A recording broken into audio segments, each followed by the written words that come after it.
Sweetheart, be mindful of your health. Adina Products Nadia Makeup. I welcome you to Sigma Health and Beauty. You can call us the Beauty Embassy. Who pursue beauty more revealed with quality makeup products. There is only one place. The Sigma Health and Beauty 2022 Ghana Makeup Awards Beauty Retail Business of the Year. Of course, we are the defending champions. World-class makeup brands and Kwanyet on you name it. Maybelline, Dark and Lovely, House of Tara, and many more. Your professionalism in the beauty industry is unmatchable. Ramin the proper way of applying our products. Sigma Health and Beauty, Yewa Accra, Makwala, Georgina Stores, and Rollins Park, Gate 4. Fryer in 0248 138 596 and 0201 408 186. Or visit our online shop at www.beautyavenuegh.com. Sigma, your beauty, our joy. Everyone needs the perfect snack to munch on during a fun moment. Wow. Enjoy the tasty McBerry Twist cupcakes, deliciously baked and packaged for a sweet treat. Premium quality cakes baked with love for all, enriched in butter and milk. Yummy.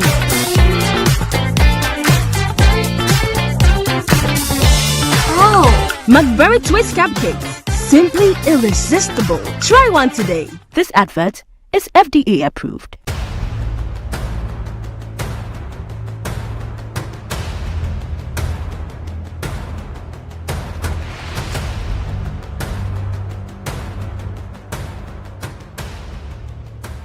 Kwalebu was, I think, 380. 380 Ghana cedis. Yes. But private, some are 500, 450, some are 800, 860. Per session, yes. You have to do 2 every week. Yeah. Even if someone earns 5,000 Ghana cedis every month, that person cannot keep paying 380 cedis 3 times a week for dialysis. Majority of the people who need dialysis to survive in Ghana don't even earn half of the amount mentioned. Some people battling organ diseases end up losing their jobs because their companies cannot keep paying them for always being absent. How are these people expected to afford the monies needed for dialysis as well as other expenses, talk less of the huge amounts they have to come up with for transplantation surgeries outside Ghana when they get donors? It is because of these people that GhanaWeb in August 2023 launched the organ donation legislation campaign to push for the country to pass a law that will guide organ harvesting and transplanting. As Kwalebu plans to increase dialysis fees, the situation requires quicker attention and action. And so, we must get Parliament to start discussing the organ donation bill and pass it into law. Now, when this bill is passed, more lives will be saved and the financial burden on patients would be reduced. And that is why we need you to join us on this campaign. Join the campaign by sending a 1-minute video of yourself sharing why Ghana needs a legislation on organ donation now to editor@ghanaweb.com or via WhatsApp 0552 699 625. Alternatively, you can share the video directly on your social media handles with the hashtags #PassOrganDonationLaw and #LegalizeOrganDonationNow. Organ failure should not be a death sentence.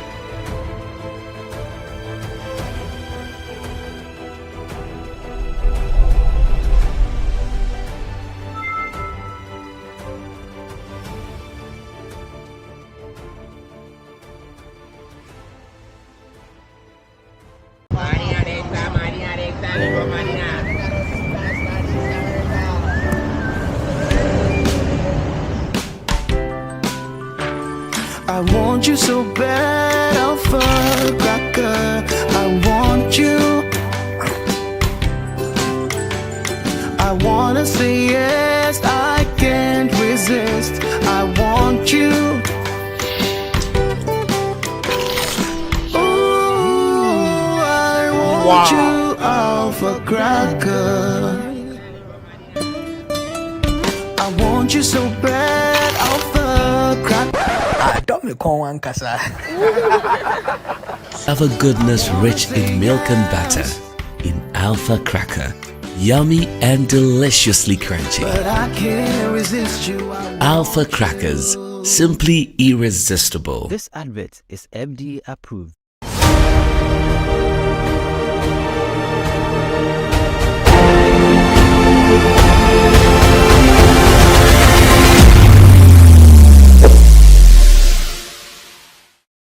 Welcome to another episode of Everyday People. On this episode, we will be speaking to Mrs. Gifty Ajwa, an ex-seller. Let's go and listen to her story. Good afternoon. Patrona, ejuma to say. Na patro what Tom Ade we na say still gusu rounds. Patro me gusu rounds me. Na any business and so far business. Yeah, be fun say no ma.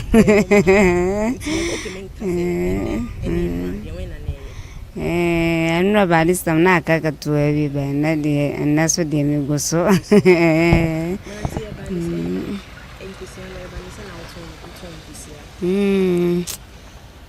Na ne mamu kwai wo binchana oye juma katwe kana ma like joba juma ya yesa adu tama wetu kana naskano o ma oni nyina nti na mabra na mso kemeti me hono ma hwese matimi ayankusi akakra aya for 3 years she masa ko bi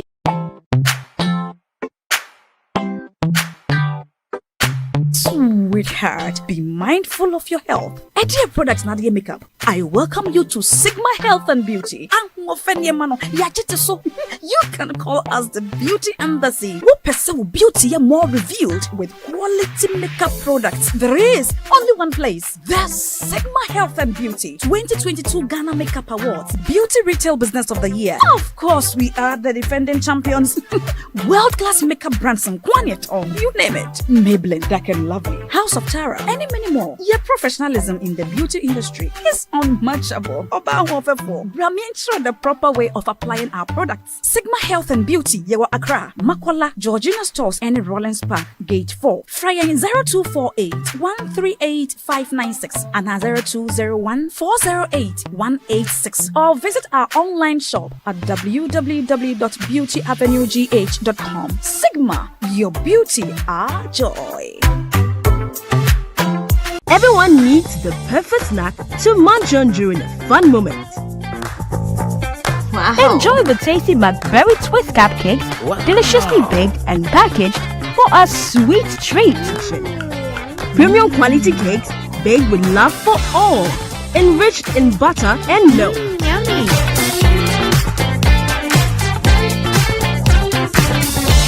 Oh, McBerry Twist cupcakes, simply irresistible. Try one today. This advert is FDA approved.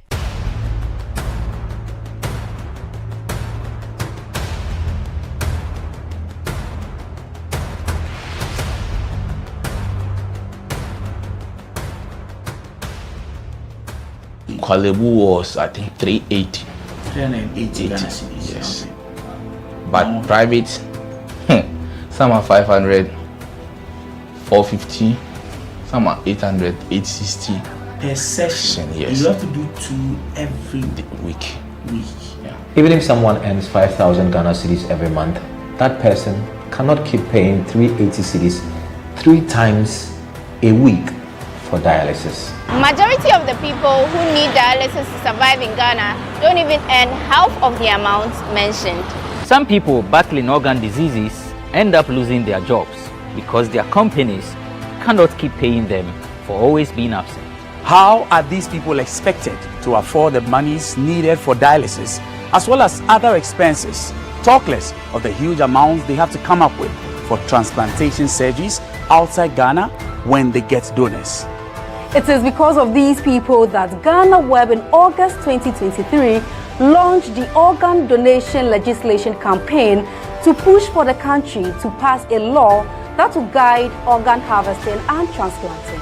As Kwabena plans to increase dialysis fees, the situation requires quicker attention and action. And so, we must get Parliament to start discussing the organ donation bill and pass it into law. Now, when this bill is passed, more lives will be saved and the financial burden on patients would be reduced. And that is why we need you to join us on this campaign.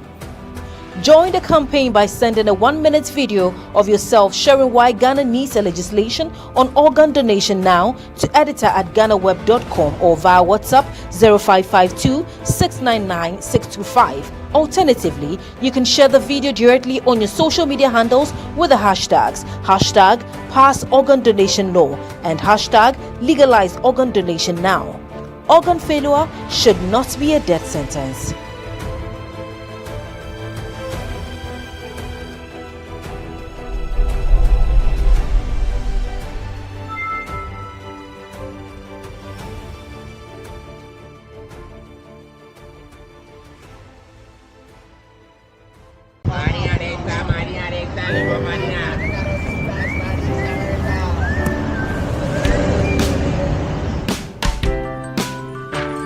I want you so bad, Alpha Cracker. I want you. I wanna say yes, I can't resist. I want you. Ooh, I want you, Alpha Cracker. I want you so bad, Alpha Cracker. Alpha goodness rich in milk and butter in Alpha Cracker. Yummy and deliciously crunchy. But I can't resist you. Alpha Crackers, simply irresistible. This advert is FDA approved.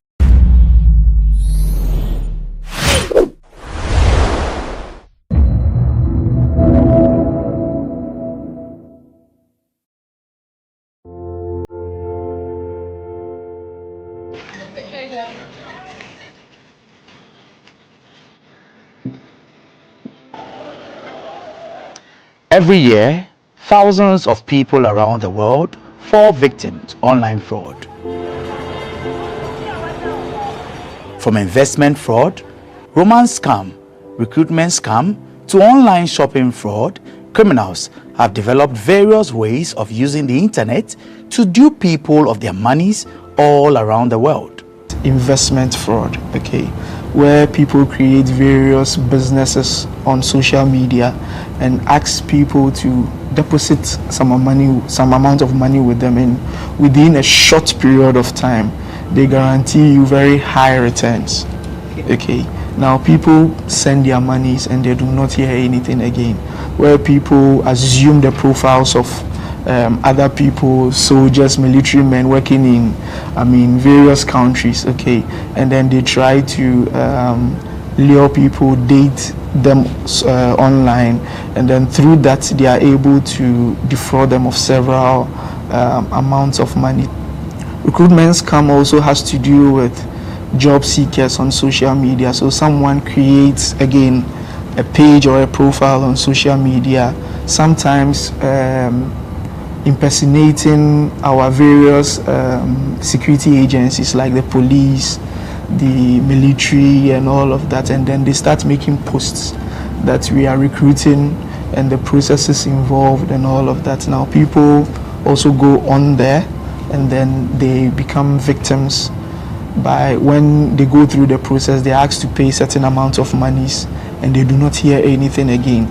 Another one also has to do with online shopping fraud, okay, where businesses are being created on social media. During COVID, one way or the other, we're all shopping online, okay, and then it is dispatched to you, you make payment, or sometimes you need to make payments before you receive the item and all of that. Criminals also took advantage of that, created various, or they still do, create various pages of businesses online. Even some they still even impersonate actual businesses, okay, and then they offer goods at very, should I say, relatively low price. Very, yes, I wouldn't even say relatively low. Relatively low, you'd say maybe it's a bit, but prices that you wouldn't find anywhere, just to lure victims into doing that. How do they operate? They gave me a PC and gave me directions and also give me websites. That was the thing that they gave to me for me to work. They taught me how to chat people online, tell them that this thing is like this, which is not, for me to collect money from them. So they taught you how to chat. Yes. They gave you a laptop, obviously. Yes. And what websites were those? Do you remember 2 or 3 websites? Just Korea. Korean websites? Yes. They will give you their website. You go in there. Sometimes you might even hack it. You go in there. You have hackers in? Yes. In our office. There are some websites? Yes. Like me. They taught me. Yes, they taught me. So you go in there. Depends on the years of the website. You can hack it. It be dating work, or you just before, because now you have to start dating work. Na Ghana you for start dating work. Now Ghana, for Nigeria, now Bitcoin I feel they do. Bitcoin fraud. Bitcoin fraud. How? I feel they do. Like if you have 1,000 Ghana cedis, I will use it to change to 1,000 naira. 10K. If you have 10,000 naira, 10,000. I will give you 20,000 naira. That's the way they do it. They do the Bitcoin. So what you go tell client? I will tell her, if I don't post back or I don't post say giveaway, and they do giveaway of 20,000 naira every Friday, then I will see that giveaway. So that giveaway me I post for, and you'll be like your Instagram now. I call account. I will your post back or put. Maybe that giveaway. So I post on you. They your friends. They go to say now you. They will call the request. Say how they do it, and I get the money. You know, I tell them see the way you can get it. 50 to get 100, 20 to get 40. Is the way we do it.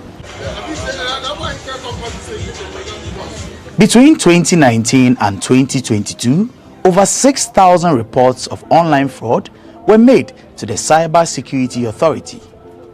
Through investigations, the authority confirmed about 3,000 of these reports to be truly cases of online fraud. According to the authority, perpetrators thrive on the weakness of their victims, which is trust. The criminals are using what we call social engineering. Okay, Ghanaians naturally we are gullible. Okay, so we tend to trust easily. That is what they use. So social media is more of playing on our minds, okay, to do or to commit crime. So we are seeing cybersecurity as more of a technical problem, but it is equally a very social problem. So our trusting nature is what is being used. The next thing that is being used is greed. So when you look at the various investment scams that are happening, okay, give me 500, I'll give you 5,000 in a week time. These are some of the things, and also we are very trusting. So social engineering has been the main form of modus, okay, through which these criminals are using. For instance, there is a new observed type of cybercrime that we are seeing, okay, or fraud that we are seeing, in which the victims or the criminals, right, are calling in the names of financial institutions, okay, telling the victims that you need to link your Ghana card with your bank account. So I'm calling from this financial institution. We realized that you had not linked your Ghana card, right, with your bank account, and I would want to help you go through the process to do that. In that process, they inquire certain information from you. And if you do not know or you are not aware how to protect yourself, They go even as much as getting your ATM card. They will take the numbers on it, the CVV number behind it. They take very detailed information that they can even use your card to purchase things online. In dating, we have stages that we chat before you put someone on consignment. First, you chat that person. You chat the person friend. Once you people are friends, you chat that person care. After you have chatted the person care, you chat them love. If you chat them love, you chat them trust. Then after trust, because that's the final place, that's the final thing that will chat the person. Then you place the person on consignment. In Ghana, hundreds are arrested for engaging in online fraud annually. Most of them young people under age 30. Areas like Kaswa, Tafo, and East Legon have been identified as hubs for such crimes, with many perpetrators often being arrested in Kaswa. Residents say though they agree the area is a crime zone, the perpetrators are mostly foreigners.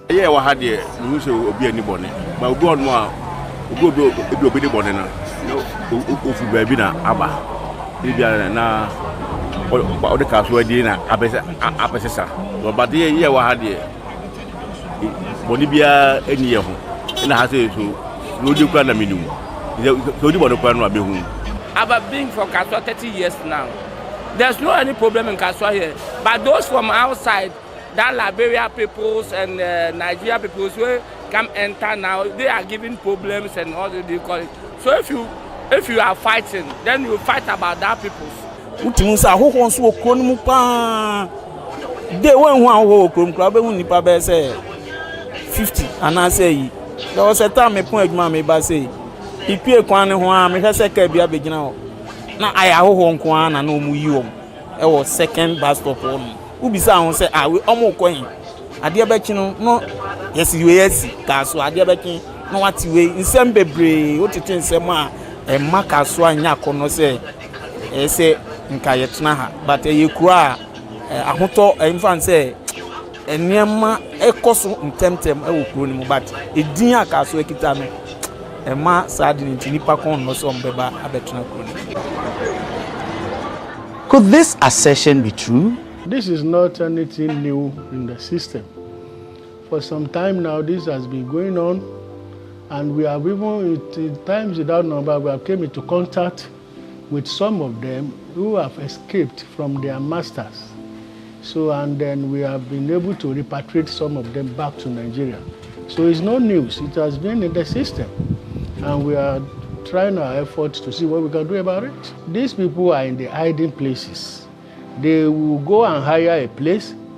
We wouldn't know until maybe some of them are no longer comfortable with the treatment their masters meting on them. That is when you see some of them who escaped. When they escaped, and maybe they might, fortunately, to get contact of one of our executives or any Nigerians that they think they can talk to. So through those people, then they bring them to us. So then we do the needful. We have been in these activities of curtailing the nefarious activities of our young boys and girls in the country. Actually, it's not an issue that is very healthy and interesting at all to hear that our young, our children, the new generation involve themselves in this kind of negative, adventure. A good father or parents will not be happy seeing young children, involving themselves in cyber crime or cyber crime and every other, bad activities.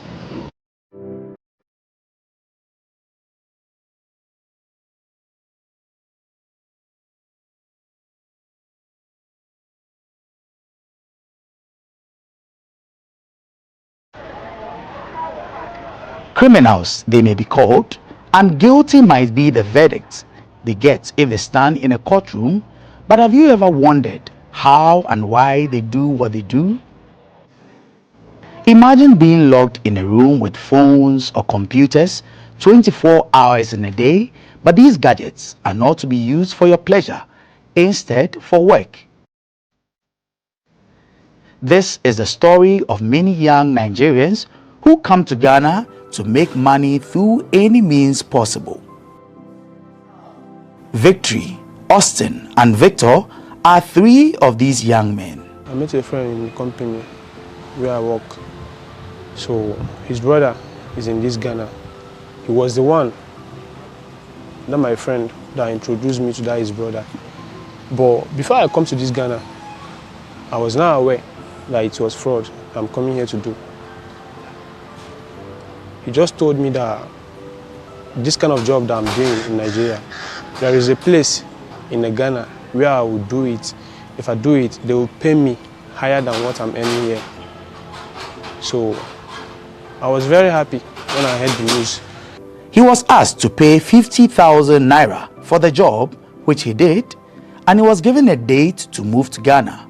Little did he know that the job he was coming for was different from what he had been told. I wasn't happy because at first it was not what they told me that I started saying. What did you see? At first, they told me that it was a company. It was a company that I'm going to be working under. Then when I came to this Ghana, they first took me inside the house, just in a building, in the house. It was fenced. I wasn't happy at first. I felt one kind. And I couldn't talk. I couldn't talk because there is no one there for me to talk to. I waited till night. I called that his brother, that my friend that gave me the job, that he claimed so. I called him. He told me that, bro, this is how it is so. And anything that I'm seeing there is my job. His story is quite different from Victory and Victor, who both knew what they were getting themselves into before they moved to Ghana. I work not call the go where. No, I call the see they give me work. First maybe say me I learn the work self. You know we call they give me work again. I don't call they see anything. Me and my friend me get I learn the work now. Me I will see the way the out bless now. He call they tell me say me enter. Your friend enter your home? Yes. We see everywhere. We bless. Me bless. Me Yahoo bless now. Me cause say me see try it if I feel see it. Na theater. After struggling to make it in Nigeria without any success, he decided to relocate to Ghana. I call it do the Bitcoin. The Bitcoin, he call it pay me. Very soon we call cast. You know, call it pay again. You know, let me want call it do. I call it rent herself. When that my friend only me say, since I don't, he don't try for me, don't come out. Because he may only me want to do. Money not Bitcoin again. That my friend, my sister, friend. Call tell my sister say, in get person, me dey Ghana, yeah. They look for boy. What I be will go. And call tell say, okay, I will go. Which work is the work? Because say no, but you go give me number, make me return. I like. And call to give me that my chairman me dey Ghana, yeah, in number. You understand what I say? Call give me number, we call talk. Say, see work me they do China work. Now cause I never do China work before. Now dating work. Yeah, Bitcoin now they do for Nigeria before.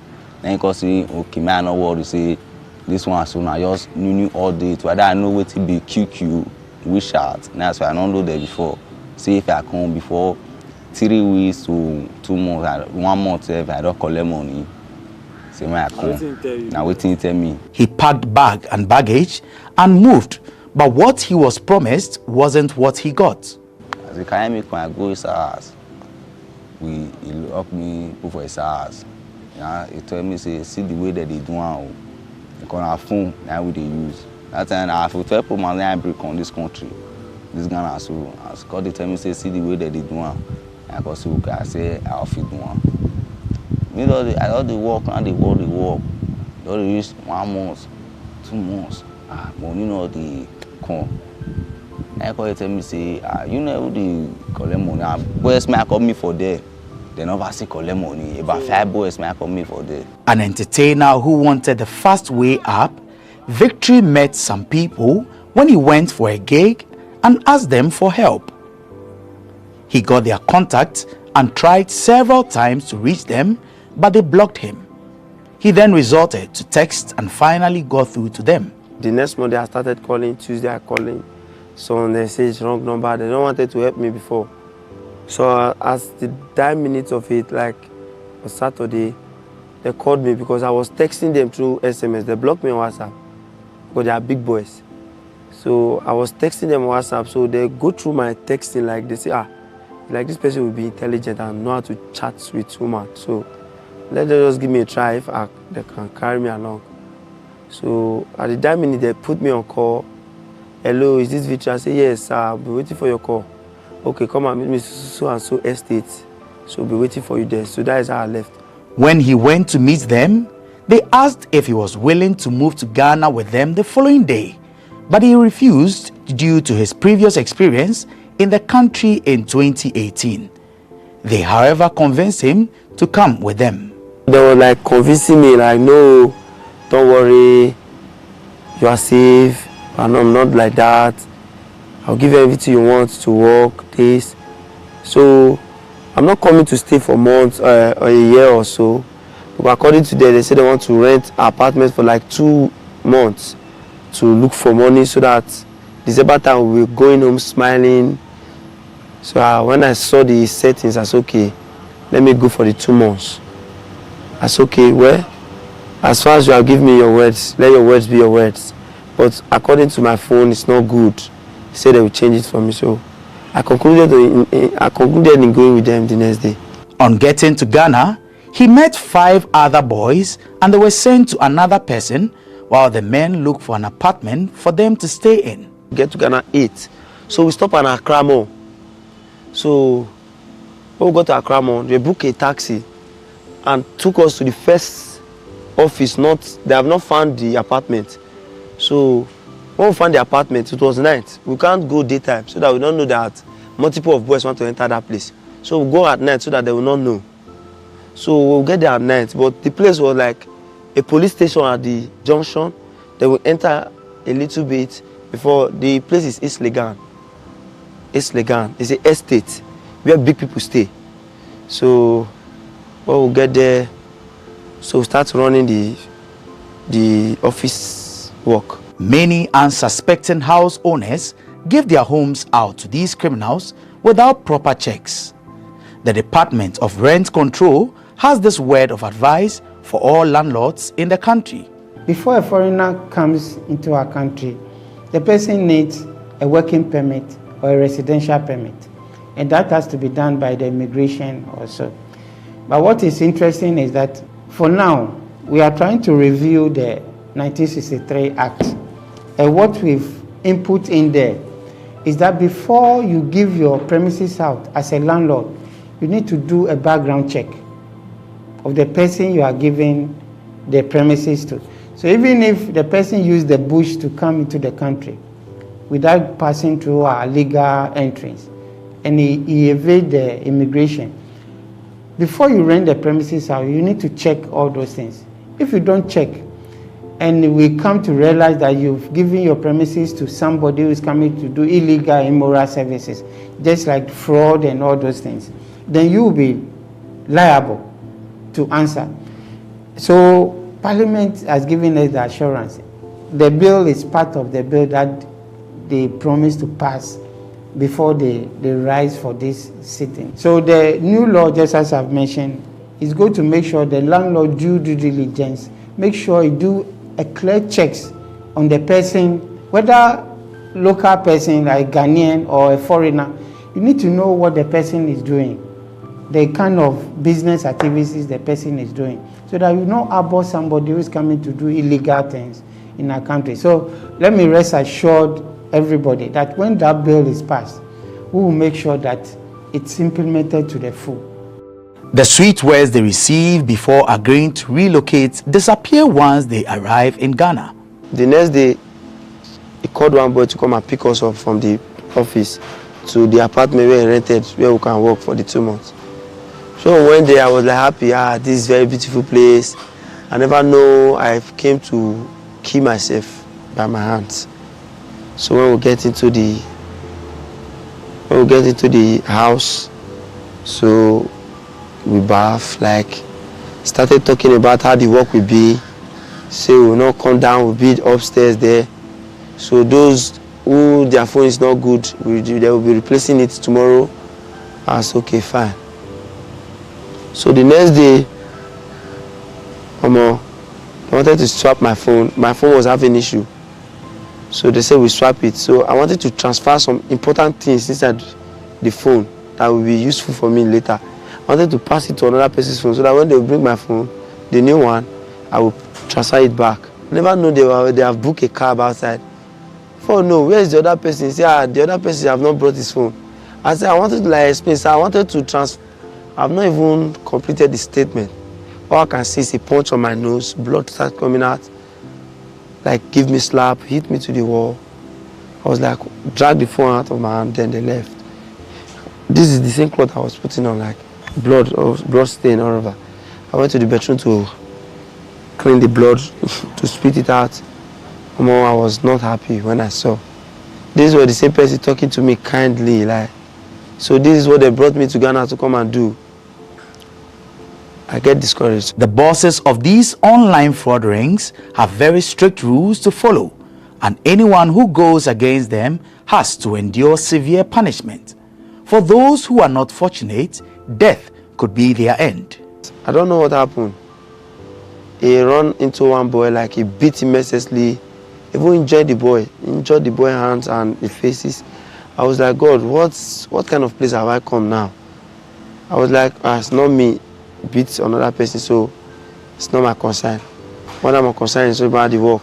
I got one client, local, Senegal, and also this Ghana. They paid me some money. Total as in what they paid me in Naira is 800,000 Naira, close to $1 million. Yeah, that's what they paid me. So my chairman, he was not aware that I got that kind of money. It was a friend of him that was aware, but we shared it 50-50. So due to some kind of things that are happening in office, the secret leak, my chairman, he had to punish me because of that.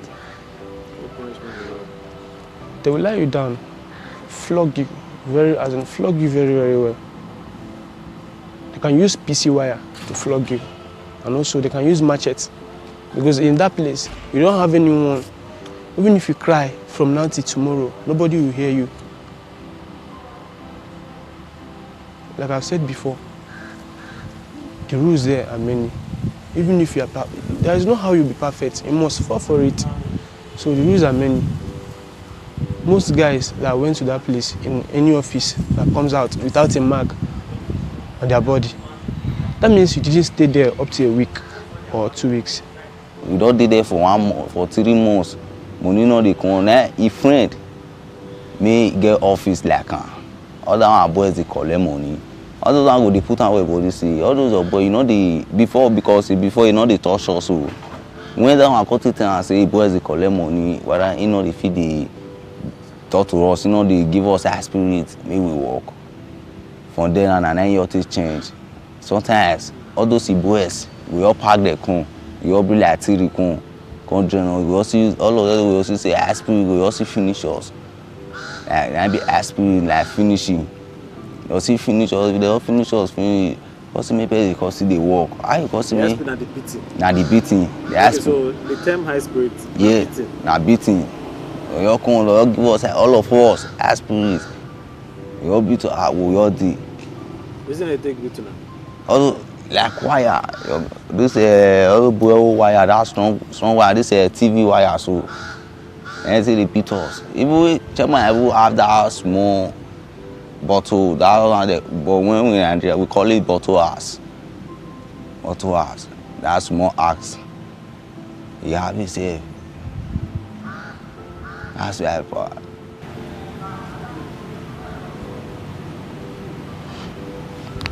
And they also have a strict routine they follow daily. They have time to work and time to relax. Like when you go inside, they share, according to all the boys, they share different works to them, what you'll be doing every morning. And office time, we start around 9. At this kind of time, then we end in the evening, 5. They will come outside from the office. Then we'll be cooking, we'll be washing, we'll be sleeping. Then we eat square meal just once a day.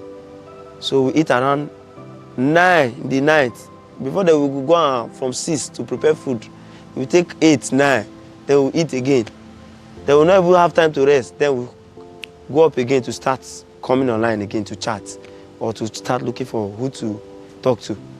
That is how they were running their personal entanglement in the office. And it was very stressful. Chairman brother, he's not good.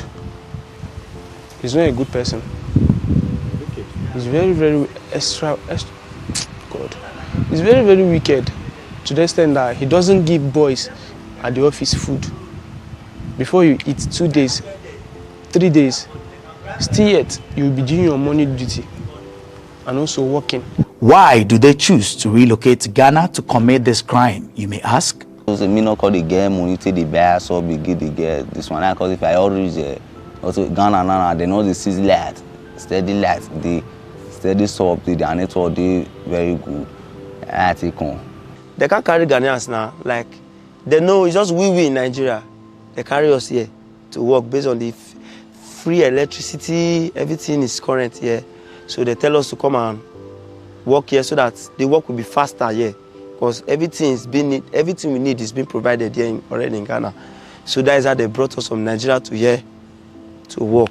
Unable to withstand the harsh conditions any longer, they each planned their escape, uncertain of what the outcome might be.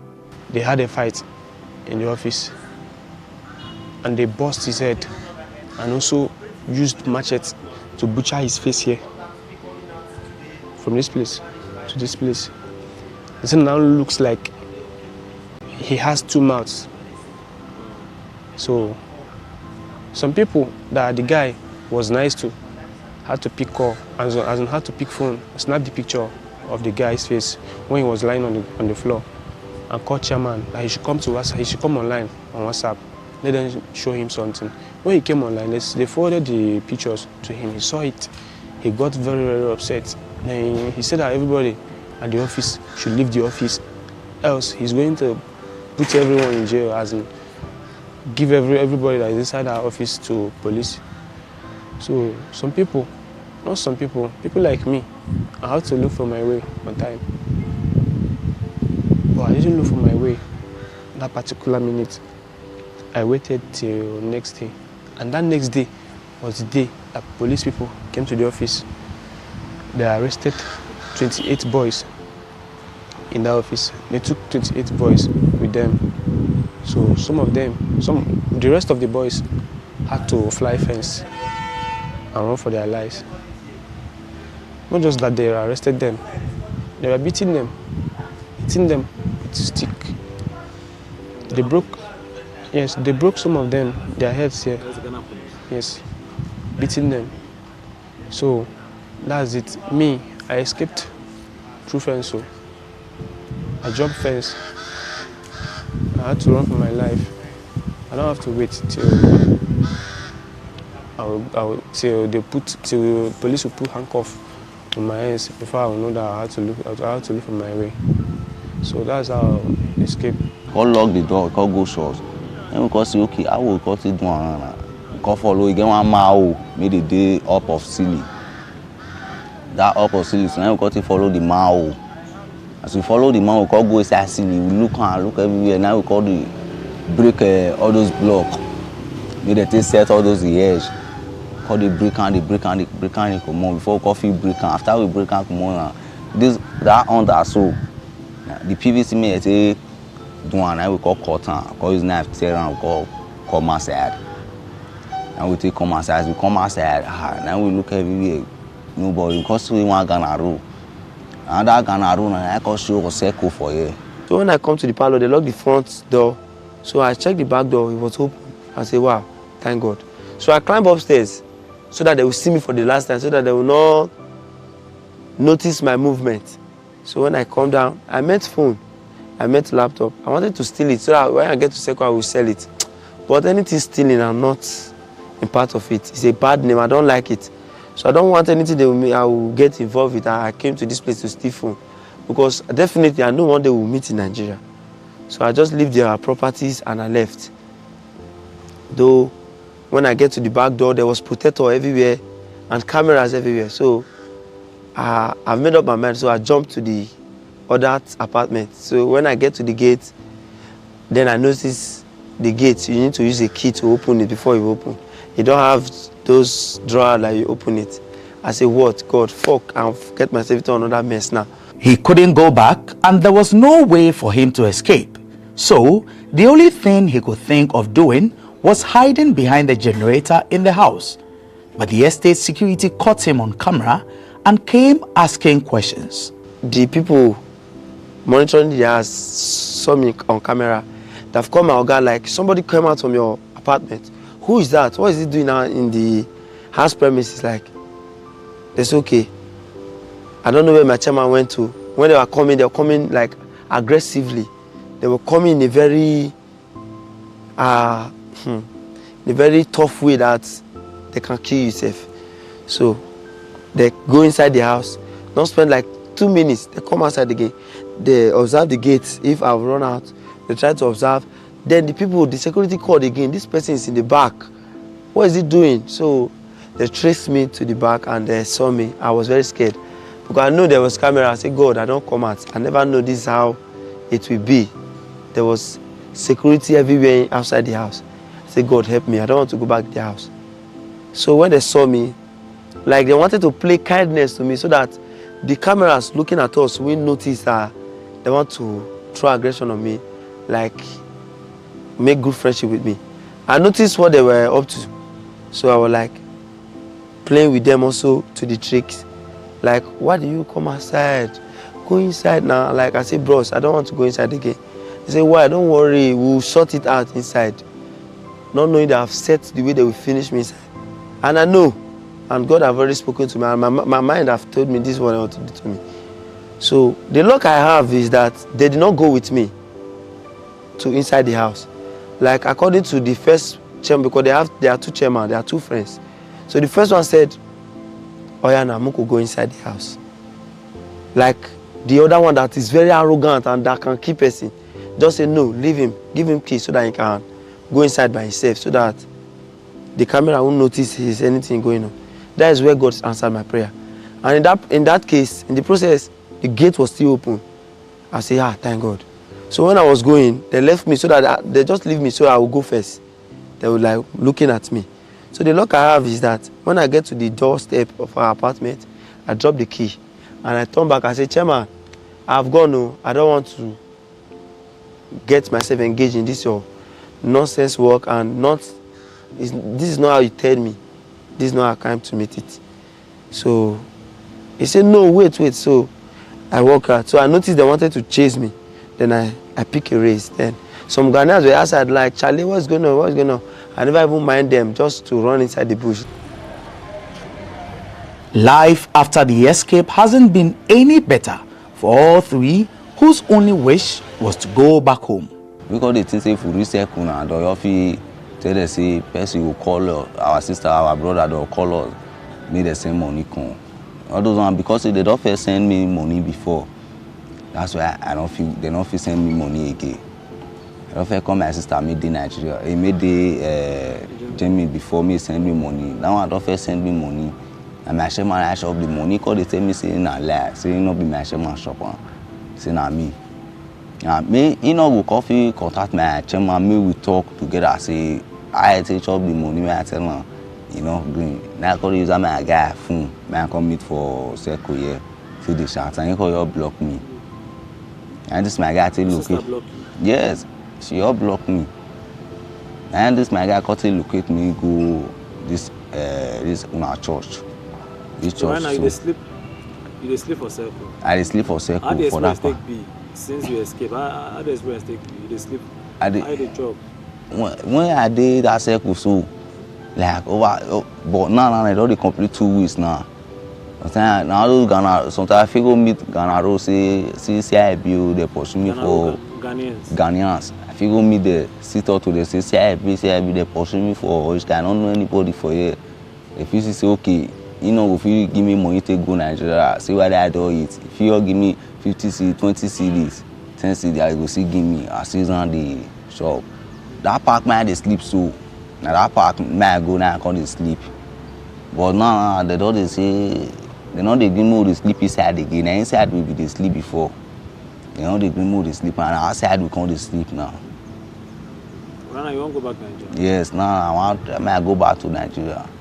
Many believe that these online fraud rings, as well as other criminals, use black magic, or what you may refer to as juju. This assertion was confirmed by these young men who said their leaders use juju for different purposes. These things we are doing is not, sometimes there's something we call grace.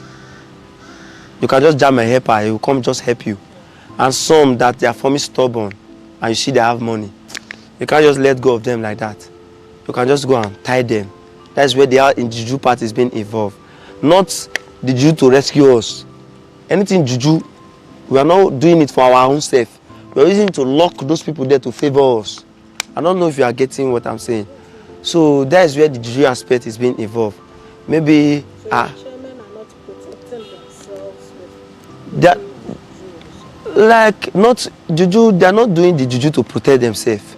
To achieve the clients they are talking to themselves, so that they will not run, they will not block, they will not go. When I ask you money, you will give me. When I ask you only this, you will provide it for me. That is when I know you have the money, because you are not stupid. I will just be in with my ordinary eyes, just be asking for money, just be giving always. That is where grace speak. Maybe they will just be giving you, but it's get where you go reach, you know, go give you again. Your update will become complicated to him. Like, these people don't want to fraud me. So before you get that idea, our chairman, if he's the one auto is juju, because some believe on grace. They work, depends. And what thing will make them work now based on your chairman. Your chairman, if you go that juju, then that baba will give them condition. And generally, as in the general condition they mostly give to all the chairman in this Ghana is that they should stay away from sex. So the chairman stay away from sex? Yes. Yes. So that's how they. So it means that if your chairman have sex, the thing will spoil. And they used to renew that juju. I think like I don't know. It's them that knows. But all I know is that they used to renew that juju.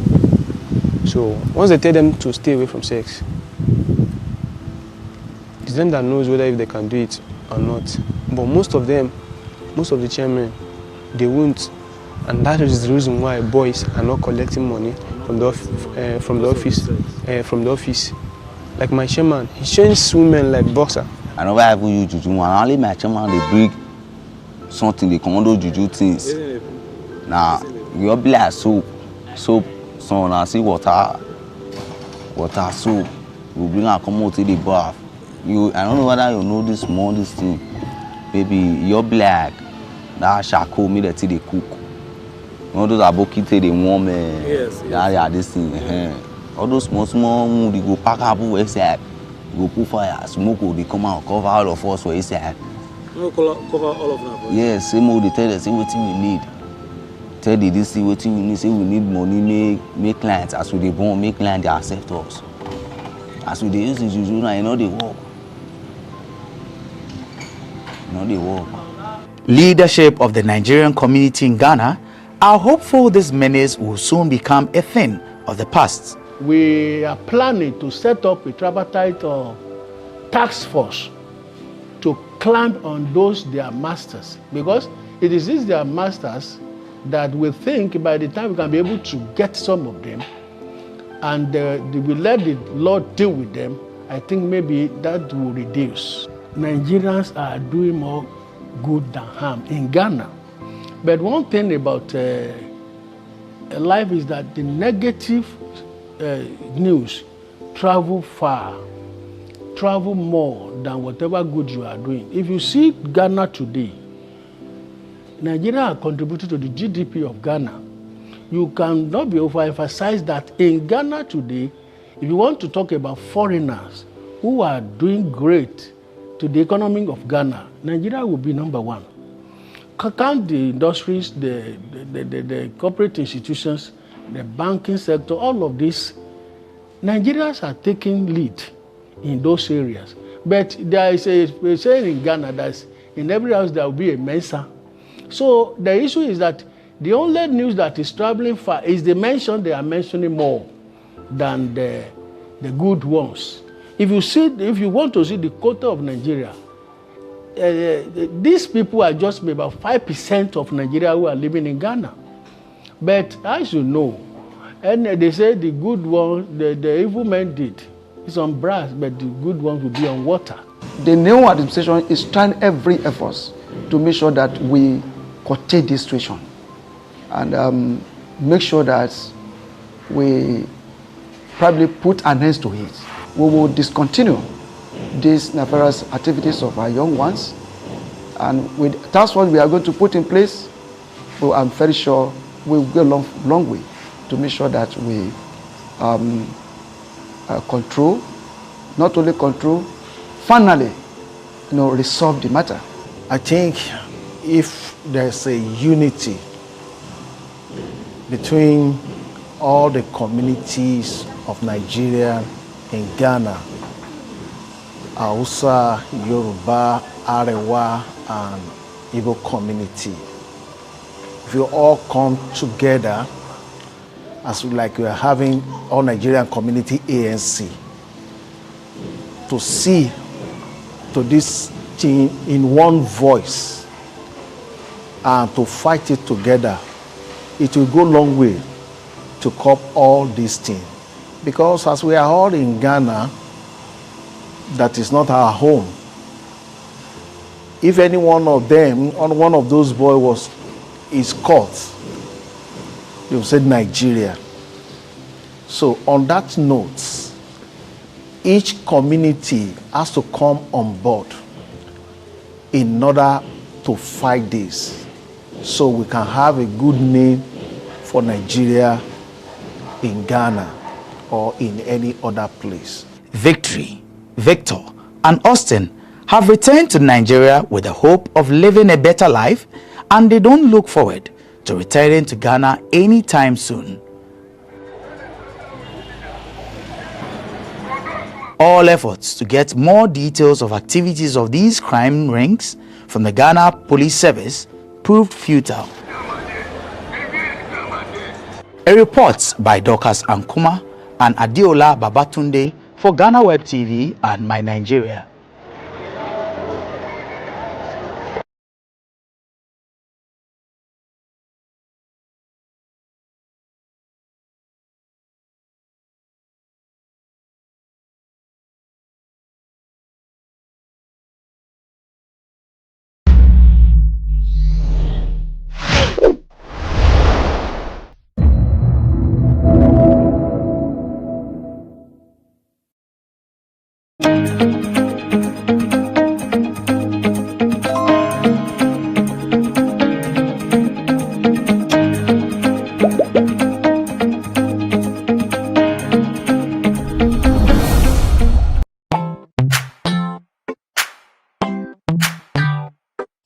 Sweetheart, be mindful of your health. Adina products na the makeup. I welcome you to Sigma Health and Beauty. You can call us the Beauty Embassy. We pursue beauty more revealed with quality makeup products. There is only one place. The Sigma Health and Beauty 2022 Ghana Makeup Awards Beauty Retail Business of the Year. Of course, we are the defending champions.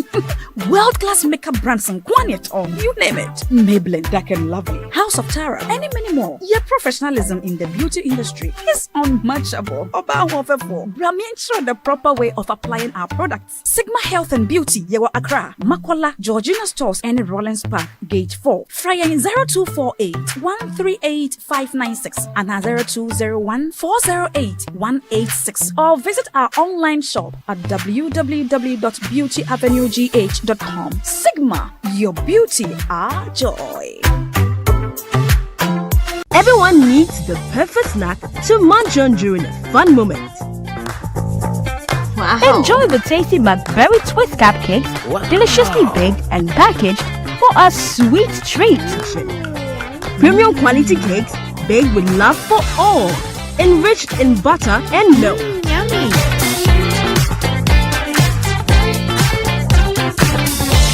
Oh, McBerry Twist cupcakes. Simply irresistible. Try one today. This advert is FDA approved.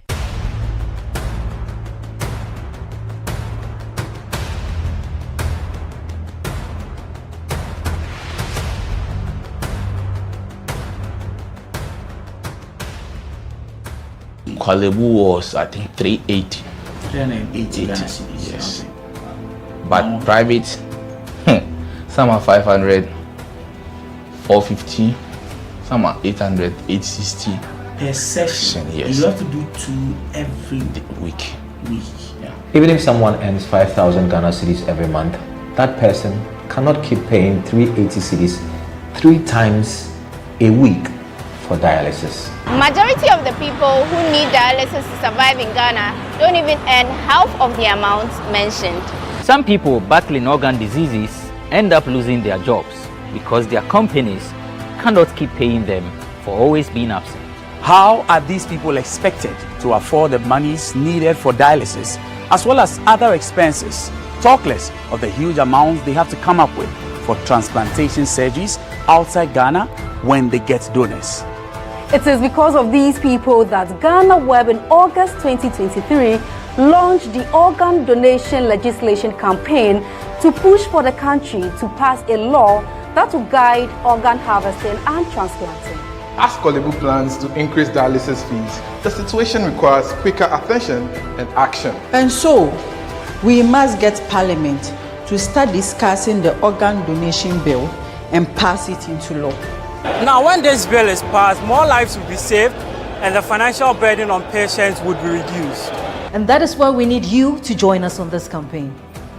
Join the campaign by sending a 1-minute video of yourself sharing why Ghana needs a legislation on organ donation now to editor@ghanaweb.com or via WhatsApp 0552 699 625. Alternatively, you can share the video directly on your social media handles with the hashtags #PassOrganDonationLaw and #LegalizeOrganDonationNow. Organ failure should not be a death sentence.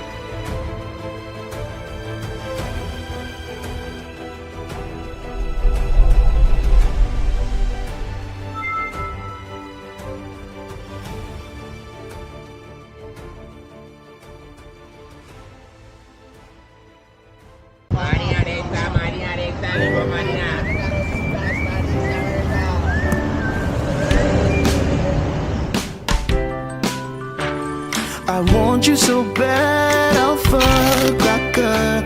I want you. I wanna say yes, I can't resist. I want you. Ooh, I want you, Alpha Cracker. I want you so bad, Alpha Cracker. Alpha goodness rich in milk and butter. In Alpha Cracker. Yummy and deliciously crunchy. But I can't resist you. Alpha Crackers. Simply irresistible. This advert is FDA approved.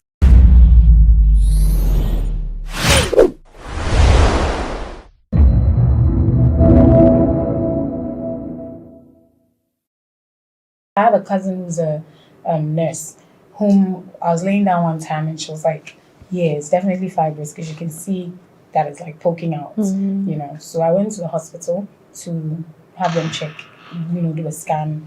And the first doctor I went to was like, this Sunday you're pregnant. I said I would know if I'm pregnant, clearly. So he checked and he says, I've got very huge fibroids. I need to do surgery instantly. Like, he was scaring me the way he was going about it. So I didn't like his vibe, you know. So I went to another hospital and they said, yes, it's true, I have fibroids. They used to say I had about 8 or something. Wow. In different parts.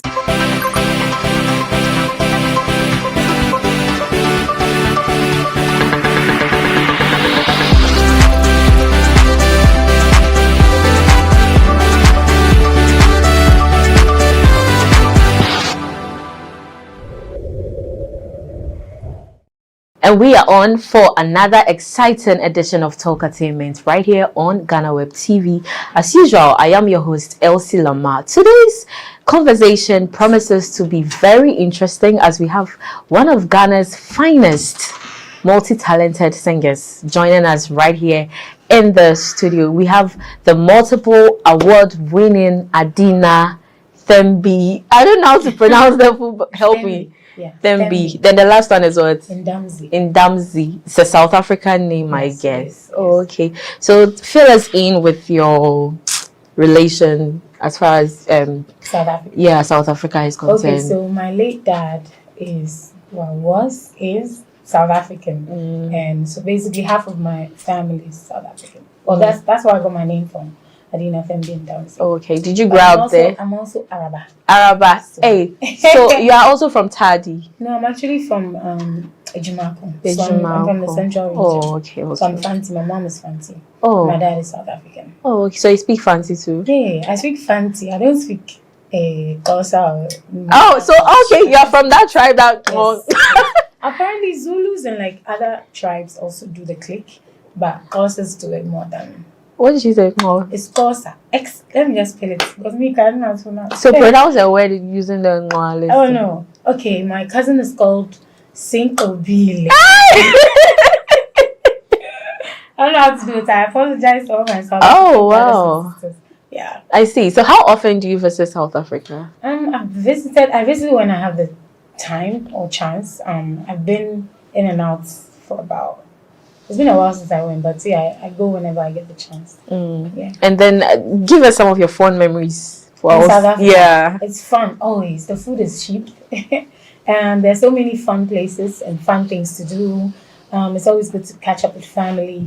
You know, I actually lost my uncle to COVID in 2020, so that was a bit of a bummer. But apart from that, SA is always very fun. Okay. Yeah. So growing up, I know your dad is South African. Yes. Did he live with your mom at Okay, a so point? my mom and dad met in Liberia, and that's where I was born. Oh, okay. That's where they had the relationship. And then that year, the year I was born, actually like 3 months after I was born, the Liberian War broke out. Oh.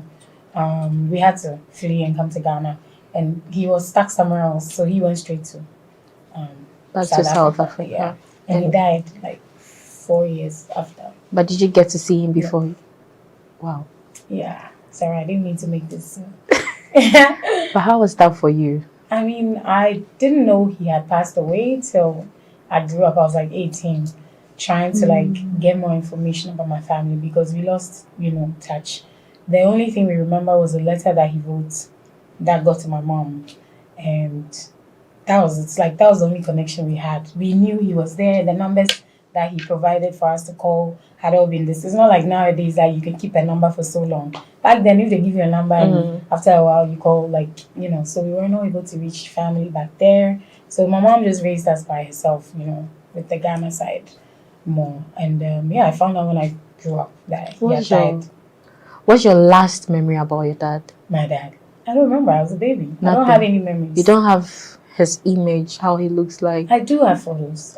When I went to SA, I met my aunts, my uncles, and they showed me pictures of him when he was, growing up and all that. Yeah. So your dad and your mom, which of them had singing talents? Because I know sometimes it's my mom.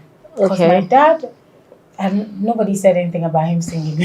He was a doctor. He was very about his books and he was serious. So I don't think. I'm sure he would have said no, be a doctor too, instead That's of when being I a was born. He musician. said I'll be called Adina and I'll sing all over the world. So Oh, okay. I don't know where he got What that does it mean, Adina?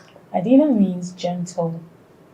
Gentle. So it's a, like different things, but delicate, gentle, noble. Yeah. Oh, okay. Moving away from the whole family thing. Yeah. Lately there have been topics regarding health issues in the country, kidney especially, with regards to dialysis. I don't know whether you've heard it. No, I haven't. Oh, that the cost of dialysis has increased. Oh, wow. Yeah, creating outrage in the country. I want to capitalize on that and ask you, because you have come out to advocate for fibroid due to your experiences. Can you take us through how this whole thing started? When did you detect, and what are some of the things you went through till? So I suspected that I might have fibroids when I was working out a lot, but then I always had a bulge in my lower abdomen. Like I would work out, I would make sure I'm sticking to the right diets, and you would notice that I would lose weight the way I wanted, but only that place there was like a bit of a bulge. So I was like, okay, I'm gonna go and check and see what it is. And I think when I gave up, when I decided I was gonna check, I stopped working out because I realized it wasn't because I wasn't like trying to be fit. It was something, and I noticed I was gaining more and more weight, and the bulge was becoming more and more visible. So I have a cousin who's a nurse, whom I was laying down one time, and she was like, yeah, it's definitely fibroids because you can see that it's like poking out, you know. So I went to the hospital to have them check, you know, do a scan. And the first doctor I went to was like, this Sunday you're pregnant. I said, I would know if I'm pregnant, clearly. So he checked and he says, I've got very huge fibroids. I need to do surgery instantly. Like he was scaring me, the way he was going about it. So I didn't like his vibe, you know. So I went to another hospital and they said, yes, it's true, I have fibroids. They used to say I had about 8 or something. Wow. In different parts, but I need to go and take it out because of where it is. Because some of them were around my ovaries. Wow. Which is obviously how we get pregnant. Very as women. delicate. Exactly. So then I went to the third doctor and they confirmed again. So that was the doctor that I ended up working with, the Tema Women's Hospital, Dr. Yabang. So she walked me through it, spoke to me, and I stuck with her because I liked how she spoke to me. I was more convinced. I didn't like the first doctor. Like I don't like the whole yeah, right. But this one, she had time for me. She explained how different people have come to do it, you know, what recovery is gonna be like, how I need to take good care of my body, how I needed to do tests in the hospital to be sure that I was okay to do a surgery, blah blah blah. So yeah, I just booked a time, like I said, okay, I wanted to do it in February 20th. And yeah, this year. No, last 2021. 2021. Yeah. Okay. So then I prepared and I went, did it. I actually took the camera, you know, crew. So I got the documentary on my YouTube channel.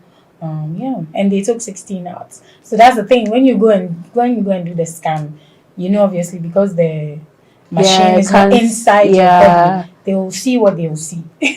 Then when they actually open you up, they find more things. So it's normal. Wow. Yeah. So they took 16 fibroids out. Some very big, some little, like, you know, like an egg, some like a walnut, like, you know, all these different. But there was one that was really huge. And I didn't believe that it came out of me because even though I had the bulge in my lower abdomen, I was still a slim person. So I was like, how did this thing stay? And I was feeding on my blood and, you know, so I became very anemic for a very long time. Yeah, it was crazy. But I'm happy that it's out now. Yeah. And I've gone back to the hospital to check. I think I did that earlier this year. And there's nothing there. So we're hoping and praying that it stays that way. Stays that way. What were your fears? That I won't come out of the theater. That was my number one fear. I was scared, obviously, but I was also optimistic that, you know, we could do it. Because my sister has also had surgery for fibroids. I was like, she did it, she came out. Then I can also go and do it and come. Yeah. Did you at any point think it was going to affect childbirth? I mean, yes, I've always thought it.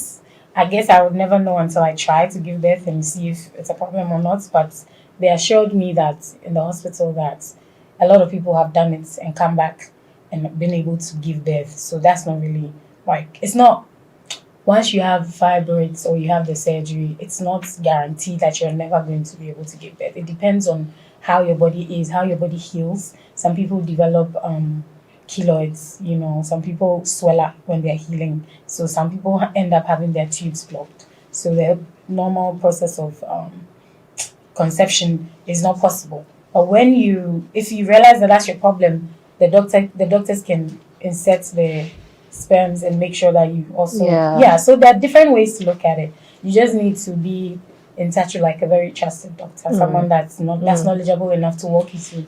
You know, I mean, people do IVF, people do that so many ways. You just need to do your research, or else you just give up. True. So, what are some of the lessons you drew from it that you'd want to from the process, from the whole journey? That's I need to take good care of myself, because that's like I only have one body, and obviously as a human being, as you're growing up, things come up. So just every once in a while, go and check, see if there's something wrong, and if you need to make lifestyle changes, you should, because this is your life. This is the only body that you have. But also like live for the moment, and you know, don't wait to say, okay, maybe when I get here, then I'll do this thing. Like achieve whatever, as in pursue the dreams that you've always wanted to pursue, because life is short. You know, you never know when you're gonna just fall and die because of some health conditions. So as you're alive and you have the opportunity, live. The cost of fibroid treatments can be very expensive. Would you also say or try to advocate for that to be somehow, you know, subsidized for people who are still, you know? Obviously, I would always want to, I would like to advocate so that, what's the thing called? The prices will be reduced, because not everybody that can afford a certain amount, you know, when they're doing surgeries. Some people haven't even gone to check because they're afraid of how much they'll tell them they need to pay to get the surgery done. So yes, definitely, if it's possible, I would love to, you know, speak on that. So recently there have been back-to-back protests in the country. The recent one, Occupy Julobi House and all of that. We've had celebrities come out to vent or to talk about their struggles. How is life as a musician with regards to this economy? How are you faring under this economy as an artist? I think everybody's bleeding. It's tough. It's tough, but we're just hoping and praying for opportunities that will like help make life easier. You know, that's it. When I'm going through things, I just try to focus on the craft, focus on what it is that I'm doing that's giving me the revenue that I want. I don't know, I'm speaking in parables now. But that's it. Like I just focus, you know, get my passion and to try not to lose that light that's inside, because life can be really, really tough, you know. But personally, can you relate to what's happening? To the hardships. I started a business this year. I set up my fashion business, and it's been ghetto. Like crazy. And I didn't realize how difficult it is, you know, and this was the year too that prices were shooting up, and obviously it affects how much things cost or what the total pricing of an outfit is. Therefore clients are going to say it's too expensive, and you understand them because we are going through it. A fuel prices too are killing you. I know about, like, it's crazy. So I know how challenging it is. I feel like everybody has the right to share how they really feel, and like what they did. I think it was a step in the right direction. They were going through it. They felt like they had the right to exercise, what's the thing, freedom of speech, you know. And I think it was perfect that they did that. I'm hoping that we'll be able to yield some good results, because that's the main reason why they went to go and stand there in the rain and all of that. And I hope that whatever the reasons where they'll be able to, everything will be resolved, because Charlie is tough. Things are crazy. Yeah. When the protest was going on, Ghanaians on social media were blasting the celebrities. Yeah, I saw. You know? Yeah. I saw. Do you actually think that everybody should share an opinion on such an issue, or they have their right to remain silent over it? Of course. I feel like it's not by force for everybody to talk about it. It would be nice if we get more voices, so that it makes it louder. I think what they were saying was that we have the platform, people are looking at us, so if we join our voices, it's going to make it heavier. Which, yeah, it's a good idea. But you also don't know, like, you don't know where the person is, what they are going through, if they are able to come to their phones on that day to make such a comment or whatever it is. You can't really tell. So if people were able to make it, yeah, let's what's the bro for? Applaud them. Yes. If some were not able to make it, you don't know why. So I don't think it's right to be blasting them because you don't know. Do you also think that it's a very sensitive issue politically? It is. That's why artists are very careful to talk about it. I mean, I can't speak for other people, but it is sensitive because it's political. Politics is always touchy. But there are certain artists that don't mind, bringing their faces out to come and talk about some of these things because maybe they feel like it's really, But even though it's sensitive, I also feel like the topic, what they're discussing, wasn't political per se. It just had to do with what we are all going through. It's affecting everybody, But the thing is, once you come and talk about it, the government in power sees you as an opposition. Right. Because there are some artists that have come out to speak and they've got responses from politicians. That's what. Oh. I'm trying to understand the Stonebwoy came to talk, right? You saw him speaking during the protest. But I don't remember. Like I didn't watch it. So a politician came out to call him out that he doesn't pay taxes, so he has no right to even talk about issues of the sort when he doesn't pay taxes. So you see where the thing is gearing to. So if things like that keep happening, it prevents artists from coming to air their views. Because once you air your views, the government in power will see you as an opposition. No, but I think everybody should have the right to freely speak their mind, as long as you're not disrespecting anybody or infringing upon anybody's rights. I think what's the reason you just gave should not be a reason why an artist, if they really feel like they should talk about it, they should talk about it. That's how I feel. I think it's our right, isn't it? Yeah, as a citizen of the country. So yeah. So on this note, let's take a quick breather. We'll be right back. You're watching Talk Entertainment here on GhanaWeb TV. Everyone needs the perfect snack to munch on during a fun moment. Wow. Enjoy the tasty McBerry Twist cupcakes, deliciously baked and packaged for a sweet treat. Premium quality cakes baked with love for all, enriched in butter and milk. Yummy.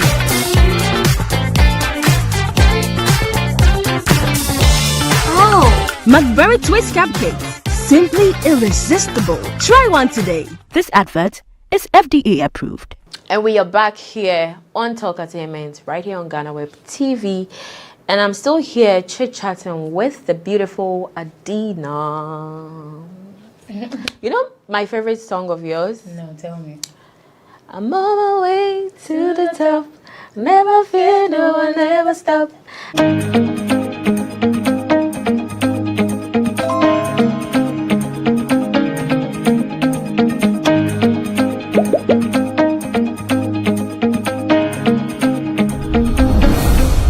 I have a cousin who's a nurse, whom I was laying down one time and she was like, yeah, it's definitely fibroids because you can see that it's like poking out,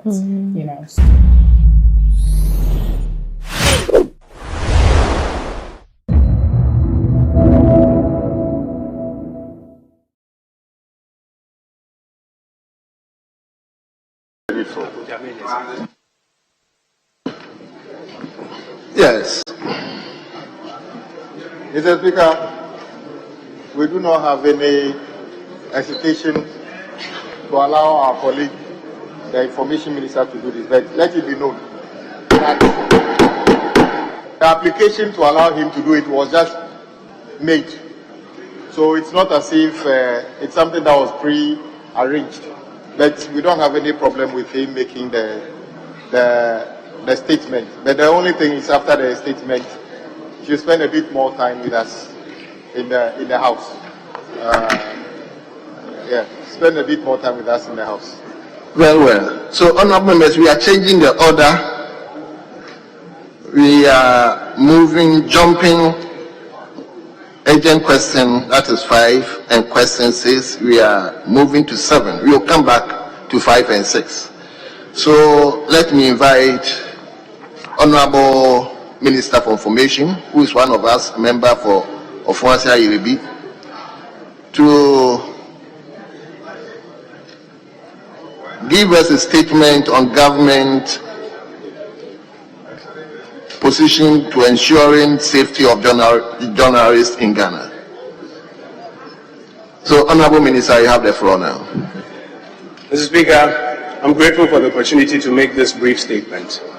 I'm here to provide to the House a quick update on efforts by the government to improve the safety of journalists in the Republic of Ghana. Mr. Speaker, the phenomenon of attacks and intimidation of journalists is gaining notoriety in our republic. Data available to the Ministry of Information suggests that the trend is ascending. Increasingly, various actors in our society, state actors, non-state actors, political party operatives, assigns of businesses, and everyday citizens are resorting to attacks and intimidation of journalists as a means of expressing their displeasure. This is despite the fact that the freedom of the press is a cornerstone of our democracy, and the protection of those who contribute to the free flow of information should be of paramount importance to us all. Mr. Speaker, in 2012, the UN introduced a plan of action on the safety of journalists. It requires a multi-stakeholder approach involving all the actors of the global and country levels to comprehensively address the 3 Ps: prevention of violence against journalists, protection of journalists who are in danger, and prosecution of perpetrators. Also, the UN SDG 16 requires all countries to demonstrate progress in ensuring public access to information and protecting fundamental freedoms, which include the right to freedom of expression and the safety of journalists. The plan of action aims at creating a free and safe environment for journalists and media workers. Recommendation measures include, among other things, the establishment of a coordinated interagency mechanism to handle issues related to the safety of journalists, as well as assisting countries to develop legislation and mechanisms favorable to freedom of expression and information, and supporting their efforts to implement existing international rules and principles.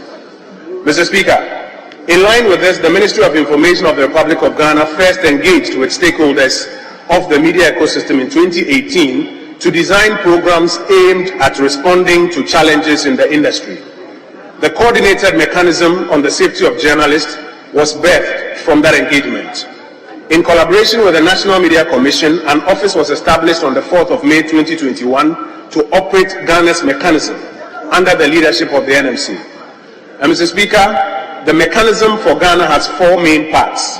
First, it requires regular advocacy and training of key actors, including journalists, security agencies, the judiciary, and the general public, on the need to uphold the safety of journalists. This also includes the steps journalists can take to protect themselves when conducting investigations or reporting in potentially violent scenarios such as riots, demonstrations, or conflict. Mr. Speaker, number 2, it requires investigation and validation of reports of attacks on journalists and media houses. Number 3, it requires a holding of the security agencies and the judicial service accountable for the prosecution and severe punishment of persons involved in the attack of journalists or media houses. And then number 4, the publication of an annual report on the safety of journalists and efforts to punish attacks on journalists. Right Honorable Speaker, the coordinated mechanism on the safety of journalists has chalked minimal success since its inception in Ghana. Under its advocacy function, the office conducted training sessions in 2019 for journalists starting from the northern region. The Ministry of Information has also engaged the judicial service, advocating for severe punishment by the judiciary of persons who attack journalists and media houses. Among others, in 2022, the Ministry, in collaboration with UNESCO, organized a 3-day workshop with 25 judges on the freedom of expression and the safety of journalists in line with international norms and regional standards.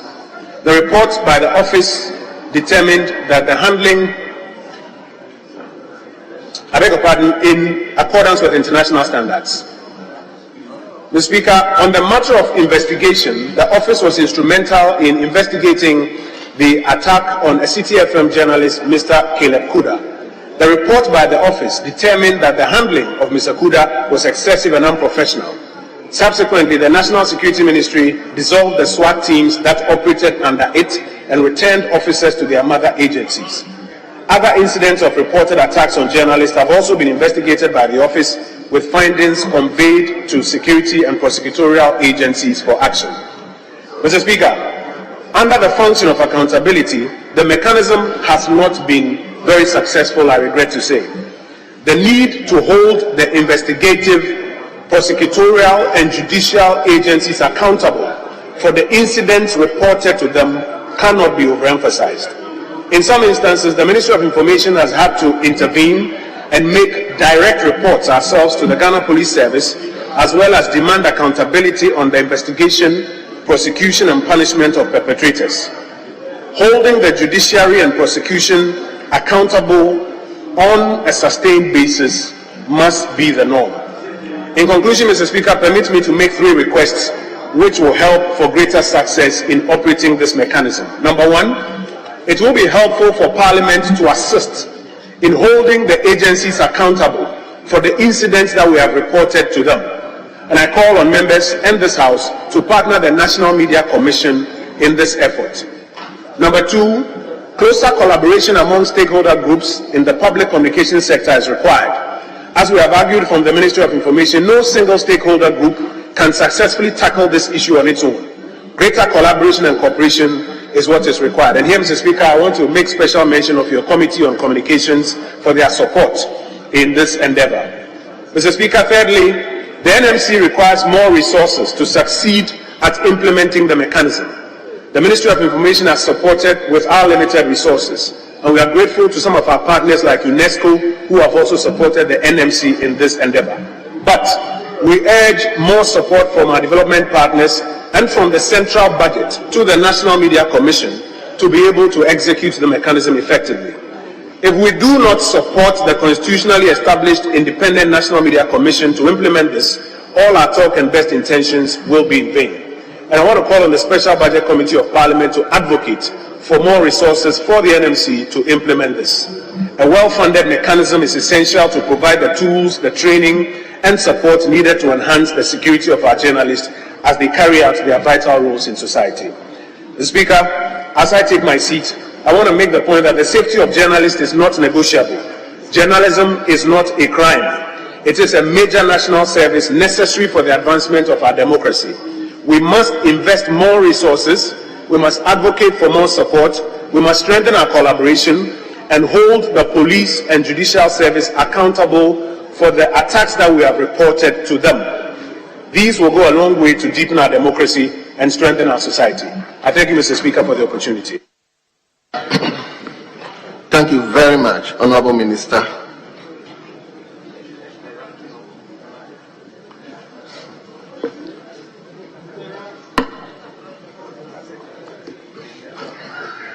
Now, the ranking, let me hear you.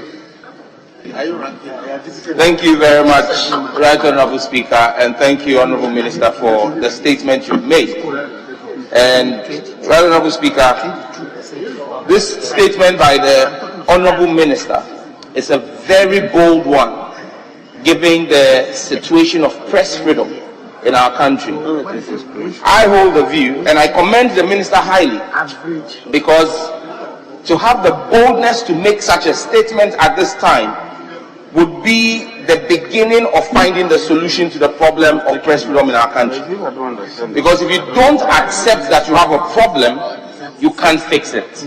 Because when you look at Ghana's rankings, press freedom rankings, Mr. Speaker, and I'll just run through from 2012 to 2023. In 2012, Ghana ranked 7th in Africa and 41st in the world. In 2013, Ghana moved up to 3rd position in Africa and 30th in the world. In 2014, we retained our 3rd position in Africa and moved up to 27th in the world. In 2015, Ghana ranked 2nd in Africa and 22nd in the world. In 2016, we were 2nd again in Africa and 26th in the world. In 2017, at the inception of this administration, Ghana maintained her enviable record of being second in Africa and 26th in the world. In fact, in 2018, Ghana went up to the first position. In 2018, first position in Africa and 23rd in the world. Then in 2019, Mr. Speaker, Ghana dropped to 3rd in Africa and 27th in the world. In 2020, we went back up to 2nd and ranked 30th in the world. In 2021, we dropped from 2nd to 3rd in the world and ranked 30th in Africa and 30th in the world. But Mr. Speaker, in 2022, Ghana dropped to her lowest point ever since this ranking started. Ghana dropped to 10th in Africa, 10th position in Africa, and the 60th position in the world in terms of press freedom. In 2023, Ghana is ranked the 9th in Africa, the 62nd in the world. This is our worst ever performance in terms of press freedom, Mr. Speaker. Ghana is ranked behind countries like Namibia, South Africa, Cape Verde, Seychelles, the Gambia, Ivory Coast, even Burkina Faso and Niger are ranked ahead of us in terms of press freedom. And that is why I salute the minister for identifying this problem and wanting for us to fix it. But Mr. Speaker, fixing this must come from the top. It must come from the very top, because in 2019, just before Ghana started dropping, when president, I want to pause and Honorable President Kennedy Japan showed down. We just wanted to acknowledge him. Almost 40%. Almost 40%. Now, Mr. Speaker, can I proceed? Honorable Sam George. Can I proceed? No, please Honorable proceed. Okay. Mr. President. Sorry. Aspiring. Mr. Speaker, independent. Mr. Speaker, it's important that we understand that just before Ghana started dropping in press freedom rankings, the president of the country, His Excellency Nana Addo Dankwa Akufo-Addo, in 2019, attended a Ghana Bar Association meeting in Takoradi and stated that the killing of a journalist, Ahmed Swale, was not an attack on press freedom. This in itself signals a lack of admission at the very top that the attacks on press freedom are a problem. And that is why this House and this Special Budget Committee must resource the National Media Commission, which I serve on with Patrick Boama, the Honorable MP for Kaikwe North, Honorable Patrick Boama, and Honorable Ayimedu.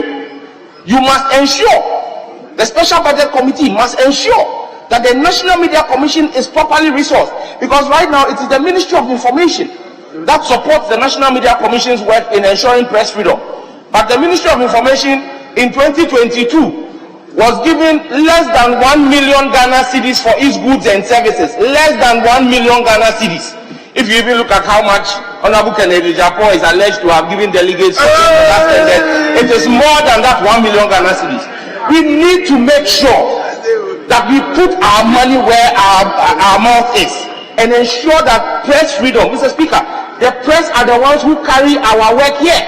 We need to put our money where our mouth is and ensure that press freedom is truly well protected. Mr. Speaker, I can give you a litany of attacks, but like I said, Honorable Member for Whole West. Honorable, hold on, let me hear. Mr. Speaker, in response to my colleagues, the minister's statement, the honorable colleague just made an allegation of an amount by a colleague from this house. This is a house of records. We want my colleague to prove it. That wherever he hears the allegation from, he should let this house know that 1 million Ghana cedis has been given by a colleague for delegates. Thank you, Mr. Speaker. I will go with his point of order. You will either prove the source of that money or you withdraw it and you move on. Mr. Speaker, are you asking me to show you proof of the allegations that the Honorable Kenny Japan gave between 300 and 400 cities to each of the 200,000 MPP delegates, and that the Vice President Bawumia gave more, 400 or 500. You want me to give you proof of that? I want to understand what you're asking me to provide proof, so that I can provide a video evidence to the multimedia unit to play in the house. That's why I'm saying that let me focus on the statement. But if you want me to provide proof of those amounts, I can provide the videos from MPP delegates. Let me hear from before I. Mr. Speaker, this is a very serious allegation, and it shouldn't be taken lightly, especially when people are being invited to the office of the Special Prosecutor on such allegations. Mr. Honorable Sam George, the mere circulation of a video by someone is not a proof. You said you can send videos of the said allegation to the Speaker as a proof, and I'm telling or advising you that the mere circulation is not proof of distribution of funds by our colleague. So please do the honorable thing, or we have it expunged from our records. We shouldn't make mockery of some of these things on the floor of Parliament. We are the same people who go out there and say that the public don't respect us. We have to be serious about some of these things. Honorable Sam George, just withdraw it for me and Mr. Speaker, no, because this is a house of records. The Honorable Patrick Boama was on his phone when I was speaking. I never said that I am saying. I said it is alleged. So it's a hearsay. And that is what I'm saying to you, that the source of the allegation, when you asked me to provide proof, that's why I was asking you, do you want me to provide proof of the individual?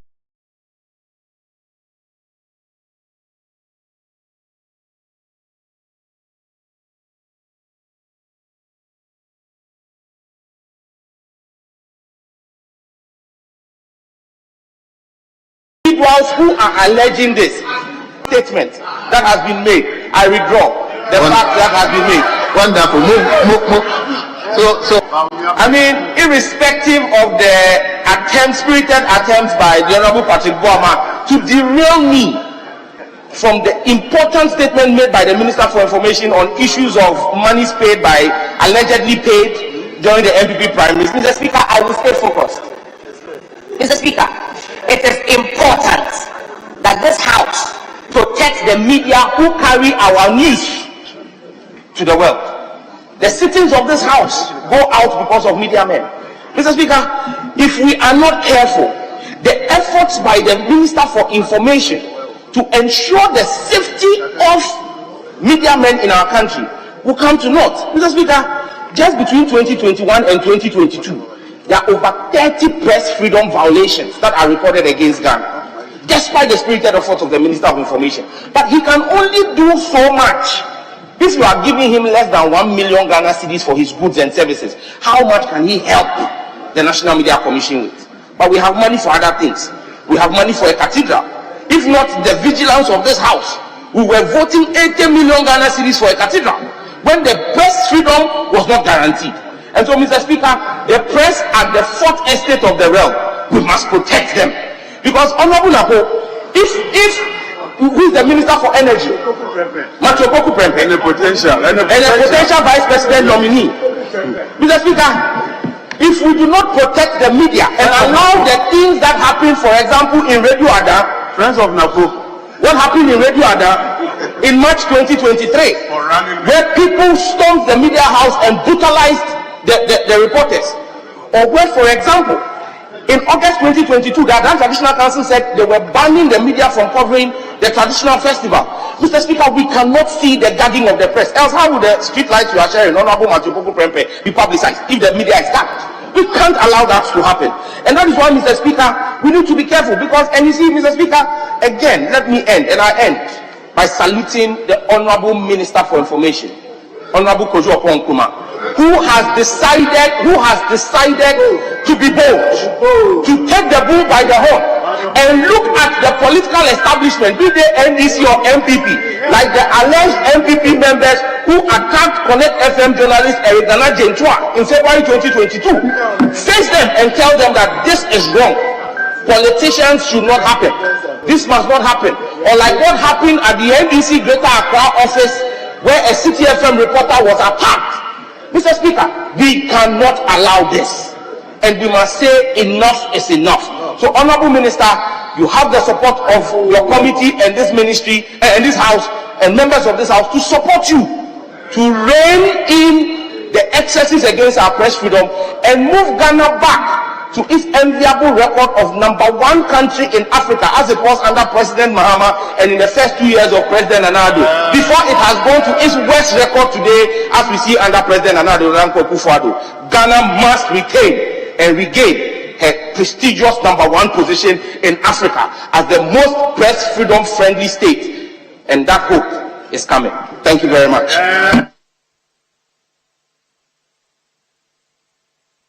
Yes, let him come to my friend from Kumewu.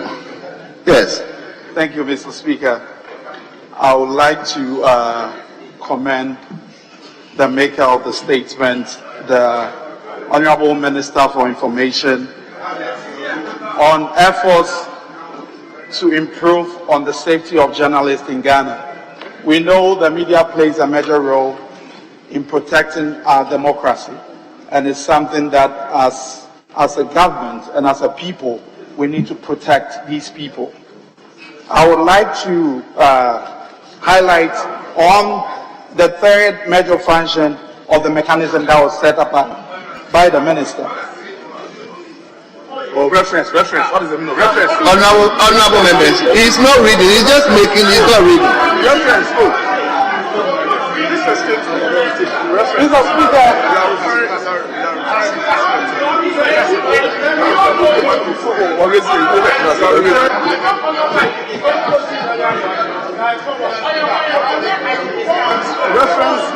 Mr. Speaker, honorable members, how did I introduce him? I said, our friend from Kumewu.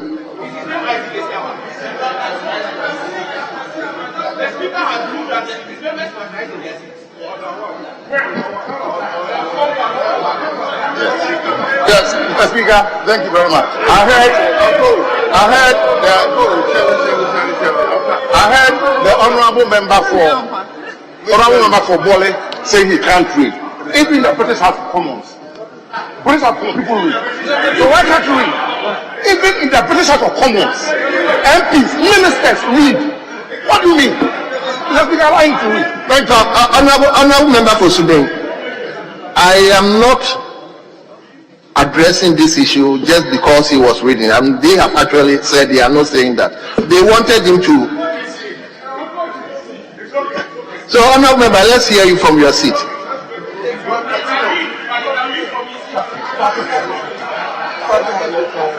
It's okay. Thank you, Mr. Speaker.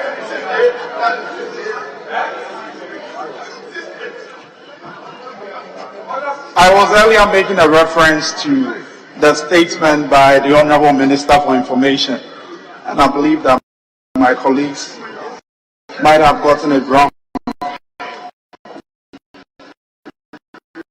Mr. Speaker, the third major function,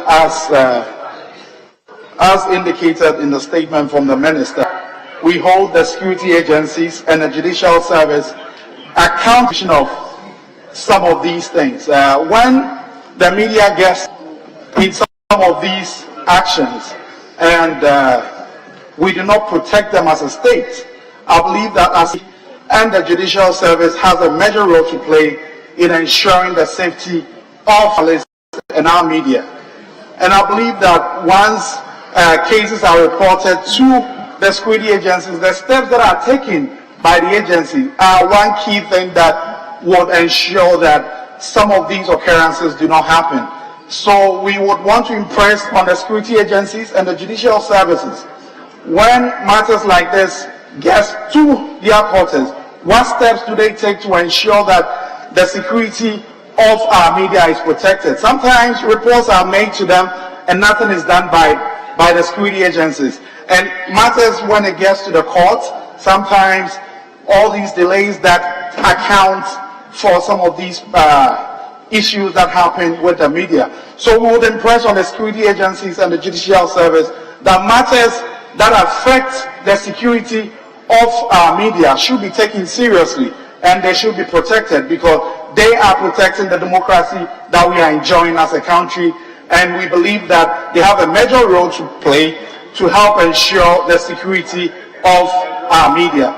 Thank you, Mr. Speaker. Thank you very much. Let me give the floor to Honorable Member for Wa Central. Thank you, Mr. Speaker, for this opportunity. Mr. Speaker, journalism, as we all know, is a critical element of the development of this society. It is not for nothing that we look at journalism as a fourth realm of government. And because of the critical role they play, nobody can deny that journalism is instrumental and very fundamental to the success of any democracy in the world. Mr. Speaker, I'm happy that the Minister has come out strongly and to allow us to re-examine and to soul search about the kind of journalism we practice in Ghana. Mr. Speaker, since the death of Ahmed Swali, we thought that Ghanaians may have learned some sense, that the leadership and the people would have learned some sense in handling journalists in Ghana. Mr. Speaker, since then, 10 journalists, as reported by the Committee to Protect Journalists are hiding because they are afraid that if they expose themselves, they'll be hurt. Mr. Speaker, several other journalists, including the well-known Asare Donko, who reports on situations of illegal mining, deep destruction of our society, himself is hiding because his life is threatened. Mr. Speaker, we can't agree to project this society in this manner, that the records that have been portrayed show that Ghana is one of the worst countries where journalists are at risk because of what they do. So the records are there, and I was happy that the Honorable Sam George brought these things out very clearly. I was also disturbed and surprised that a very objective journalist like Manasseh Azuri had to run away to South Africa since after the death of the Ahmed Swali. It shows that there must be something definite about what we have to do to protect our journalists. Mr. Speaker, I would like the Minister not just to mention that there is a problem or there is a need to handle these things, but to bring concrete suggestions as to what to do to address the key issues about journalists who are afraid to practice because of what they face in life. So, and the proposal has to be brought very concretely to us, that this is what we are doing, this is what we have met the journalists, we have investigated, there is a prosecution going on, or people who have written to them, sometimes indicating their names and threatening them. Mr. Speaker, Ghana is a free country. Our democracy is symbolic of success in Africa. Our determination to make Ghana unique must be enhanced at any one point or the other. This last few years of journalists facing trouble and facing dangers because of what they practice must be investigated, and their lives have to be protected, and the situation has to be made conducive for them to practice. Mr. Speaker, a journalist bringing out issues into the world, exposing dangers that are faced by society, is not committing any crime. They don't manufacture the issues. They simply report the issues. And if by reporting issues, their lives are in danger, it must be a concern to all of us. Mr. Speaker, I'm happy the Minister has brought it up. We are calling on him to make it more safe, to make journalists feel more safe to practice. It must just not be a report. it must not be a concern only. It must be a concrete commitment to make sure when journalists are out to practice, they do so because they think it is their job and they think it is helping to develop this nation, rather than to say that I'm doing it because it is about me and about my life.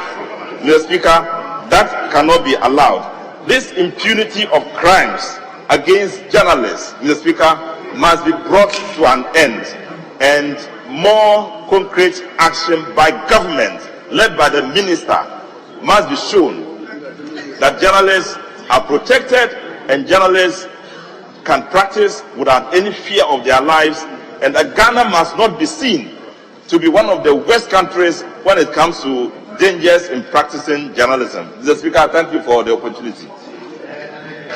Thank you very much.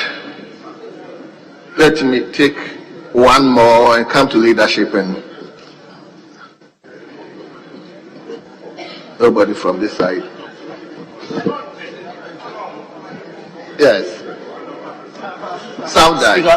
Speaker, thank you for the opportunity to let my views be heard on the statement made by the Honourable Minister for Information. Mr. Speaker, let me anchor my comments on Article 162, 1, 2, 3, 4 of the Constitution. Mr. Speaker, with your leave, let me read. Freedom and independence of the media are hereby guaranteed. Article 162, Clause 1. Mr. Speaker, Clause 2 is as follows. Subject to this Constitution and any other law not inconsistent with this Constitution, there shall be no censorship in Ghana. 3 is to the effect that there shall be no impediment to the establishment of private press or media, and in particular, there shall be no law requiring any person to obtain a license as a prerequisite to the establishment or operation of a newspaper, journal, or other media for mass communication or information. Finally, Mr. Speaker, 4 is to the effect that editors and publishers of newspapers and other institutions of the mass media shall not be subject to control by government, nor shall they be penalized or harassed for their editorial opinions and views or the content of their publications. End of quote. Mr. Speaker, I've looked carefully at the statement from the Honourable Minister, and the title is to the effect that efforts to improve the safety on journalists in Ghana, that's on journalists in Ghana. Mr. Speaker, the paragraph 2 of the statement is to this effect. The phenomenon of attacks and intimidation of journalists is gaining notoriety in our republic. Data available to the Ministry of Information suggests that the trend is ascending. Very poignant. Mr. Speaker, I was hoping to see some statistics. It would have driven the matter more home. Mr. Speaker, I also heard him say that there are efforts to urge the judiciary to exact punitive punishment to persons who attack journalists. And I want to marry this point to something that happened about a month ago. Some persons went to attack some journalists and some persons who were appearing on a program in one of the private media TV stations in this country. The minister, through his efforts, got the persons prosecuted. Mr. Speaker, my disappointment was in respect of the nature of the punishment exacted by the court. So yes, that is, I have a right to express my opinion. So don't be scandalized by it. For the minister to say that they are by policy asking the court to exact punitive measures, and when you slap somebody with 200 Ghana per one penalty unit, Mr. Speaker, that is not punitive enough. And so some persons, if they beat journalists, if they attack journalists, if they intimidate them, and they are taken to court, and they are convicted, and they are sentenced to a fine of 2,000 Ghana cedis. It is not punitive to deter other persons from engaging in that conduct. That is the point I'm trying to make, the Honorable Yabuama. Because by the end of 2019, between 2018 and 2019, there is an organization called United Press for Development Network, and they came out with a publication, and it was to the effect that as many as 31 journalists were attacked in Ghana, and one was killed. Only one case was arbitrated or settled. And so I shudder to look at the statistics that will be available to us from about the end of 2019 till date.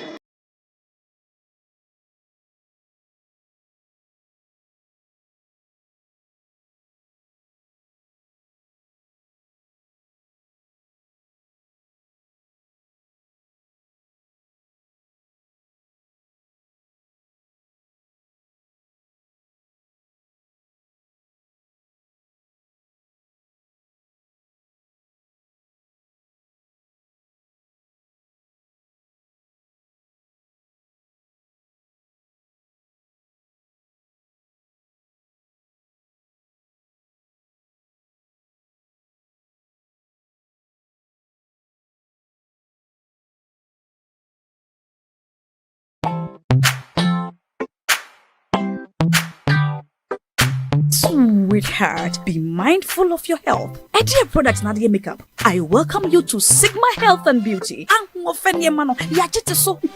can call us the Beauty Embassy. Who pursue beauty more revealed with quality makeup products. There is only one place. The Sigma Health and Beauty 2022 Ghana Makeup Awards Beauty Retail Business of the Year. Of course, we are the defending champions.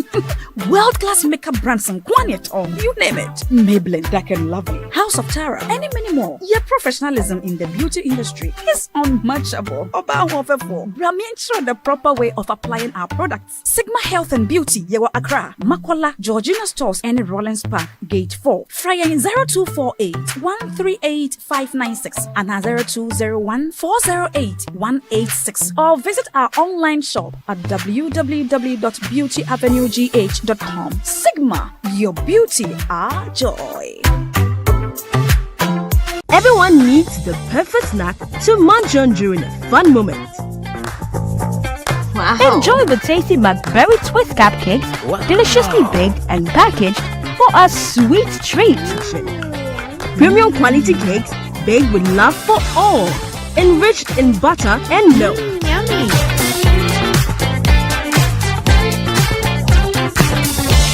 Oh, McBerry Twist cupcakes, simply irresistible. Try one today. This advert is FDA approved.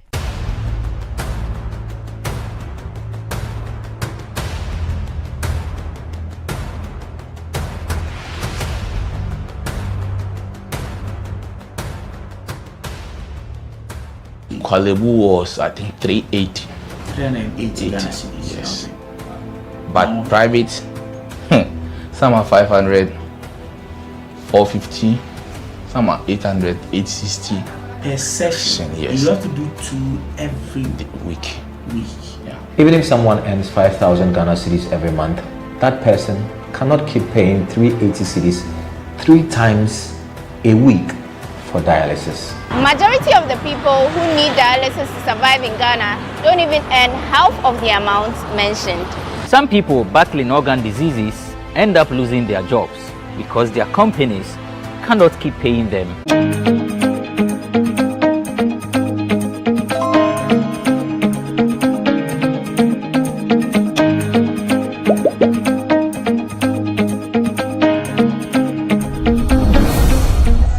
Could have valued their life more than mine, or more than the General Secretary of the former General Secretary of the National Democratic Congress, Honorable John Sasi Dunketia, and went to their path and left us at that roadblock for the soldiers to do whatever they wanted to do on us. when they were giving that order, that make sure you don't go closer to the people. We are waiting for important call, and as soon as that call comes, we'll fire. The journalists refused, and they were with us. They saved Ghanaians, and they saved me. They saved our democracy, and they made sure that peace prevailed. Therefore, when the news and the videos and the pictures were circulating in the country, when we met the UN team and showed them what they said in Ghana. So, St. George, when you are saying that we are retrogressing from our position in the world media, global media ranking, it is man-made. And for speakers, I doubt. If you are looking for one of the best journalists in this country, the Minister for Information is there. And he is now heading the Ministry of Information. But it cannot be done by he alone. Certain things went into the global ranking. You may get the best striker, but if the conditions of play do not favor you, the player may not perform. The Speaker, the minister who took the country from the 7th position in 2012 to the 2nd position in Africa in 2013-2016 was not a journalist. He was a medical doctor. Then we gave it to the journalists themselves.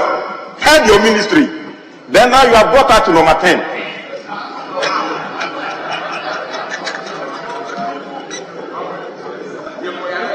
Mr. Speaker, these are the problems.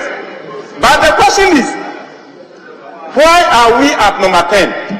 A lot of things went with it. I want to emphasize that it is not the making of the personality you put there. You may have the best striker, but if the conditions of play is not level, he may not be able to score. The Speaker, you remember in 2018-2019, when 122 media houses were closed, it was not done by the Minister for Information. And they were closed. A lot of noise was made. One categorical precondition for a free democracy or important multi-party democracy is freedom of an independent media. So you can't close down radio stations and expect to go and be number 1 in Africa. You can't. And therefore, when we are making noise, what you are doing, the global ranking, the international, surrounding Ghana's democracy, you are destroying it. You didn't listen to us, and that is what took us from number 2 to number 10. The Speaker, beyond that, even though you have restored them, there was something we call Media Development Fund. When the Honorable Muhammad Yariga was the Minister for Information, there was a fund we call Media Development Fund in our budget, and that's what was used to buy, even I remember, laptops for journalists in this country by the Honorable Muhammad Yariga. The Speaker, we moved from Media Development Fund. In the Ministry of Information budget, what we have now is government communication budget. The Speaker, the precondition for democracy is not government communication, it's an independent media. Those monies can be used to resolve the National Media Commission. And therefore, when the Minister for Information is saying that we must resource the National Media Commission, it's in the right direction. But we can resolve the National Media Commission by bringing all those minor funds, bring them together and add it to the National Media Commission's budget, which will be approved by the Special Budget Committee. Just put that one aside. The Information Service Department, which was well resourced under President Kufuor, what is its condition today? We have a lot of journalists. The private journalists that we have in the country, the capacity is there, but the conditions are not there. So, Speaker, this year, the Kwabena Award in BBC won by a journalist in this country. So the media men, the excellent ones are there. They are good. But the atmosphere to operate in this country, Mr. Speaker, now is problematic. And that is why the global ranking, we are going back and going back. So, Minister, yes, the safety of journalists is not negotiable. You said that. The conditions under which they operate must be improved. It's true. The National Media Commission must be resourced. It's true. Next week is budget. You are saying it harmoniously.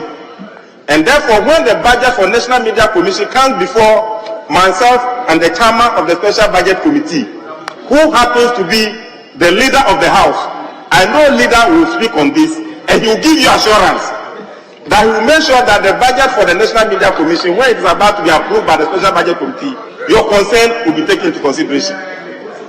Mr. Speaker, not only that, on paper, we have done what a country should do.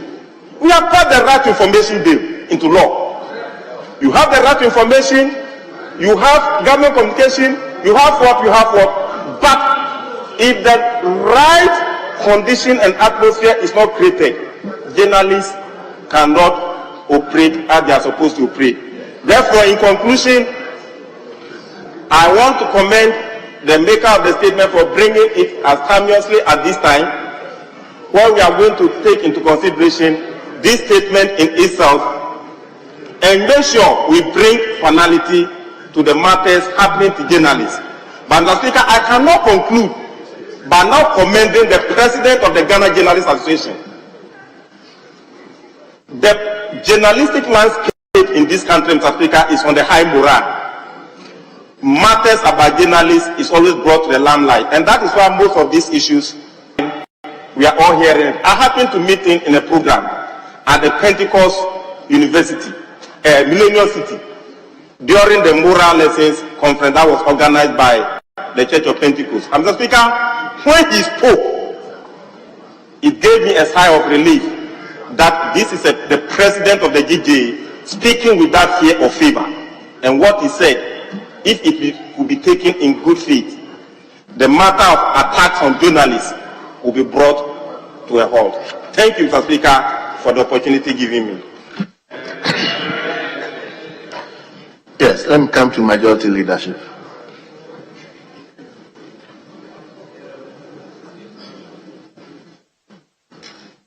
Yes, let me come to the first Deputy Speaker.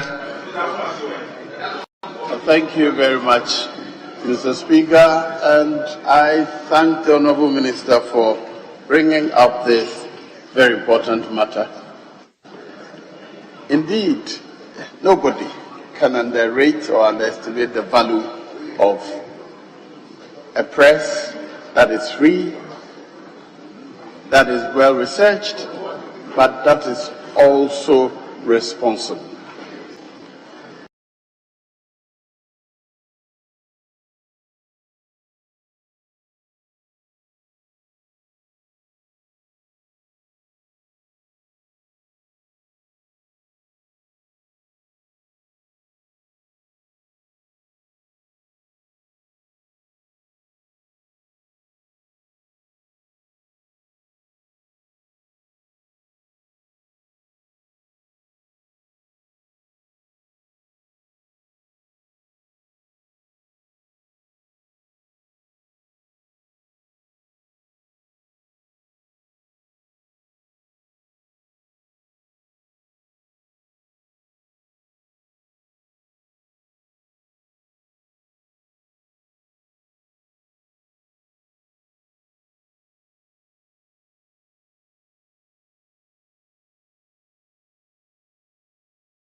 hard. Be mindful of your health. Adina Products Nadia Makeup. I welcome you to Sigma Health and Beauty. You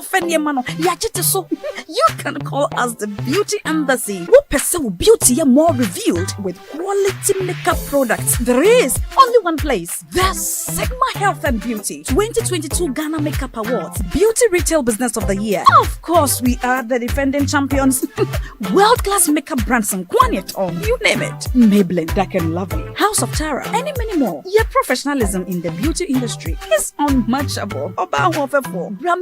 The proper way of applying our products. Sigma Health and Beauty, Yewa Accra, Makola, Georgina Stores, and Rollins Park, Gate 4. Fryer in 0248 138 596 and 0201 408 186. Or visit our online shop at www.beautyavenuegh.com. Sigma, your beauty, our joy.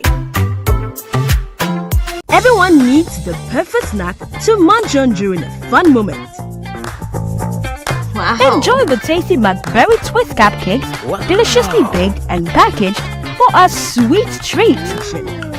Premium quality cakes baked with love for all, enriched in butter and milk. Yummy.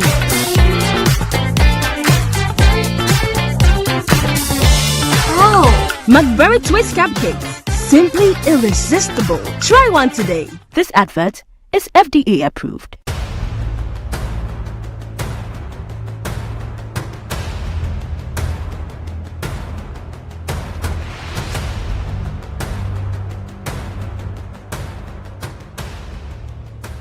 Kwabena was, I think, 380. 380 Ghana cedis. Yes. And the rule was that once the date expired, it was not renewable. That law was made by us here in Parliament. So it is unfair to make the law, which, when applied, then we come back to complain as breaking or attacking journalism. But I think it is important that none of us, nobody, should have any excuse, no reason to use violent means to respond to any attack of any kind. And that, to that extent, we should stand together in condemning any violent response, any violent attack on any journalist, any media person. While saying so, Mr. Speaker, I encourage us, for those of us who own radio stations, many of us do, who own radio stations and who employ people, to ask them to encourage decorum in their communication. Honorable Minister, I encourage you to urge your people to discuss some of the media houses, their choice of words. There's a particular one I'm in court with. Indeed, the judge asked him, why are you so fond of using foul language? Why are you so fond of using foul language? The judge asked him. It is, you don't need to be insulting in order to express yourself. We are fouling the political space. We are encouraging young people now to use foul language. I think it is important that we also urge them to encourage sanity in the airwaves, decorum in the airwaves, and indeed political discourse in an atmosphere of civility. I thank you very much for the opportunity. Thank you very much. Leader, I hope it's okay. Minister, do you want to say something? Yes, Mr. Speaker. First, to thank colleagues for their contributions to the statement. Also to share just a bit of information on the matter of sanity on the airwaves. Just about a week ago, the National Media Commission and the National Communication Authority, under an MOU facilitated by the Ministry of Information, set up a hotline for receiving complaints on what they call offensive or egregious media content. The hotline 0800-419-666. In the last 1 week alone has received over 120 complaints, which looking at in accordance with the guidelines and will be making determinations on. And so to assure the Honorable Deputy Speaker and colleagues who raised a question about responsibility, that work is being done by the NMC in that area. But indeed, the NMC requires the support of Parliament. And again, I'm happy to hear colleagues speak to the fact that they would support the NMC get that kind of resourcing. I think on the matter of the closure of stations, the First Deputy Speaker has made that point that the stations that were closed because they failed or refused to renew their licenses as had been given to them. And I think it is important that as we advocate for media freedoms, we also make the point that we in the media must operate in accordance with the laws as well. Very finally, Mr. Speaker, it is important to reiterate this correction that the government communications budget was for the purposes of communicating the works of the various ministries to the public.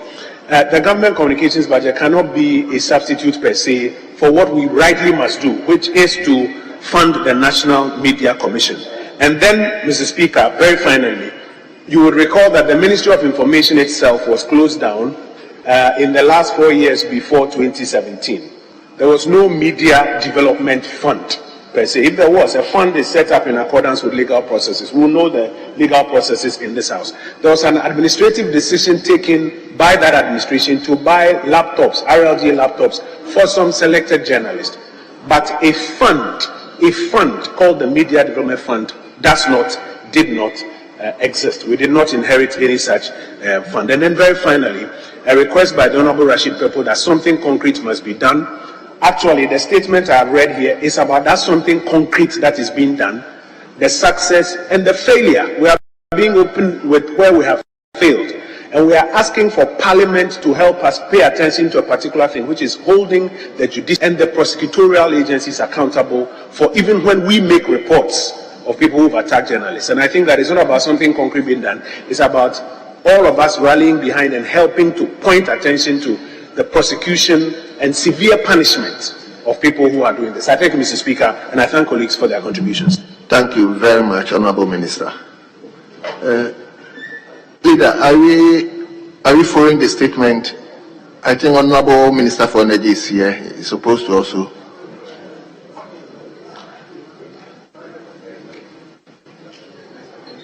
Very well. So, honorable members, last week, Honorable Minister for Energy informed us that today he will be here to give us information relating to the Akusumo dam spirit. So he's here. I will invite him. I think the VRA officials are also here to support him. So let me invite the Minister for Energy to come to the podium and speak to us, and by extension speak to the nation. Yes, Honorable Minister.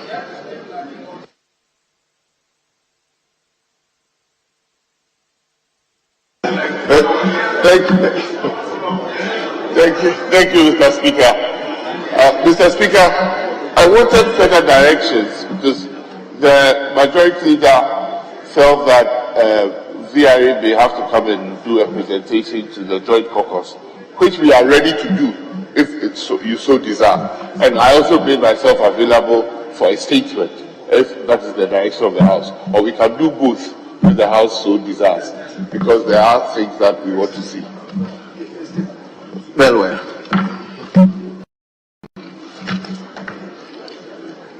Mr. Speaker, Right Honorable Speaker, honorable members of this House, I promise on the first sitting of this session on Wednesday, November 1st, that I'll be here today to brief colleagues and the country on a very important matter that has become an issue of national concern. The controlled spillage of excess water from the Kosovo and Pond dams by the VRA on September 15th, which event has resulted in substantial impacts on our people, especially those communities located downstream of the Pond dam. To begin, I want to, on behalf of the Ministry of Energy, the VRA, and all the allied agencies, extend our sincere sympathies to the communities affected by the flooding caused by the controlled dam spillage. We recognize the impact on their lives and livelihoods and the impact on the socio-economic fabric of the Lower Volta Basin, as well as the extended impact on other communities outside of the terrain. We want to reassure them of our commitment. We are in this together, and we will exhaust all the resources necessary to ensure that all of them are comfortably restored to their normal lives. Mr. Speaker, in the spirit of solidarity that has always been as part of us as a people, especially in trying times, such as the one we currently find ourselves in, I would like to sincerely thank Ghanaians for lending their support through the provision of various forms of relief for the comfort of our fathers, mothers, brothers and sisters who have been affected by the controlled spillage. Mr. Speaker, permit me to revisit the foundation of our first and largest state-owned generating company and put things in perspective. The Volta River Authority has successfully managed the Akosombo Dam since its commissioning in 1965. The dam and its facilities have been the backbone of the nation's economic activities since its completion. The Akosombo Dam and its generating station presently serve several purposes, including electricity supply, stability for the national power grid, water supply, tourism, irrigation, fish farming, and in a very unnoticeable manner, flood control. So, Speaker, one of the reasons people build dams is to control floods, especially when it's perennial. The Volta Lake itself, with a volume of approximately 150 cubic kilometers, is the world's third largest man-made lake by volume, with a surface area of 8,502 kilometers square, more than twice the size of Greater Accra region. A potential breach in the dam could be disastrous for large parts of the eastern Volta and Greater Accra regions. Mr. Speaker, to put in perspective, the volume of water utilized by all Ghanaians or all Ghanaian households in a year is less than 1% of the water that is presently stored in the reservoir. For all the 35 million Ghanaians and our households, the amount of water we use in a year is less than 1% of the present volume of water stored in the reservoir. The Volta River Authority is a member of the Electric Utilities Cost Group, the International Council of Large Electric Systems, the International Hydropower Association, as well as the International Commission on Large Dams. In all these international associations, VRA hydropower operations steadily exceeded industry performance benchmarks for several years. This national asset has been solely managed by Ghanaian engineers for the past 60 years. To the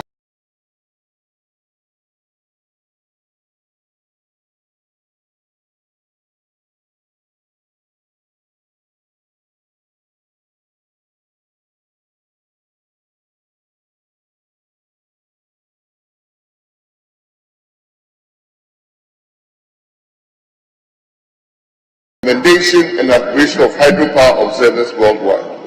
VRA is an internationally recognized and accepted professional institution. Mr. Speaker, to assure the integrity and operational reliability of the Akosombo and Pond dams, when the Akosombo Dam was completed. On each occasion, the dams have been given a clean bill of health. The most recent inspection and review were conducted in March this year with the same favorable outcome. With regards to the electromechanical facilities, the recent retrofit projects on both the Akosombo in 2016 and Pond Power Station in 2020 have assured the enhancement and reliability and performance of the electromechanical facilities by an additional 30 years. Mr. Speaker, I wish to assure you that the Akosombo and Pond dams are safe and are in competent hands.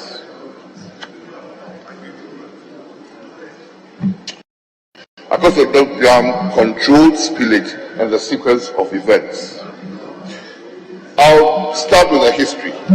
Mr. Speaker, The controlled spillage that occurred on the 15th September this year is not the first time VRA has spilled excess water from the dam. Spilling, though an integral part of hydropower operations, is rare in our situation.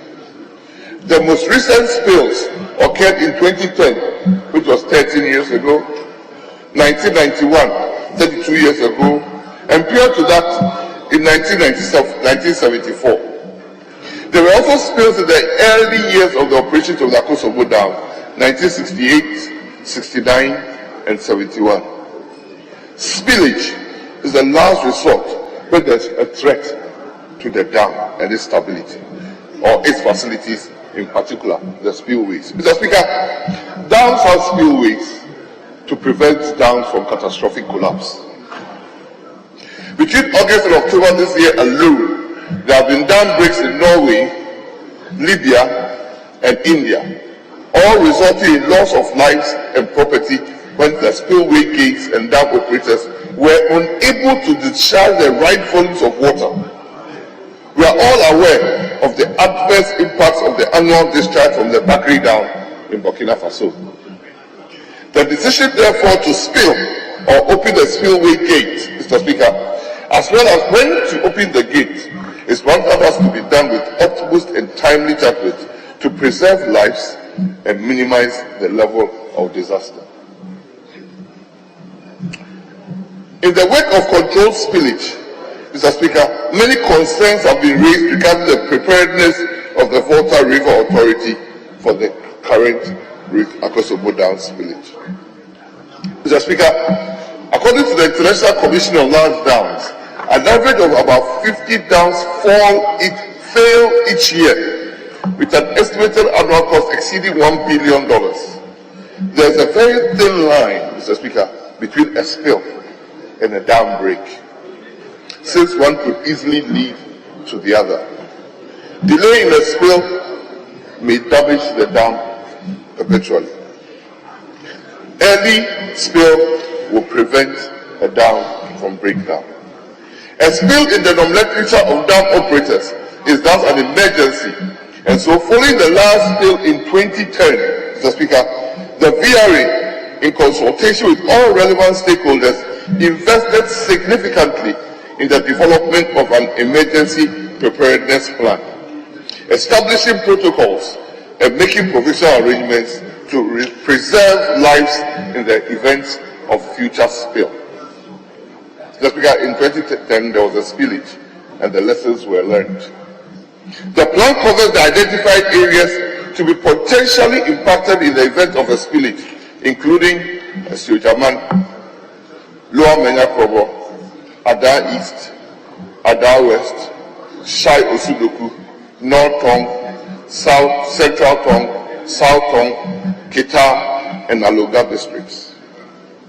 Mr. Speaker, the emergency preparedness plan specifies who does what when emergencies that could lead to a possible dam failure or threaten the downstream life, property, or economic activities occur. It further identifies the procedures and processes that are to be followed, including identification and evaluation of an emergency, notification of appropriate emergency management organizations, and carrying out preventive actions to reduce the impact of an emergency. Mr. Speaker, to put it into perspective, the VRA Emergency Preparedness Plan is a disaster management tool with protocols similar to those applied in emergencies related to catastrophes such as outbreaks, explosions, earthquakes, floods, plane crashes, etc. Mr. Speaker, the VRA classifies these three emergency level situations. Phase 1, which refers to the total discharge, that is, using the dam or what is going through the dam and the spilling of up to 5,000 cubic meters, about 175 cubic feet per second. Phase 2 refers to developing or recurring events that will compromise the dam's integrity and cause a dam break, hence spilling discharges between 5,000 to 10,000 meter cube or 175,000 CFS to 353,000 CFS. Phase 3 refers to a situation where dam overtopping, overflow, or rapid deterioration is imminent. That means the river has exceeded or gone above the safe levels of the dam or its spillway. Discharge is above 10,000 meter cube or cubic meters, which indicates that the need for large-scale evacuations. During all these phases, Mr. Speaker, and all stakeholders are duly informed of the various developments. For the just ended control phase spillage, we only got to phase 2. Mr. Speaker, to ensure familiarization and effective implementation of the emergency preparedness plan during a spilling incident, VRA has held, Mr. Speaker, VRA has held annually EPP stakeholder engagements for all the 9 pre-identified districts since 2011, with at least 400 attendees participating each year. The annual engagement is done with the District Disaster Management Committee, which includes as the chair the district chief executives, traditional rulers, assemblymen, opinion leaders, police, army, navy, fire service, Ghana Health Service, among others, Mr. Speaker, including members of Parliament. Through these engagements, the program produces inundation maps, how the areas that are potentially going to flood, communication channels and platforms, as well as identified safe havens. Mr. Speaker, this year in particular, in the month of May, the VRA and NAGMO, with the support from the United States North Dakota National Guard, along with all the aforementioned stakeholders, carried out, Mr. Speaker, for the first time, a large-scale flood simulation exercise that was also. The simulation, which was reported by all the major media, was carried out in 3 districts identified as likely to be the most impacted in the event of a spillage: North Tong, Asujamai, and Ada East. More specifically, Mr. Speaker, the full-scale simulation exercises were conducted in the towns of Mepe, with 57 volunteers successfully evacuated, Zezekope, 60 volunteers successfully evacuated, and Azizape, 40 volunteers successfully evacuated. For the 6 remaining districts, simulation exercises were also carried out, and their representatives were part of all the pre-training activities carried out between January and May ahead of the simulation. All these were to ensure that in the event of a spillage, people will be safely evacuated with no harm or injury. And that is exactly, Mr. Speaker, that is exactly what the VRA has been able to achieve together with NADMO during this spillage. Mr. Speaker, permit me to take this House through the activities that guided the controlled spilling from the Akosobo Dam this year. The inflow pattern of the dam is such that, Mr. Speaker, by the end of July, only about 6%, by the end of July, only about 6% of the total inflow, that is water coming into the dam, for the year would have been recorded. VRA meticulously, every day, records the volume of water that comes into the dam. It has done that since the dam was commissioned. Mr. Speaker, for the year would have been recorded, while a total of 27% would have been recorded by the end of August. End of July, 6%, end of August, 27%. This is the primary reason why most of the past spills have happened after August. The forecasting model employed by the VRA uses the inflow and rainfall data from various weather stations spread across the country, from the Ghana Meteorological Agency forecast, sea surface temperatures, as well as monitoring other international forecasting agencies such as the Climate Prediction Center and the Africa Center for Meteorological Application for Development, ACMA. Mr. Speaker, in July this year, the forecast data from VRA, as well as the various agencies, indicated that a 70% chance of below average inflows into the reservoir. I want to emphasize that in July this year, all the data show that we will have indicate that only a 70% chance of below average reservoir inflow. However, by the end of August 2023, the Ghana Metro had issued an updated forecast that suggested a high probability of above average inflows for this year. The international climate agencies, particularly the Climate Prediction Center in USA and the African Center for Meteorological Application and Development, ACMAN, however, maintained their outlook of low to average rainfall in Ghana. Notwithstanding the conflicting predictions from local and international agencies, the VRA, after careful analysis, estimated a 50% likelihood of above average rainfall. This was revised, Mr. Speaker, after this initial and started preparatory activities for a potential spill. Following the revised forecast and to reduce the risk of spilling higher volumes, VRA in August communicated to the Ghana Grid Company to increase dispatch of Akopchogbo power station. NAGO was also notified during the same period to prepare for a possible spill while they continue to monitor the situation daily. On September 5th this year, the revised forecast based upon updated information emphasized a higher likelihood of average to above average inflows, further increasing the potential for spilling on September 8th. And on that September 8th, VRA informed stakeholders of a possible spill in the coming days. Mr. Speaker, at this point, all the VRA emergency preparedness plan protocols were activated and notifications were sent directly to EPP respondents and pre-identified stakeholders to hold themselves in readiness for a spill.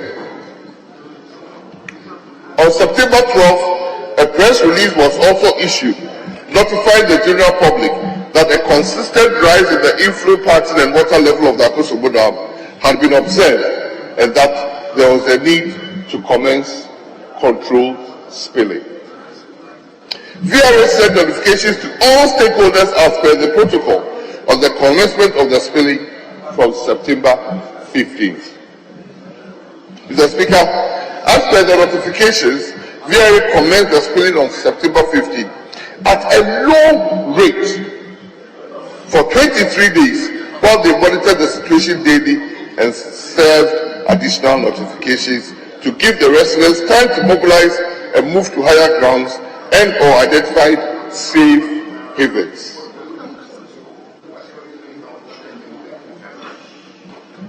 In total, 5 local notifications were issued through the protocol arrangements. In addition, 2 national press advisories were issued.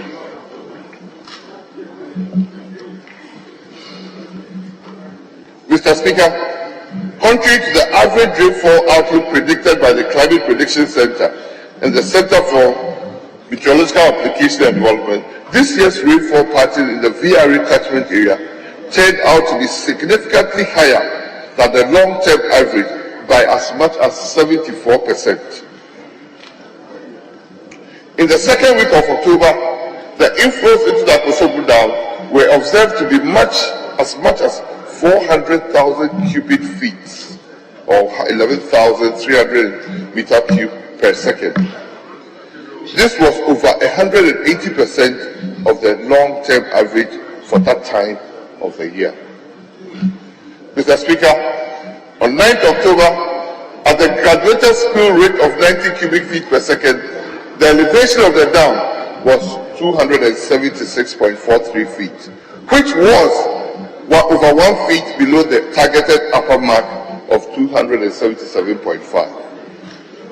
That is for safe operations. Inflows above 250,000 cubic feet per second would each day translate into an approximately 0.2 feet rise per day for the next 5 days, and consequently exceed the confirmed safe limit for the operating of the dam.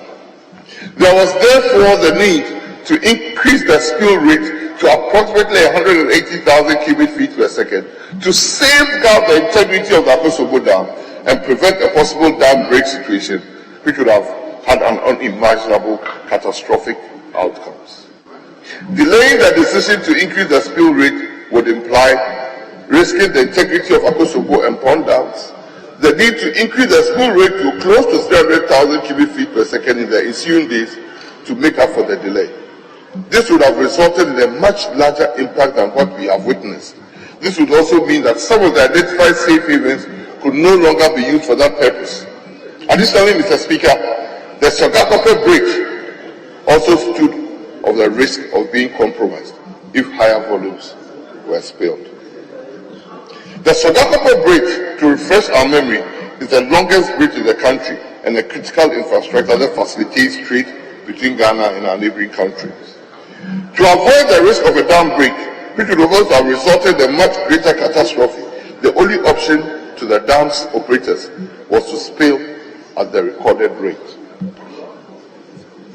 In all these decisions, Mr. Speaker, the focus was to ensure that human lives will be preserved. Mr. Speaker, prior to increase the level of spilling on October 10th, VRA issued a press release on October 9th and also notified the stakeholders via the established communication platform, cautioning an increase in the level of spilling and the need for residents to move up to a higher ground. Meetings were also held with NADMO on the same day for them to activate the necessary protocols for immediate evacuation. The VRA committed an initial amount of 10 million Ghana cedis to support NADMO to commence evacuation, procurement, delivery, and distribution of relief items. Mr. Speaker, VRA has to date still continued in provision of the relief items through NADMO. Mr. Speaker, the relief items are shared, and even some members of Parliament do receive shares for the various communities in their constituencies. The coordinated efforts of VRA, NADMO, and the various state agencies led to the successful evacuation of close to 39,000 persons with no single, Mr. Speaker, with no single injury or death reported. The coordinated efforts also led to the preservation of the Akosombo Dam, the Sogakope Bridge, and the lives of many Ghanaians living south of the Akosombo Dam. Following the additional notification of the need to increase the spillage, the spill rate was increased from 90,000 cubic feet per second to 180,000 cubic feet per second on the 10th of October 2023. The NADMO and VRA team the day after were already on the ground providing relief items to those who have gone to the safe havens and helping others with evacuation. To date, Mr. Speaker, the VRA and NADMO have intensified the distribution of relief items and caught several relief interventions to help lessen the burden on displaced people. The Volta River Authority, Mr. Speaker, paused the spilling on 30th of October 2023. We are still observing the inflows, and if necessary, we may have to spill. Mr. Speaker, the flooding which resulted from the controlled spillage of the dam caused flooding in parts of Volta region, Eastern region, and Greater Accra regions in the 7 districts and affected 54 communities. Statistics from NADMO, Mr. Speaker, indicate that more than 39,000 have been affected. Thankfully, like I said, Mr. Speaker, no deaths.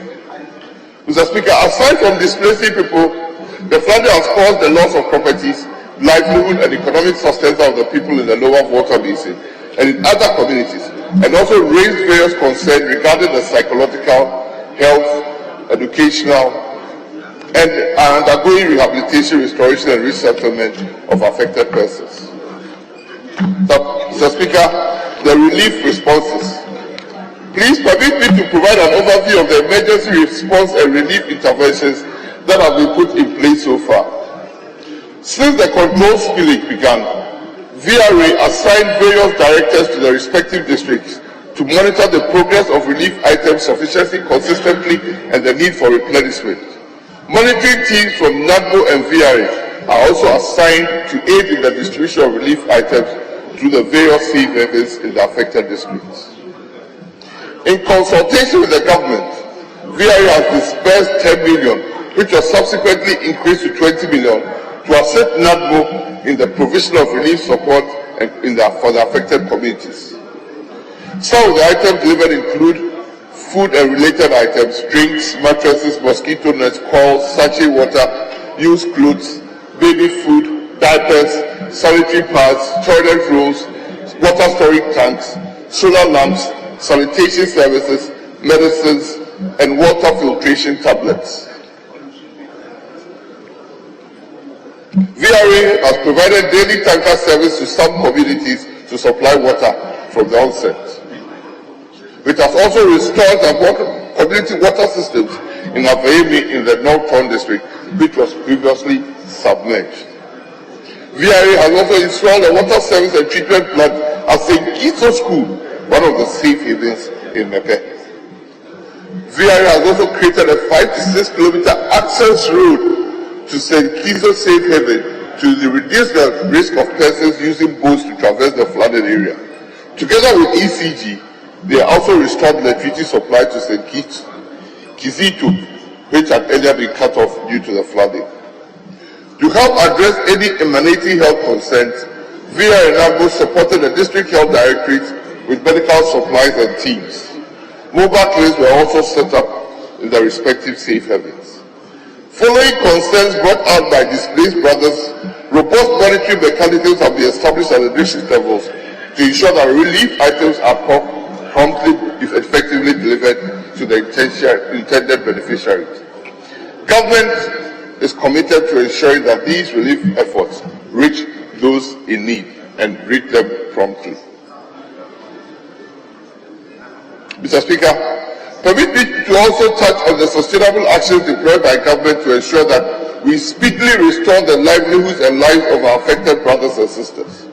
Right from the beginning of the displacement, Mr. Speaker, a 13-member interministerial committee has been constituted by the government started in October 13th to bring on board support and assistance from the Ministries of Energy, Finance, Local Government, Environment, Interior, Health, Sanitation and Water Resources, Defense, Roads, Highways, Education, Information, amongst others.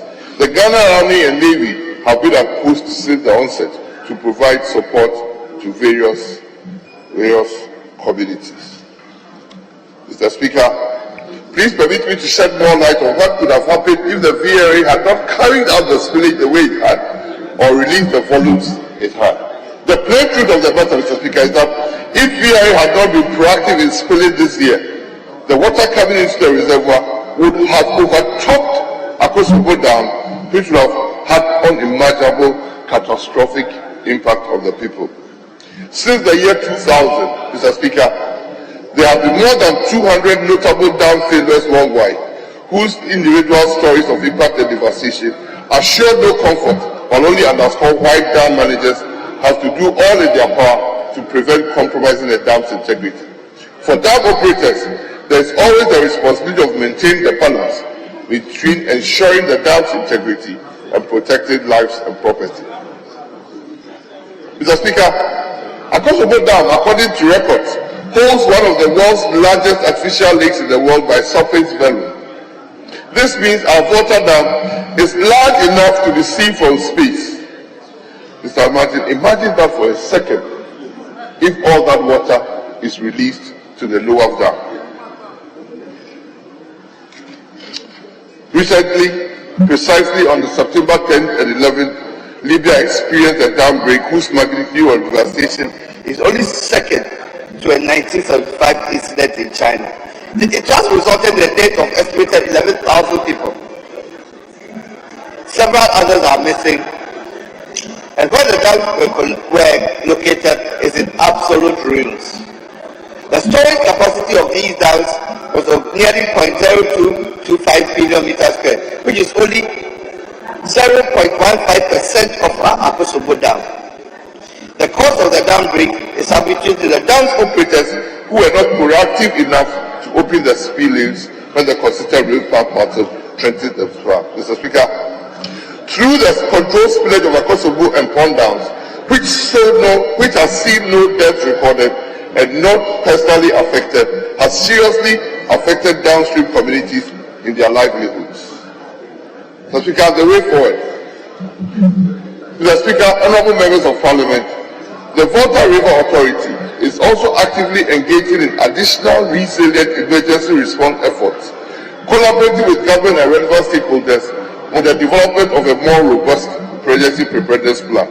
The enhanced plan places a deeper emphasis on addressing impacts of climate change and considers the global warming clues. It is our pride to take additional necessary precautions to prevent and respond to dam-related incidents effectively, ensures that such incidents don't recur. I would like to conclude, Mr. Speaker, by emphasizing that the VRA controlled spillage of excess water from Akosobo and pond dams between 15th September and 30th October was a necessary safety measure to prevent a highly possible dam break disaster. Spillage, Mr. Speaker, was the only option, and based on the available information and data, the spill levels were what was required to ensure the safety of the dam and prevent a greater impact, not only on the communities downstream, but on the entire country.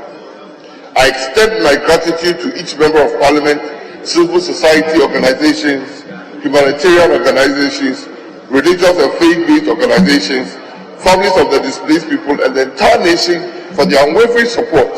And I pledge that together we shall overcome these challenges and emerge as a stronger nation. Mr. Speaker, I did say last week, Wednesday, that the government has set up an interministerial team that is monitoring the situation and intervening when required.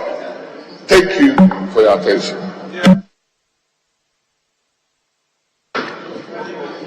Very well. Honourable members, the Honourable Minister for Energy has given us all about the Akosumo and Pond Dam spillage. In order to control the contribution, we will urge 2 from each side or 3 from each side.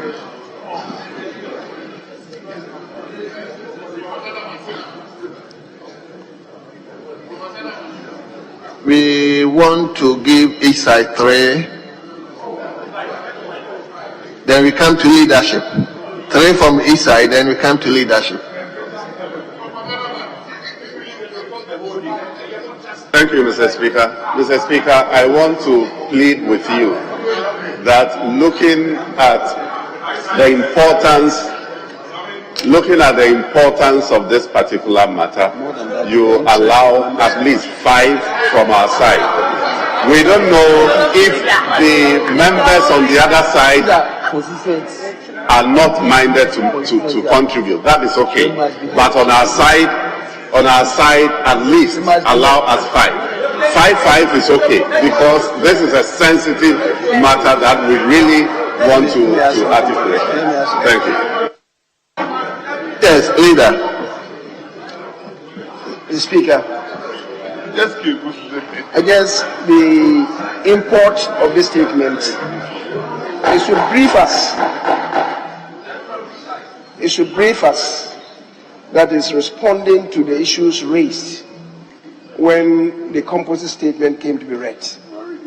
Now there is an interministerial committee working, the report of which certainly would feed this House.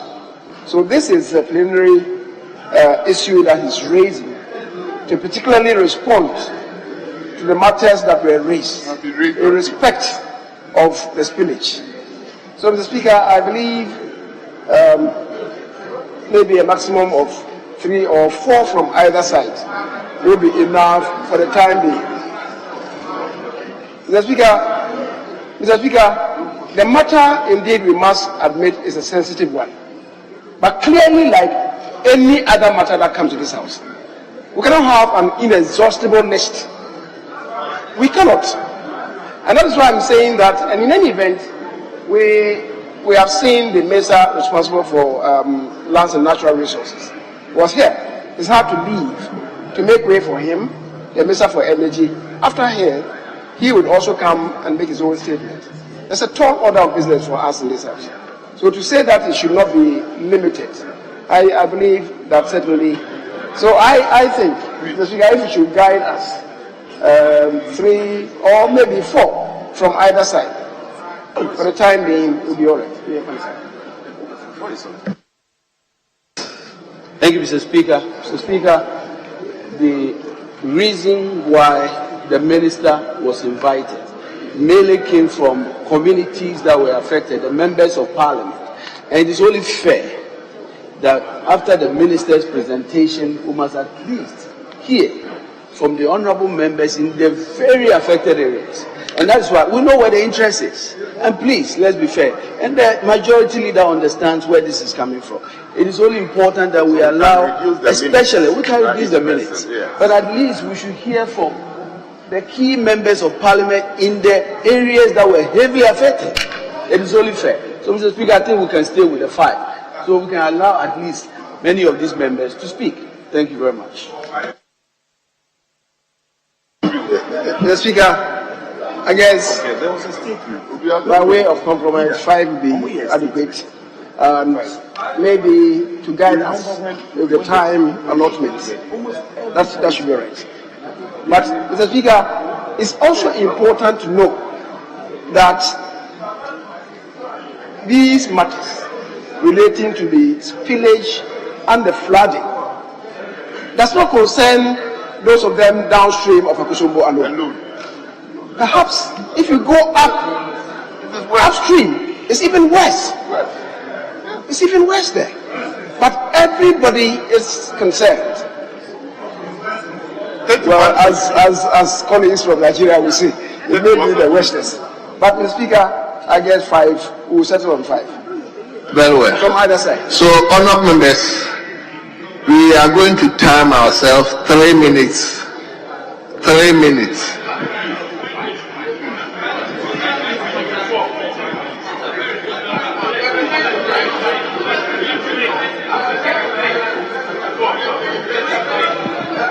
Honourable members, please. So if we give ourselves 3 minutes, from we get 5 people, 3 minutes, 15 minutes. 5 people, 3 minutes, 15 minutes. So 30 minutes, then we come to leadership. So it means we are going to spend about 40 minutes on this. So please, that's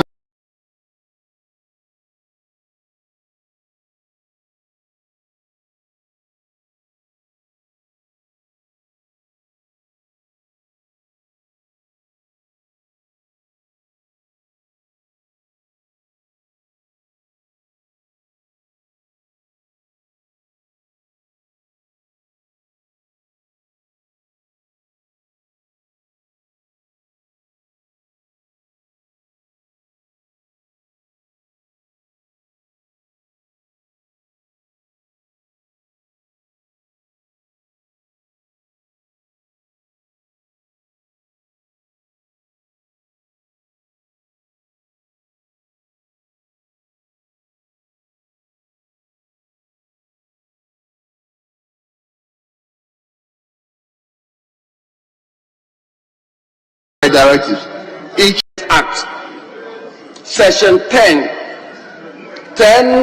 1D and 1E, imposes an obligation on VRA, among other things, to establish, as far as practicable, facilities and assistance to the development of the lake as a source of fish and as a route for transportation of goods and passengers and in any other manner.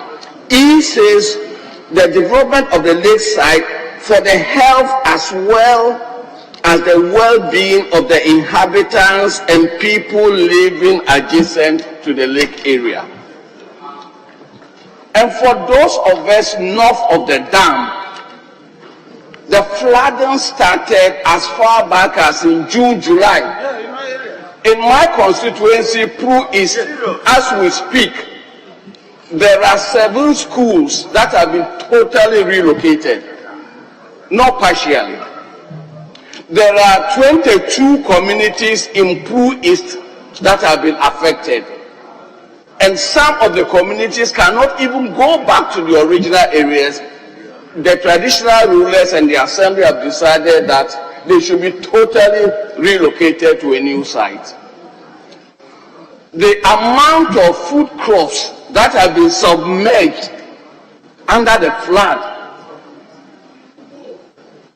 is so huge that I am scared there's going to be a food shortage in the year ahead. Famine. Houses have been totally destroyed. Routes, roads, bridges have been totally overtaken. You can't even go from one community to the other by road in a number of the areas. So, Mr. Speaker, whereas the minister has addressed most of the issues of the spillage, I believe the issue is bigger than the spillage.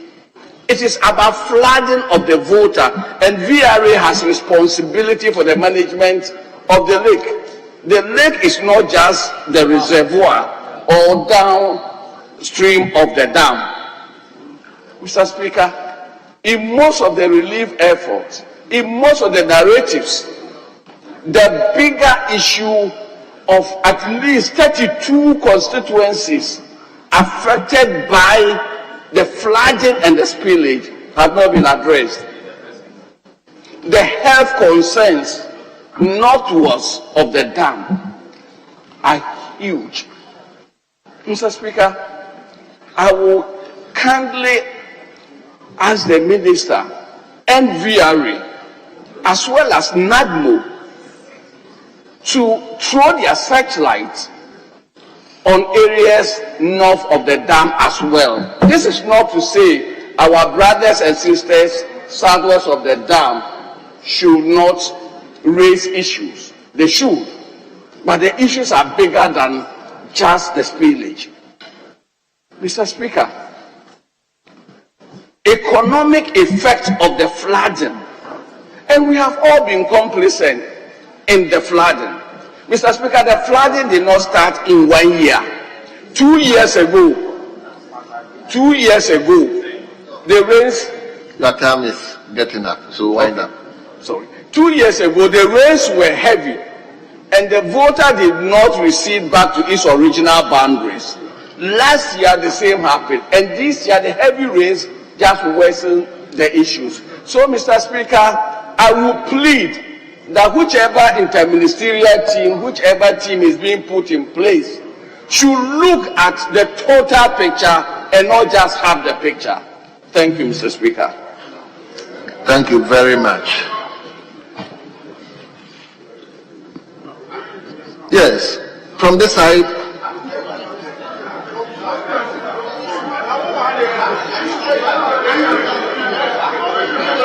Honorable members, it doesn't mean that if somebody has something to say from this side, no. Yes, honorable member for Tema West. Thank you, Mr. Speaker. Mr. Speaker, I am surprised at my colleagues, and I shudder to understand why they want to refuse me the privilege of standing on my feet and speaking for the people of Tema West. Mr. Speaker, let me first and foremost thank and praise the minister for coming to the House to appraise us with what has actually transpired in regards to the Volta River and its problems. Mr. Speaker, I'll also go ahead and appease my colleagues here whose constituencies have been affected. I would put my hand on the hearts of our people, my brothers and sisters, fathers in the Volta region or those areas that have been affected. And I dare say that what has happened to them is not something that I wish for even my worst enemy. It is very unfortunate that people will live and spend their whole lifetime savings to, as it were, put up a place of abode, somewhere that they want to put their head when they go on retirement, only to wake up one morning and find it submerged under the sea. I don't think that this was planned. I don't think that this was envisaged. And indeed, for it to happen the way it has happened, it behoves on me and my colleagues on the other side to find ways and means to bring these people who have been affected where they were before this loss occurred. And that is what I want us to think about, the Speaker.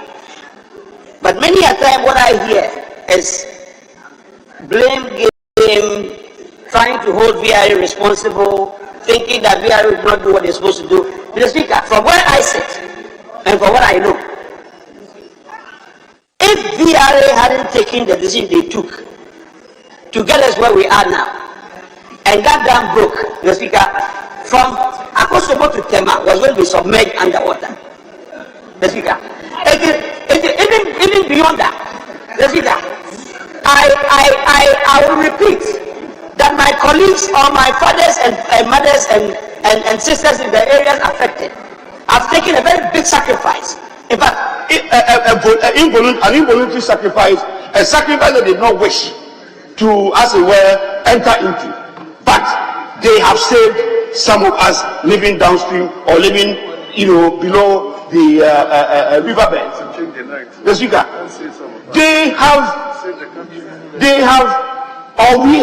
we have blindly overlooked what VRA has actually gone through. I don't think the chief executive and his management even do sleep, because they started this exercise by going to educate people who live in these areas. When they realized that the water level was going up, they didn't start this exercise yesterday, Mr. Speaker. This exercise started way back, warning people, telling them what will happen, and so on and so forth. The Speaker, they also started the spillage small, little by little. They started releasing this water in such a way that it wasn't supposed to have, caused this havoc or this mayhem that we are seeing today. But unfortunately, they don't control the rains. They do not have the opportunity to determine how much rains fall into the basin at any particular time. At a particular point, they were overwhelmed. What they had to do was to ensure that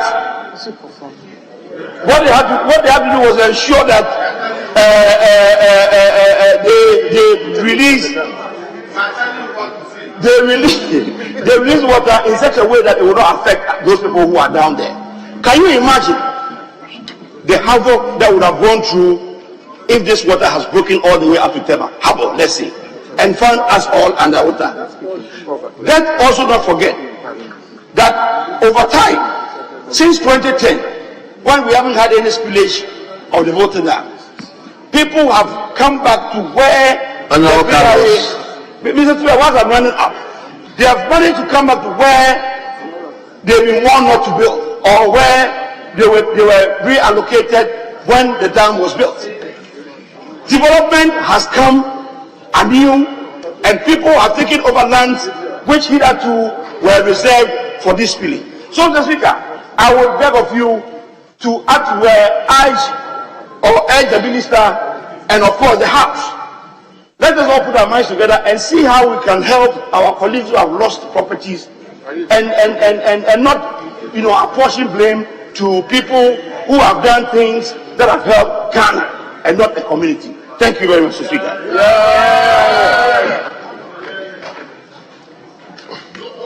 But you have provided list. So, per the list, let me go to Honorable John Jenapo. Thank you very much, Right Honourable Speaker. Right Honourable Speaker, first of all, let me express my sympathies to the affected communities. And like Dr. Donko said, that spans all the way from the north to the south. And like the majority leader pointed out, I'm surprised that government has decided to form a ministerial committee to look at the spillage of the dam. It is here, it's stated. If you read the information, it says that an interministerial committee has been constituted to address the havoc emanating from the spillage of the dam. And I'm saying that even from day one, when you do that, you are limiting the focus. And I thought that government would have done much, much more. But Mr. Speaker, we are not talking of a sudden spillage. We are talking of a situation where VRA knew that they were crossing the 276 mark. That is the mark. And so today, the minister is in Parliament, briefing MPs on the aftermath of the spillage. The first question you ask is that couldn't you have engaged these MPs before the spillage? This is serious. This is cardinal. At least when the MPs move to their communities and they speak to their people, some of them will listen. That should be a simple issue. And then you went there and did a simulation. I never heard of any simulation in my area. I never heard of any simulation. And I never witnessed any simulation. In any case, when you knew you were going to spill the dam, did you create safe havens for them? Which towns were those safe havens created? Because what you do is that once you are going to spill a dam, you create a safe haven so that when people are affected, they can move to those areas. MPs have had to allocate schools for people to go and stay there. Mr. Speaker, this is a serious issue. But even more important is the issue of this perennial flooding. On the 19th of November 2019, President Akufo-Addo cut the sword for the construction of the Pualugu Dam, valued at about $1 billion. We were told that that will be the main solution on the white volta in terms of flooding. Mr. Speaker, when he cut the sword, he promised that in about 4 years, that project will be completed. At the end of this year, the 4 years will be due. I have been there, Mr. Speaker. No activity is taking place. No activity. And so, this issue of providing relief items, that is not the solution to the problem. But even more disturbing, I come from the Central Gonja district today, and this might sound political, but that is the reality. The MPP chairman is the one leading the distribution of the relief items in Bupe. That is the truth. People are using this for political football. And I think that this House should rise above all these issues and deal with the issues the way they ought to be dealt with. Mr. Speaker, finally, I would appeal. Hold on. Yes.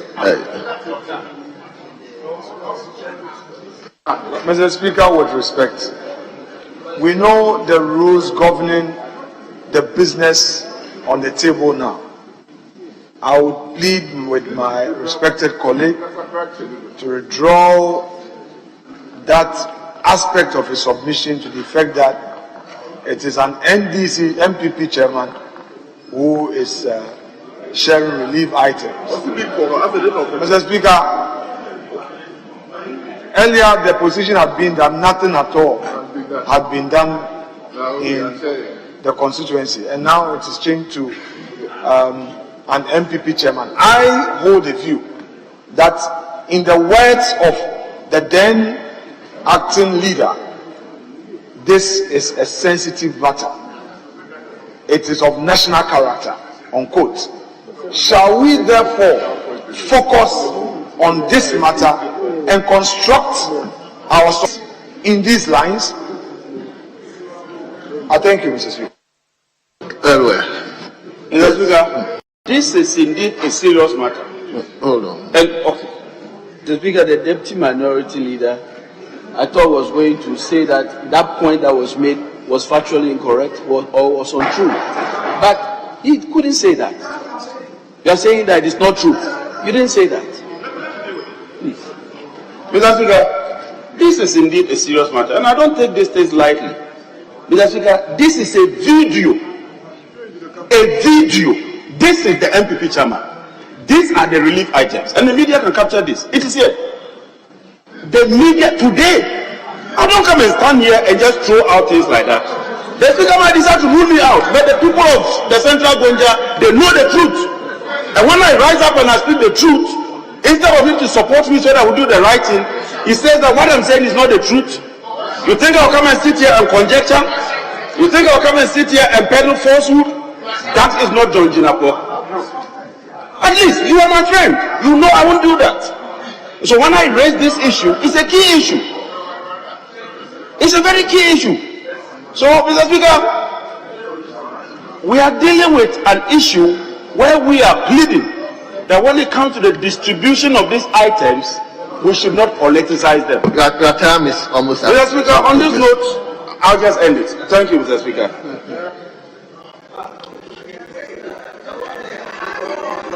Mr. Speaker, this is the House of Records. Mr. Speaker, in an attempt to defend his stance, Mr. Speaker, all he did was to show us a picture of somebody standing somewhere with certain items behind the person. Mr. Speaker, it's a pure conjecture. Please, with the greatest respect, we know the rules. Would my respected colleague withdraw that aspect of his submission? It is only fair. That's why I'm making an application to the Speaker. It doesn't warrant the shout. Mr. Speaker, we know, for the avoidance of doubt, I will go back to the rules.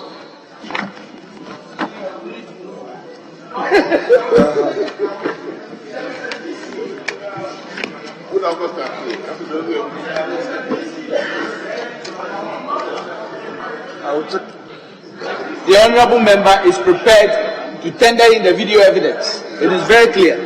And so there is nothing to argue here about. He has backed it up with the video evidence and he is prepared to present it to this House. There is no point in arguing.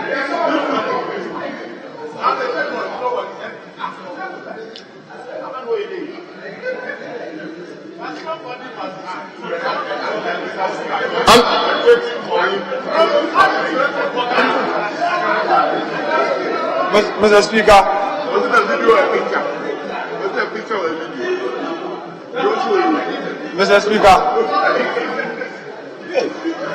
the statement you admitted, which statement came from the minister,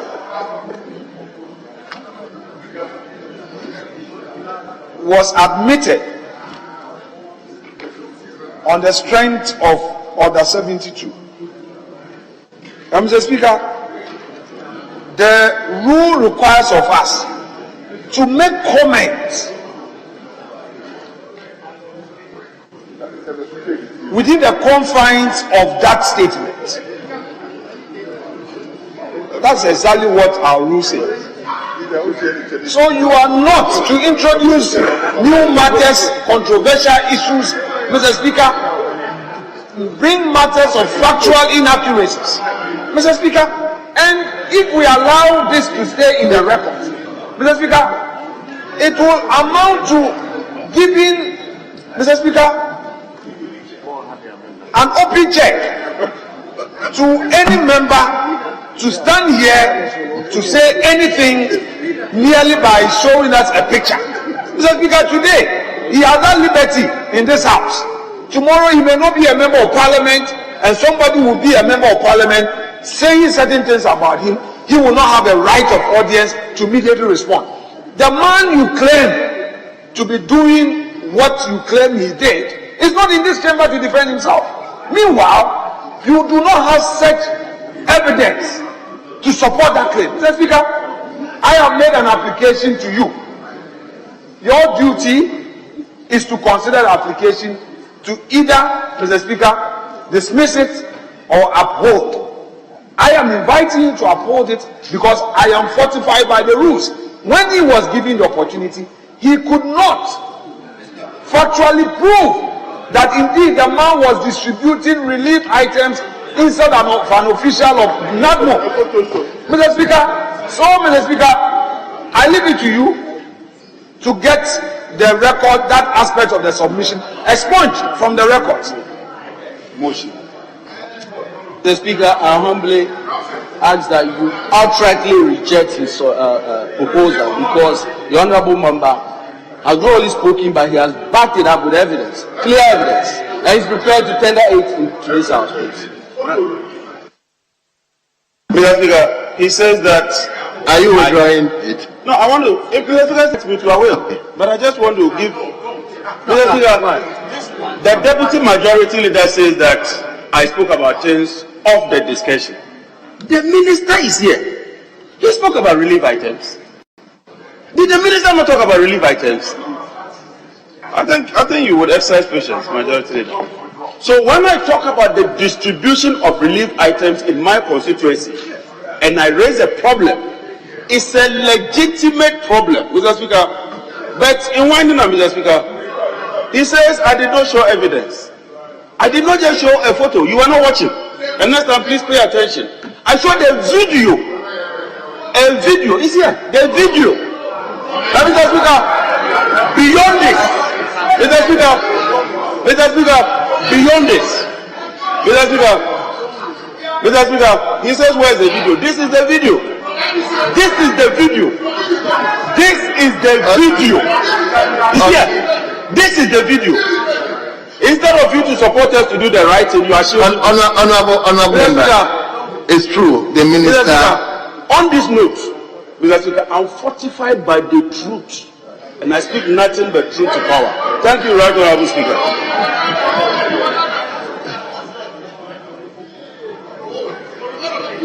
Okay. Thank you very much, Mr. Speaker. Mr. Speaker, with the greatest of respect to my colleagues, whilst I was walking in, I saw some school children who had just left the gallery. Mr. Speaker, I understand that the minister presented a statement for us to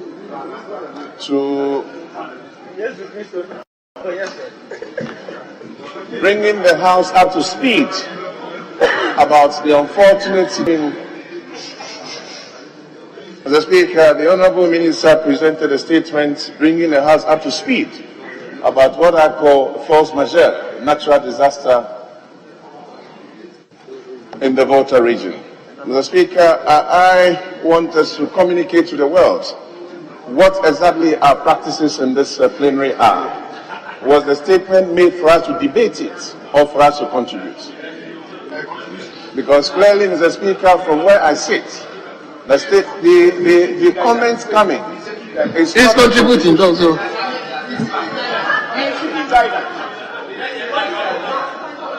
Honorable member, Honorable Okujuto, you will get the opportunity to speak. He is on the floor, please. Mr. Speaker, Honorable, why is he out of? That's the way he sees it. So, Mr. Speaker, I rephrase, but I will want to inform my colleague that he is not a speaker and he cannot direct me what to do. It's becoming one too many of him. Honorable Kujetu is becoming one too many of him. He doesn't direct me how to speak. Honorable Minister, just address me. Mr. Speaker, I rephrase. Honorable members, let's take time.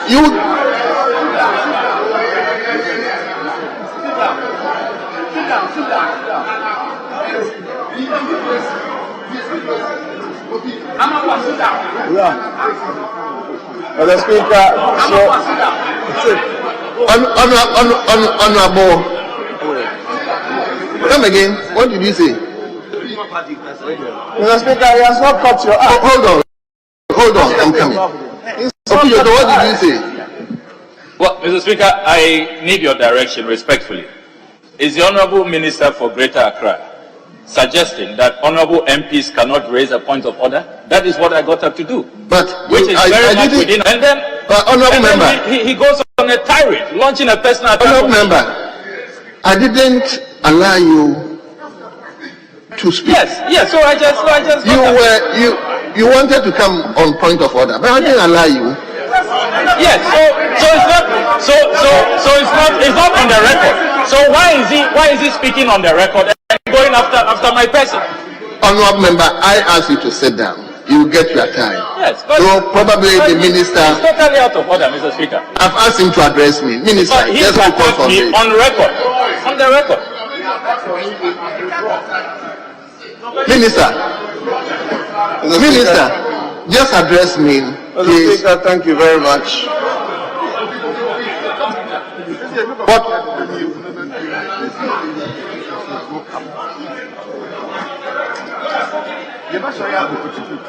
Right Honourable Speaker, I should be allowed to speak. The Minister of Energy was summoned to this House on the strength of Order 72. Mr. Speaker, any member who is to comment on that statement must speak briefly on those facts.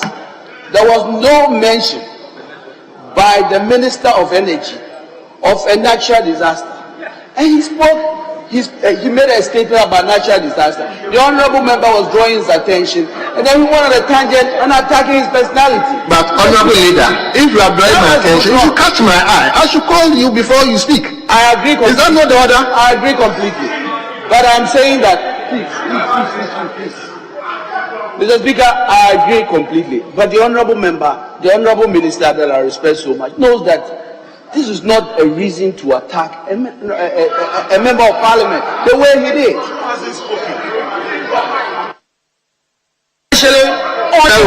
Well. Honourable Minister, if you can just Mr. Speaker, while I rephrase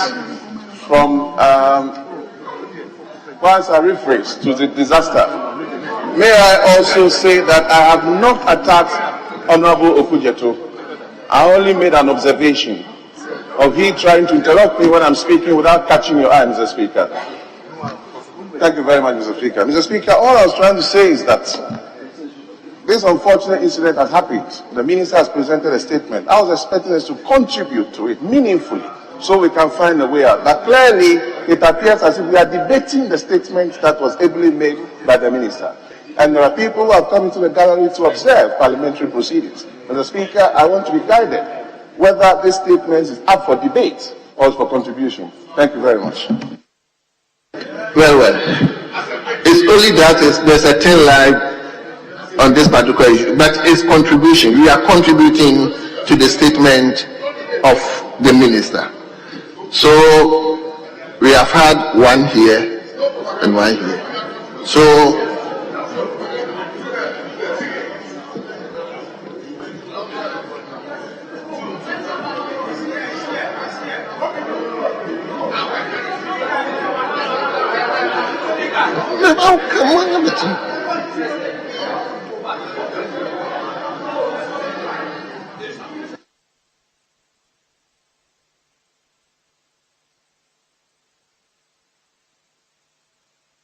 I think the minister came on point of order.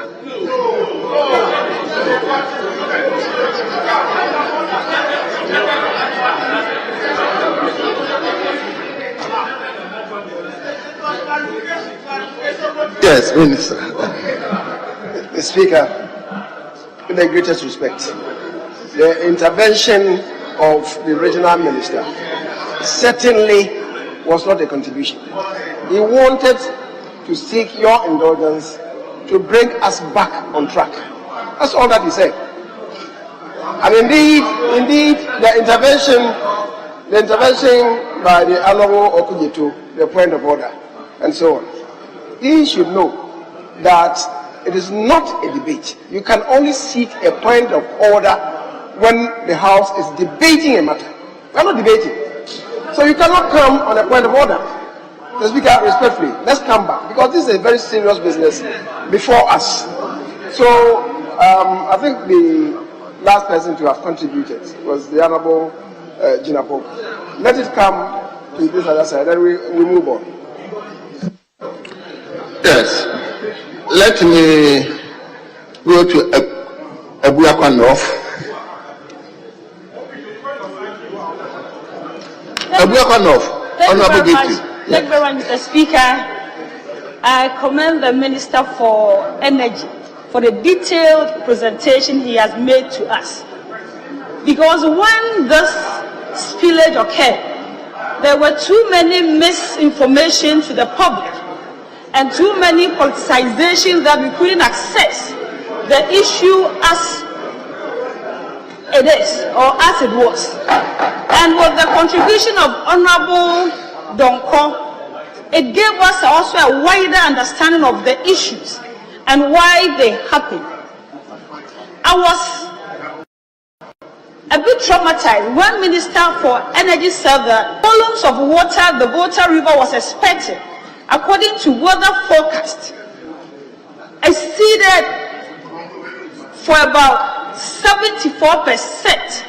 It means, logically, by courtesy or due to global warming, we're receiving too much rains than what we expect, than any other institution or human being could budget.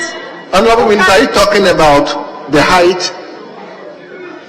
I'm talking about the volumes of water. The volume of water? Yes. But, well, I thought he didn't use percentage. He used percentage. He said 74%. Very well. Very well. Yes, proceed. So, Honorable Speaker, it means that the issue that happened, and is not due to inefficiencies of the VRM management.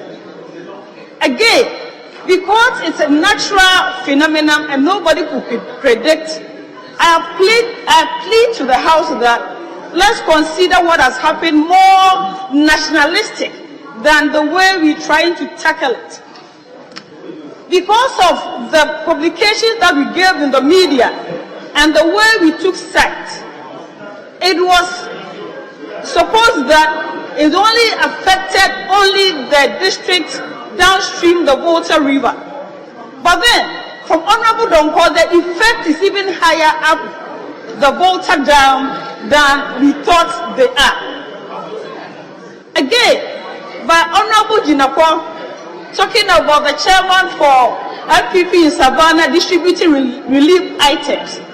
Many people have distributed relief items, and I empathize with the MPs who are in these areas, especially down the Volta and that of the Greater Accra and Eastern regions.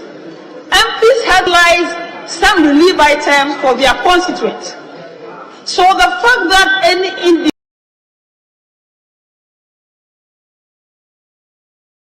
individual is given the relieving items doesn't necessarily mean that it's from government or it's from NADMO. So please, our friends that you have been affected badly by this high rains and that of the spillage, we empathize with you. We know the challenges we're going through, but we plead that let's discuss this in a very national manner so that the technical individuals could assess the issues and we know what we need to do. Again, at the heat of these days, we had a number of individuals saying that we should have constructed let's listen to our sister. A dam to store these volumes of waters. Mr. Speaker, if we're being familiar with the terrain, after Kwam, all the lands are flat, and to build a dam, you need a steep gradient, and also supposed to have some rapids before you could build a third dam. So, Mr. Speaker, I appeal to the House that we know some are seriously affected, all their common funds and private monies have gone to get relief for their constituents. Equally, let's all together consider the national issues, all those of us along the Volta, and do what we could do as a nation to reduce global warming as much as policies, systems, and our efforts could render. Mr. Speaker, with these few words, I still commend the Minister for Energy and that of the technical people from Volta River Authority for the way they have managed this. Thank you very much. Thank you very much. Let's now come to Honorable Member for Northton, Samuel Kujetu Abrapa. I'm grateful to you, Mr. Speaker, for the opportunity to contribute to the Honorable Minister for Energy statement. Mr. Speaker, it is important to put this disaster in perspective.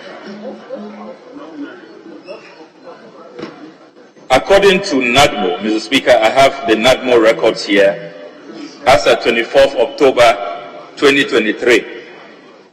In my constituency, which is the epicenter of this disaster, NADMO reports that 12,633 people have been displaced.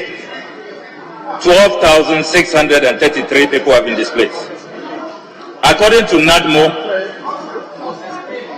1,556 houses have been destroyed. 69 communities flooded, submerged in North Town. Persons living with disability, 273 of them affected. 53 schools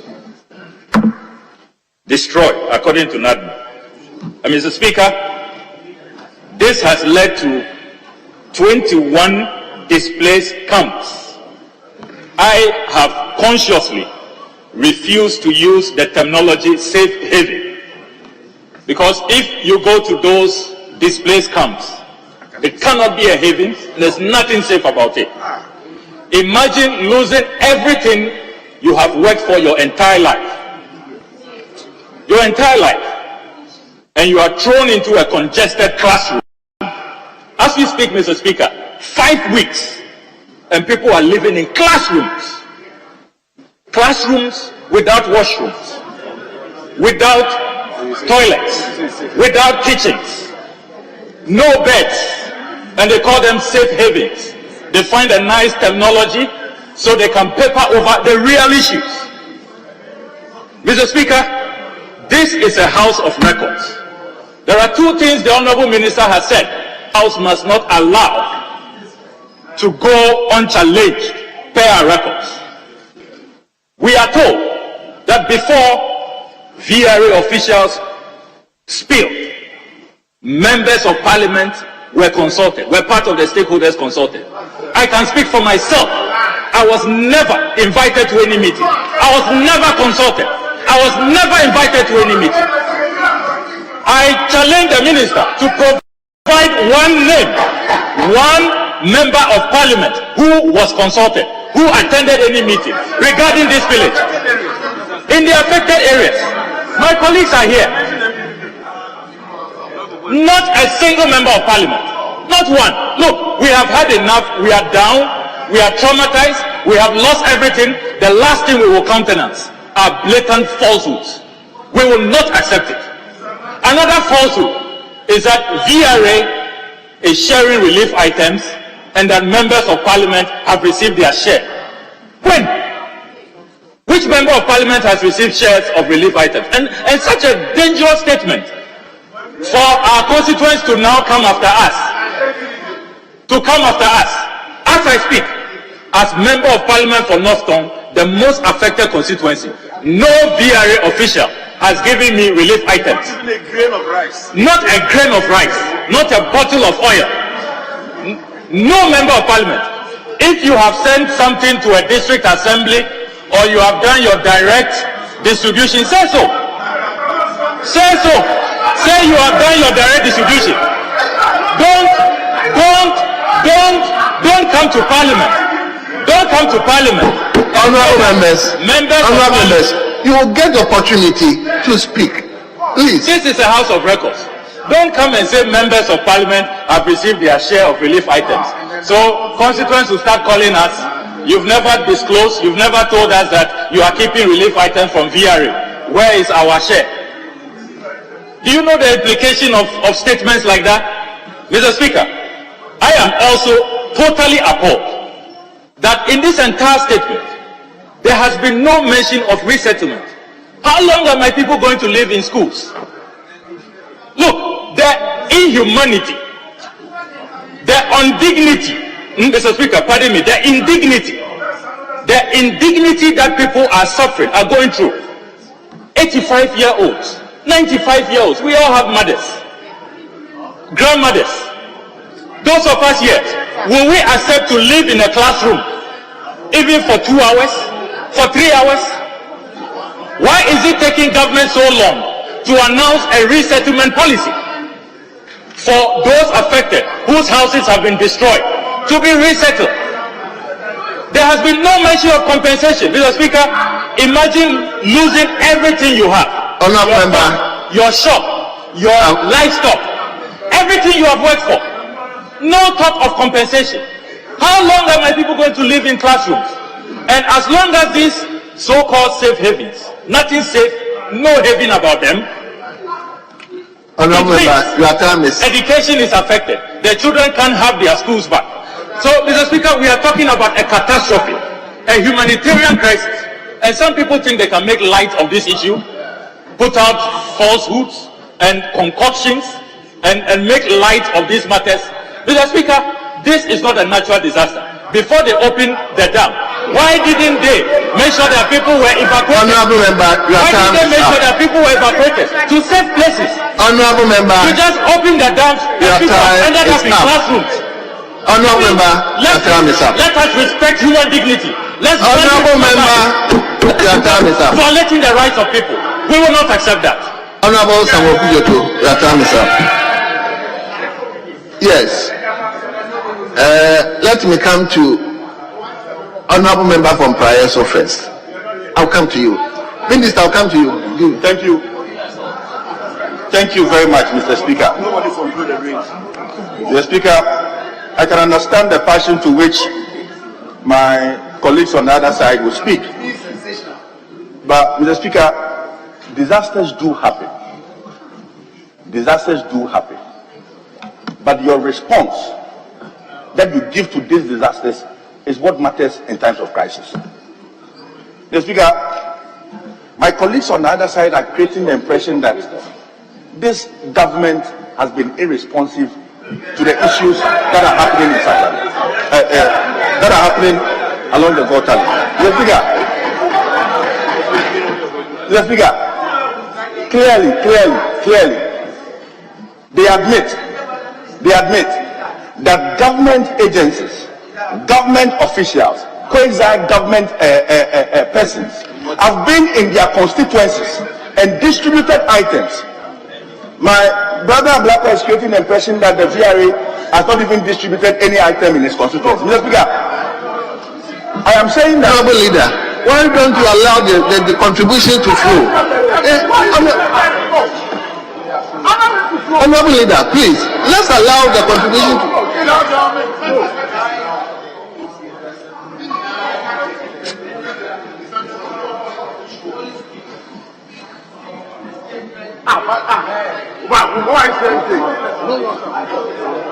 Are you the speaker? So, Mr. Speaker, we must only speak to the statement as presented by the minister, and just make comments on the statement made. The honourable member just started off by going after the honourable Kujato. He has not issued a statement. A statement was made by the minister, and you are expected to make comments. Read comments. Order 72. Honorable Leader, honorable members, please. 72.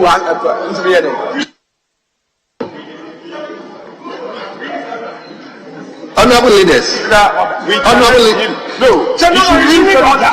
Read the order. He's totally out of order. What order? You know. Honorable leader. He should call the order. If he knows the rules, he should call the order. Which order? This is not relevant. What 72 order? Read it. Read it and let's see. First of all, I don't take instructions from you. I take instructions from the minister. And I was trying when I said Honorable leader, are you listening to him? Have I called you to read anything? Honorable members, please, we have a lot of activities to do today. Let's allow the contributions to flow so that we can put this behind us. Honorable member from Prayeso, please. Thank you very much, Mr. Speaker. So, Mr. Speaker, the point I'm making is that anybody who wants to claim that this government is not responding to the issues as we are witnessing is clearly engaged in some falsehood, and it's important that we do that. Mr. Speaker, the NADMO authorities issued a statement, and they outlined what they have distributed so far. Over 1,000 bags of maize have been distributed along communities affected in the Volta Lake. Mr. Speaker, indeed, Mr. Speaker, indeed, it is on record. And if you visit Honorable Okujetua Blackwell's Facebook wall, the finance minister, an official from the Volta River Authority, visited his constituency. And he received it. And he received items. He was the person leading the charge. So to now make claim that VRA has not done anything, for me, is falsehood. But Mr. Speaker, I sit on the VRA. Honorable member. Honorable member. Honorable member. Yes. Why? You just spoke. I mean, you have. Mr. Speaker. Mr. Speaker, indeed. The Minister for Education has visited his constituency, and it did not go there alone. It did not go there with empty arms. The items that he submitted are items from the government. So to say that he has not, in fact, is my brother now denying that the finance minister has not visited his constituency, and that when the finance minister came to his constituency, he did not give him many items. So we should not engage in falsehood. In fact, it is on record that last week I mentioned, and we have some members of the NDC sitting on the Volta River Resettlement Fund.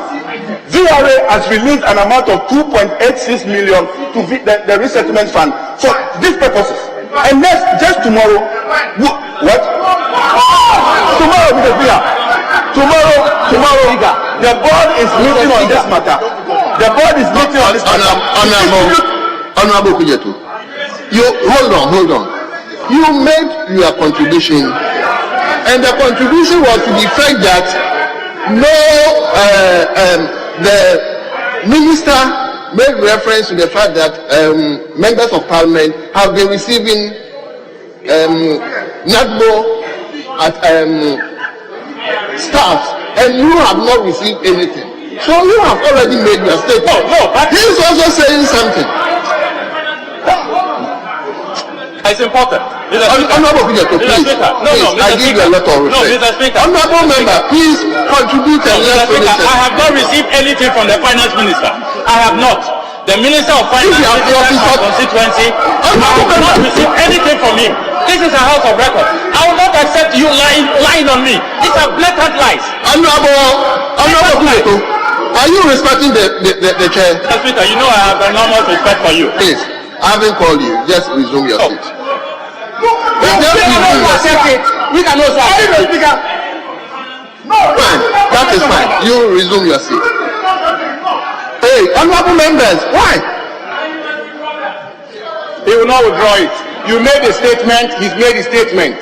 You made a statement, he's made a statement. He doesn't have to withdraw it. Honorable Samuel Kujetu, why? Thank you very much. So you don't respect the chair? Mr. Speaker, perhaps, Mr. Speaker, I can understand, Mr. Speaker, I can understand why other constituencies are complaining. Like me, the finance minister has not visited my constituency. Donations were not done in my constituency. Minister of Education has not visited my constituency. Minister of Energy has not visited my constituency. So when I sit here and I complain, yes, I may be justified. But enough though, it is clear, it is visible. We see it on TV, we see it on Facebook, that people are visiting his constituencies and he's receiving items. You know, Mr. Speaker, honorable member, your time is better now.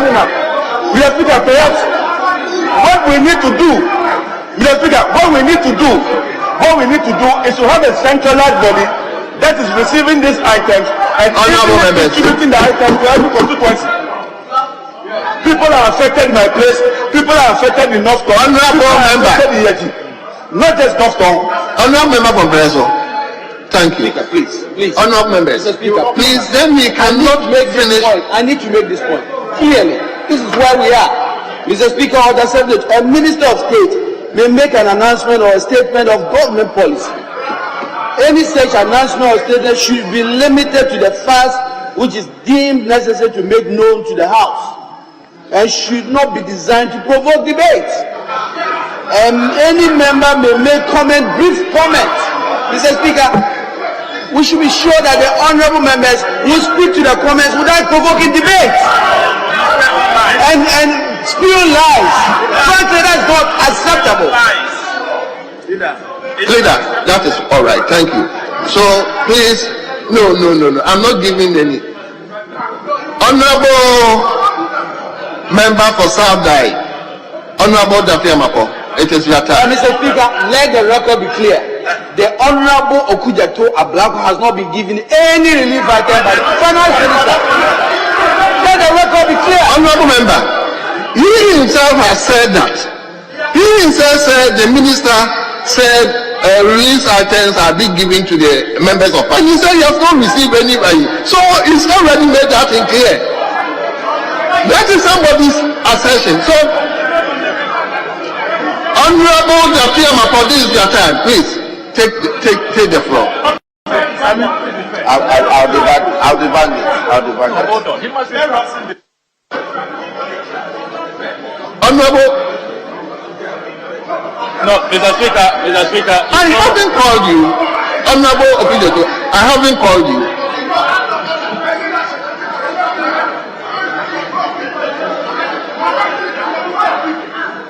Honorable Okujeto Ablakwa.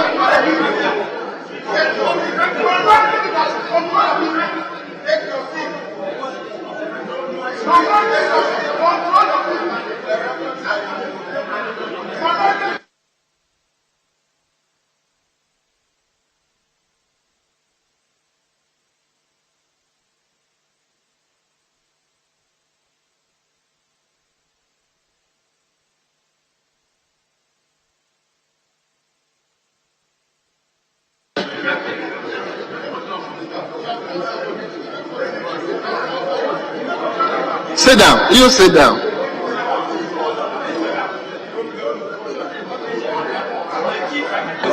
Bring the item.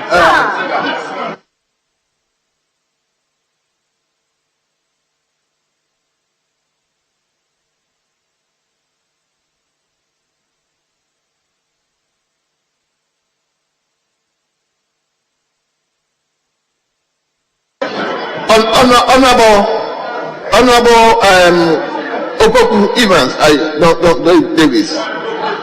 Don't. Why are you telling him not to withdraw? Let's have the point. Yes, he's saying he hasn't received anything. The name of the games was evidence. In fact, when my senior colleague from Jape was talking, he showed a video. Mr. Speaker, today, on the 27th of October, today we received a delegation from the Ministry of Finance and the VRA, led by the Finance Minister, Ken Oforiatta. Today. Who received? Okujeto Ablakwa. Okujeto Ablakwa. This is the evidence, Mr. Speaker. And Mr. Speaker, in fact, Mr. Speaker,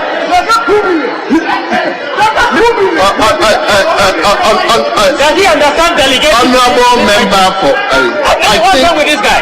Honorable Okujeto. Delegation and relief items are the same. Delegation and relief items are the same. Delegation and relief items are the same. You'll be given a member of Parliament. You sit down. You resume your seat. Resume your seat. Honorable Appiah Sakyi, let's have you.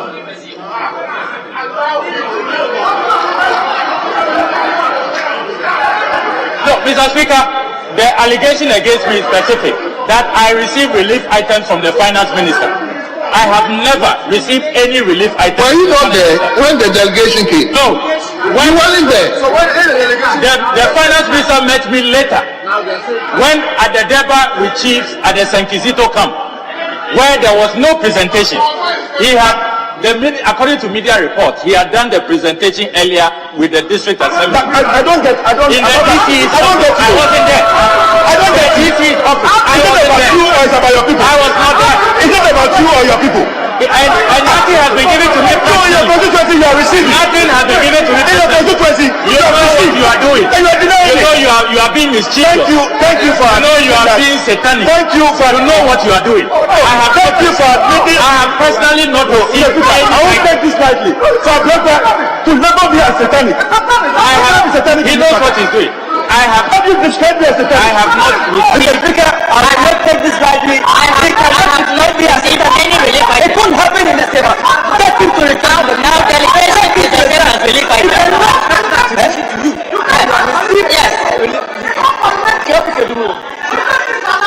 Mr. Speaker. Mr. Speaker. Hey, I'm not going back. Why? Mr. Speaker. Mr. Speaker. Mr. Speaker, Mr. Speaker, please, if I may. Honorable Minister, hold on. Honorable, my ruling is that it should stand. Yes, Honorable Sabda, what the friend said, a member said should stand. That I receive relief items. He said a team visited including That's not what he said. No, he said I have personally received relief items from the finance minister. Because this is a serious matter. My chiefs and people, the displaced persons, are going to come and ask the items you receive from the finance minister. Where is it? These are serious allegations, which we cannot take it lightly. I have never received any item from the finance minister. I've never. Receiving a delegation is not the same as receiving relief items. I have never received relief items, as he stated. I've never received relief items. He said, as MP, me personally, I have received relief items. Honorable members, I never did. Mr. Speaker. So remove your seat. Honorable Okujeso began by accusing the Minister for Energy for peddling falsehood. Mr. Speaker, that's where we should begin from. He accused a Minister of State of peddling falsehood before Parliament. That's where he began from. Mr. Speaker, Honorable Minister, hold on. Honorable Minister, the Honorable Minister is giving evidence to show that the Minister did not peddle falsehood. The Speaker, that is the crux of the matter. Honorable Okujeto, to begin from where he threw the first accusation. He made the first accusation. You are allowing the minister to hide that. Now it is finished. That the Minister for Energy, in fact, you cannot hold your people to order. We cannot allow this to continue. When you do you are in a glass house, you have to watch it. The Honorable Okujeto Appiah himself, Mr. Speaker, Okujeto has made the statement clear that we did not receive any item and so the from the minister. Mr. Speaker, I have a concern. I am wondering why a member of Parliament can...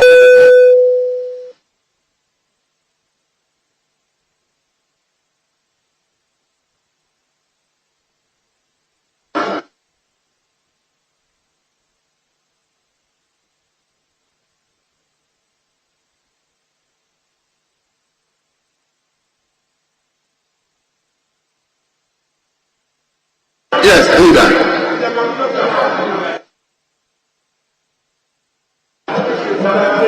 Mr. Speaker,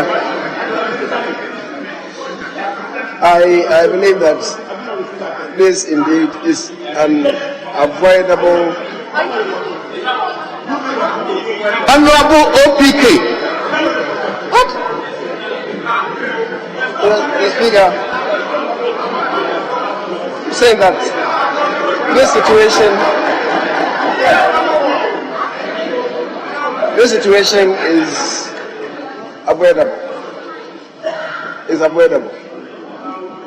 The member for Northton made a categorical statement that he has not received any relief items on behalf of his constituents.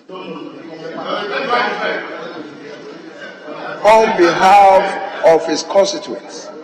And went on further to say that no member of Parliament has received any relief items. Mr. Speaker,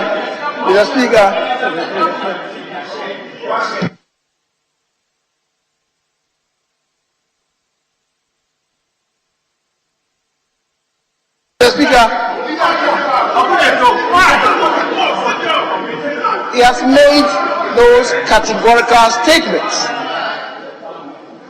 Now, he is insisting that he has not received any items. We can deal with that. We can deal with that. The Speaker, from DRA, the Minister, whoever, he says he has not received any relief items. That is exactly what I've said. So why are you saying I should quote you properly? It's exactly what you said here. That you have not received any relief items. On behalf of your constituents, from DRA, the Minister of Finance, and any other body. That's what you have said. The Speaker, he then went on to say that no member of Parliament on that side of the divide has received anything, any relief items. The Speaker, whereas, and then we have seen some pictures. In those pictures, clearly and sincerely, I have not seen the Honorable Okudzeto Ablakwa. If he's dealing with his own matter, let him insist. He cannot. And then he says that the member was saying that out of mischief. The Speaker, it turns out that yes, some members have even signed to receiving items. So why should he say that the statement has been made out of mischief? The Speaker, that is why I'm saying that he can make the distinction, because we put the two together. We said you have not received and no member of Parliament has received. You made that categorical statement here. So I'm saying that whereas you may be right on one leg of it, clearly on the other leg you are totally wrong. And so you cannot impugn the integrity of the state of the maker of the statement. Mr. Speaker, so I'm saying that if he is insisting that he has not personally received any item, we can deal with that. We can deal with that. But as I'm saying, he cannot, on the floor of this House, insist that no member of Parliament on the other side has received any relief item. And that's why I'm saying that those two statements, we should make a distinction. If it relates to him, let's deal with it. But the other one that he made, he went further to make about members of Parliament not having received anything, clearly, it's untrue. It's untrue. The record is here. They have assented to it. They received and signed. So that is a palpable untruth. And I'm saying that if it relates to him, and he is saying that he has not received any certain, let's deal with it. And if it is for that he wants the member to retract, the Speaker, we can deal with that. Whereas the other one, he would also have to retract, because that is also an untruth.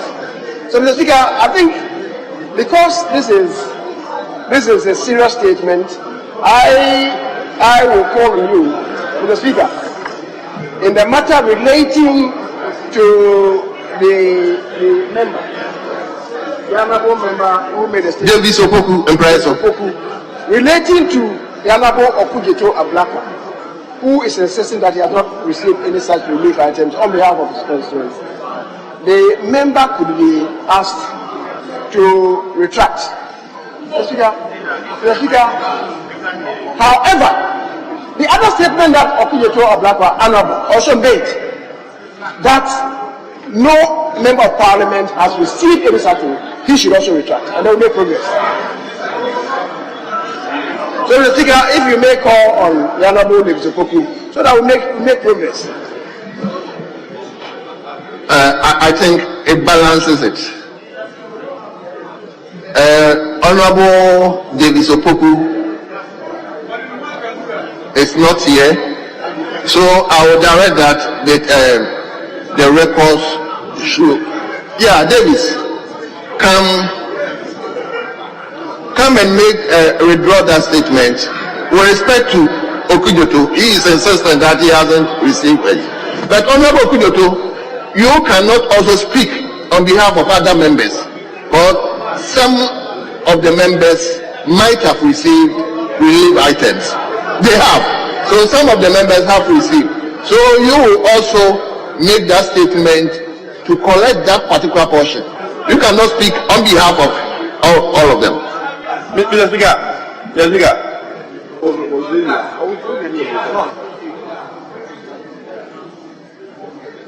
Yes, leader, I will invite you, but let Davis come and do that so that we move on. Yes, Mr. Speaker, thank you very much. Mr. Speaker, if I do not have evidence, this is a House of Records, I will never speak. I represent the people of Impriso constituency. If the Minister of Finance and the VRA authorities come to my constituency to distribute items, it is as good as I have received them. Mr. Speaker, indeed, Ablakwa in his statement, in fact, in his post statement, has indicated that indeed when the Finance Minister and VRA visited him in his constituency, they distributed items. Why? Honorable Davis, we've already gone past this. Please, just in respect of Okijetu, just withdraw that. While I want to do that, nobody should describe me as crazy. He cannot describe me as satanic. He is a double devilish person if he wants to describe me as satanic. And the Speaker, until he withdraws that statement, I am an honorable member of this House. I represent my people. My people are affected. If I take the opportunity to speak, I get the opportunity to speak, and I express myself and describe me as satanic. Then, Mr. Speaker, is an exponential, a satanic person in this House. Very well. Yes, Honorable Kyoto. Well, Mr. Speaker, we all know Satan is the king of lies. When you state emphatically that I have received items personally, now you have been exposed. You are now beating around the bush that he went and gave items to constituents. Does that mean a personal donation to me? You have clearly been exposed. Honorable Samuel, justifying the terminology I use. Mr. Speaker, on the second leg of my submission, I stated, I gave a preamble that I was speaking for myself, that I have not received any items. And I also talked about, and then I added that MPs on this side, but since the majority leader is saying that he has some evidence which challenges what I have said in terms of the second part about MPs on this side having not received relief items, I haven't seen the evidence, but I'm willing for the debate to flow to concede on that. On the second aspect, I respectfully concede, Mr. Speaker. Honorable members, let's take cue from what has just happened. Everybody, if you get opportunity, please, let's table records, please, let's expunge that aspect from the records. So, Honorable satanic, come back. The satanic. Mr. Speaker, I will. Honorable members, it is now the time for, before we come here, is what? Point of order. Oh, Honorable. Thank you very much, Mr. Speaker. Honorable Willie Ablakwa was speaking. We are all honorable members in this House. How can you be using words like, are you crazy, satanic in our presence, and expect us to accept this from him and not explain them of the House? Honorable member. Is that what you are bringing? Is that the kind of standard for lowering this House to? Honorable Kyoto. It's totally unacceptable. You must withdraw. Honorable, did you say that? Thank you very much, Mr. Speaker. Mr. Speaker, in fact, he used the word satanic on me. You are a liar. Ablakwa, you are a liar. Ablakwa, you are a liar. You are a big liar. It's okay, Honorable Subi. Honorable Kyoto, did you say that? No, I didn't say that. I'm surprised at what he did.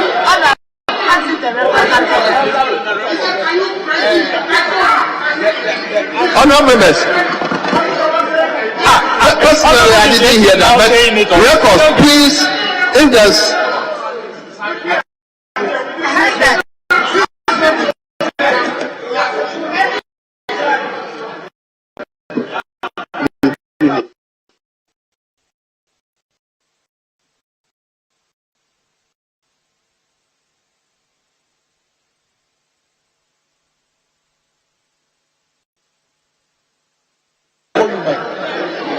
Yes, leader. Mr. Speaker, it's important that we maintain order in the chamber. Mr. Speaker, in doing so, yes, colleagues may have made certain statements that is clearly unparliamentary. Mr. Speaker, from both sides. From both sides. It is only right that this is House of Records, Mr. Speaker. If it's indeed colleague did not receive an item, it is only right that the colleague clarifies the position. Mr. Speaker, because it has consequences. Consequences to the extent that it can affect him as a parliament. Mr. Speaker, on that basis, probably in expressing his concern about what may have been said by the other colleague, maybe he may have made certain statements that is unparliamentary. Mr. Speaker, I urge him to withdraw whatever he may have said wrong. And then also, Mr. Speaker, the other colleague who alleged and made a statement that is clearly not the case must also withdraw. And then, Mr. Speaker, we can make some progress. Leader, we've done all those things. We've gone through this. The latest allegation is that Honorable Kujoku said. But please, on records, if he did say that, please expunge it from the records and let's move on. Very well. Yes, leader. Mr. Speaker,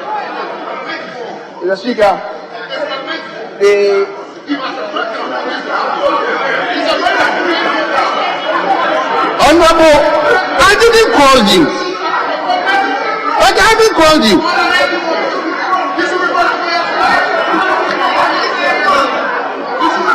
Honorable member for Subeng. He is saying he didn't say that. Yes, leader. Mr. Speaker, the honorable member, the Honorable Juju is insisting that he didn't use those words. I heard him even use the phrase that the minister was peddling falsehoods. That is very offensive. Very offensive. That's very offensive. Mr. Speaker,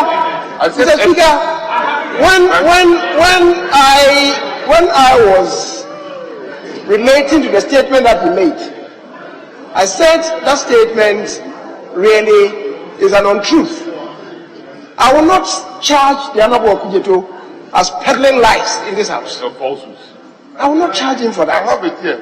Because that is unparliamentary.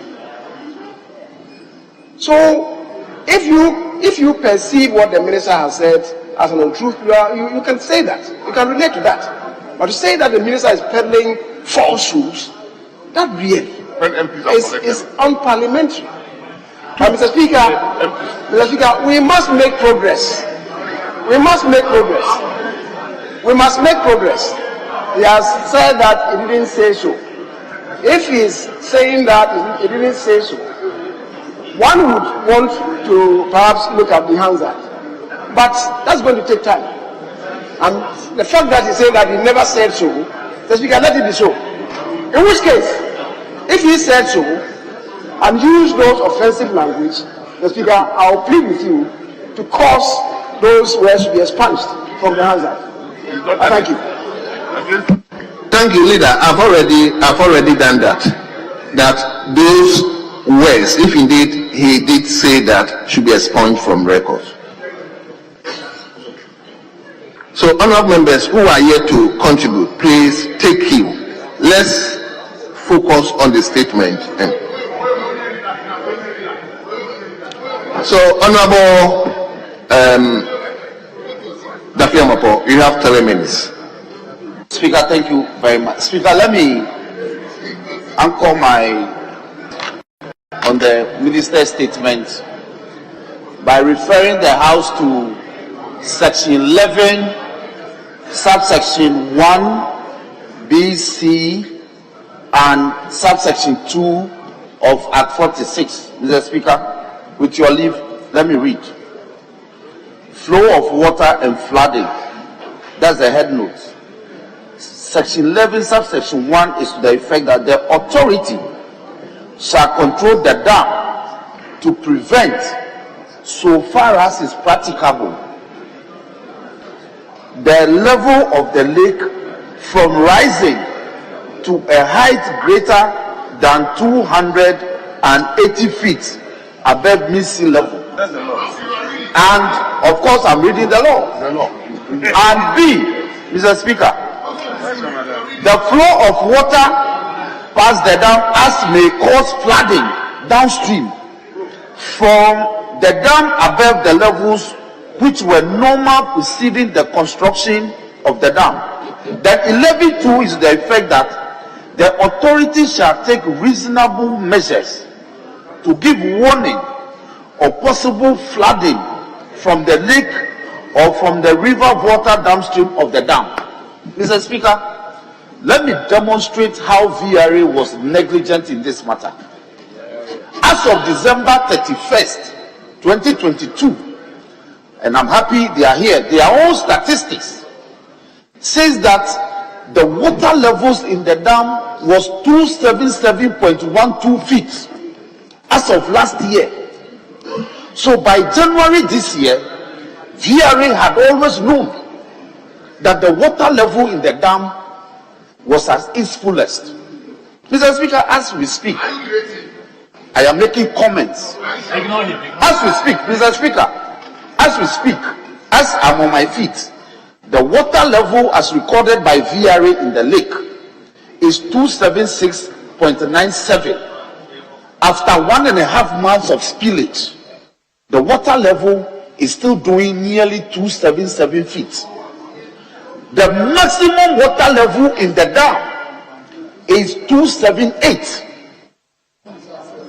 So it's mind-boggling why VRA will sit down for the dam to fill from its minimum water level of 240 feet to 250 to 260 to 270 and to nearly 278 before the spill.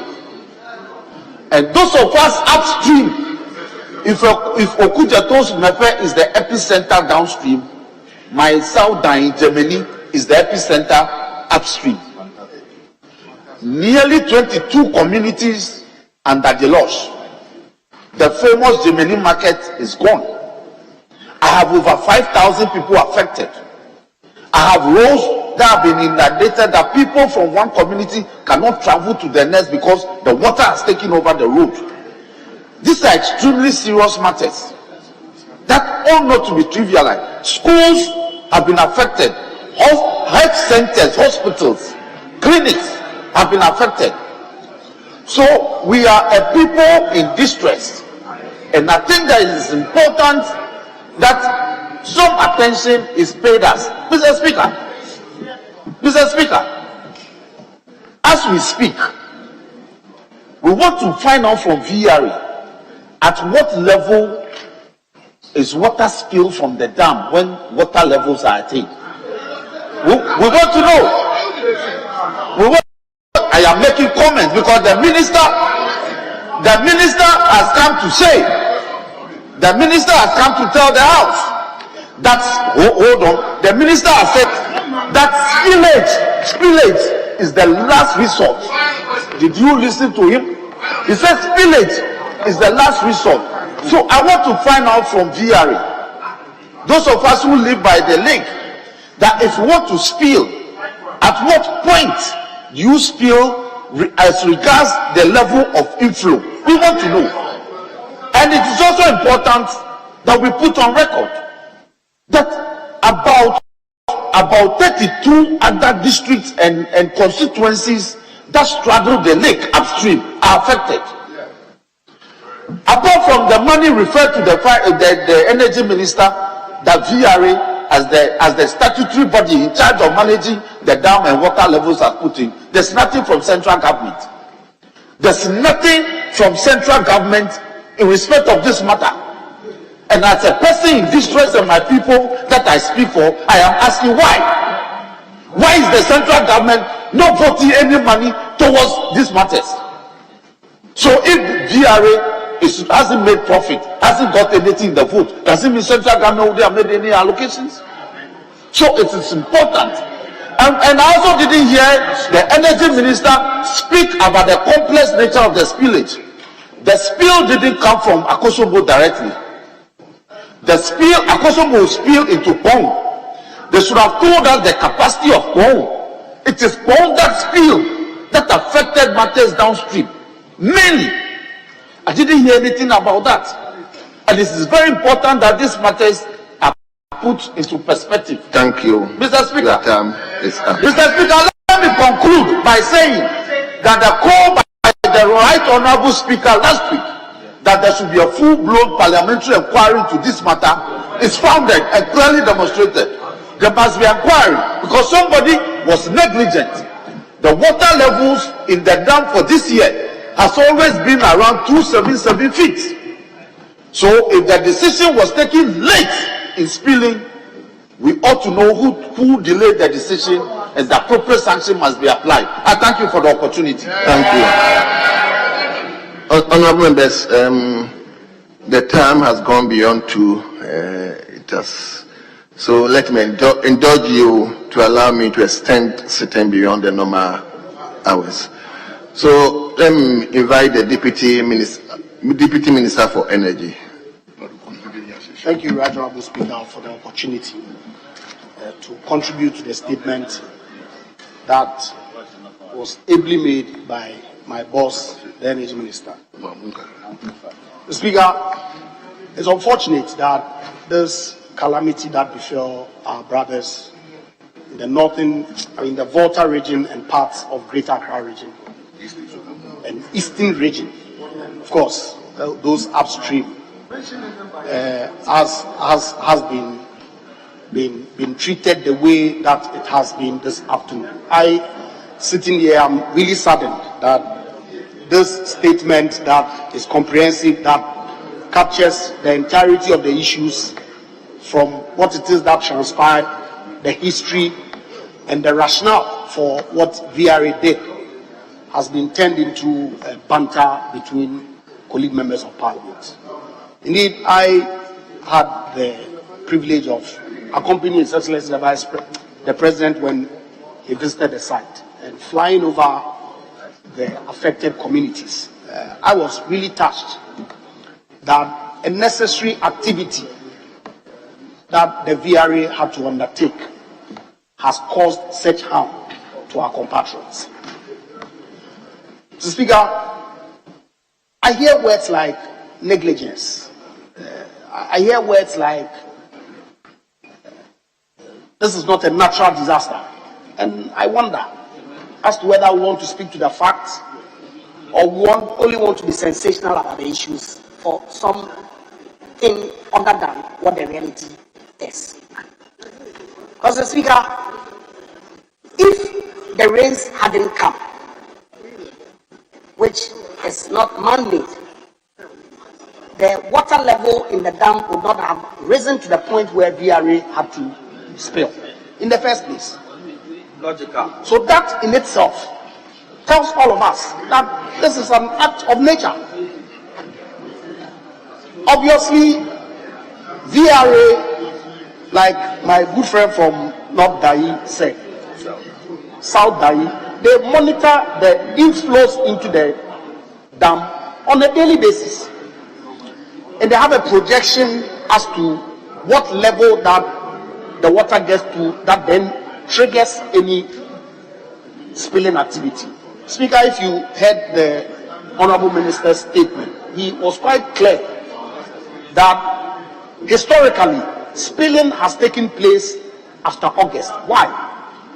Because that is when you are in a position to assess the impact of the rainfall throughout the year to make a determination whether the dam will be at risk of breaking or that you wouldn't have sufficient enough water to use for the subsequent year. So these things are based on science and data that the VRA then evaluates to then make a determination as to whether they ought to spill or not. So I will urge my colleague members on the other side, especially MPs from the communities that were affected. And let cool health prevail. And let's look at the issues dispassionately and look at how we can avert these things going forward. Because if you listen to the minister quite clearly, he said the BRA has paused the spilling on October 30th. Why? Because we don't know what the rainfall pattern is going to look like going forward.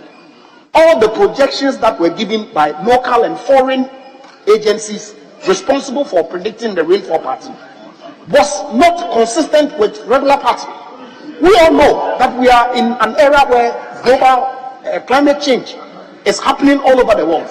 New York City is flooding at a point when the U.S. Metro Agency had predicted El Nino, which meant that it was going to be drought. But it rained and it flooded. So I will urge my colleagues on the other side. This is a sad matter. I feel for my compatriots who are affected, and I will urge that we take our time in making our contribution to this matter. Indeed, Mr. Speaker, we are told that all the requisite steps that VRA's emergency preparedness plan provides was followed to the letter. The requisite information went down to the appropriate agencies. District assemblies were informed. NADMO was informed.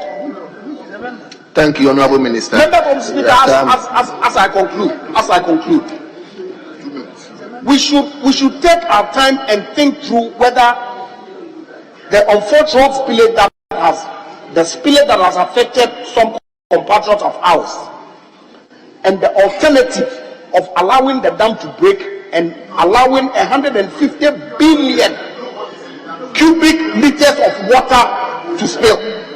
Minister, thank you very much. Off from the face of this earth everything between Akosombo and Tema. Thank you very much. Minister, thank you. Thank you. It is now the turn of Joycelyn Tete.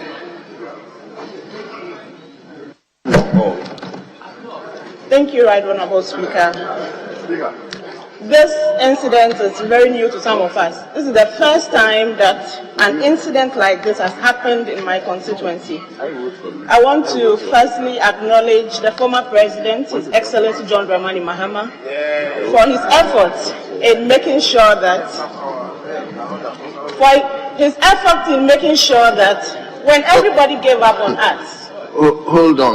You hold on. Why do you want to drag a woman?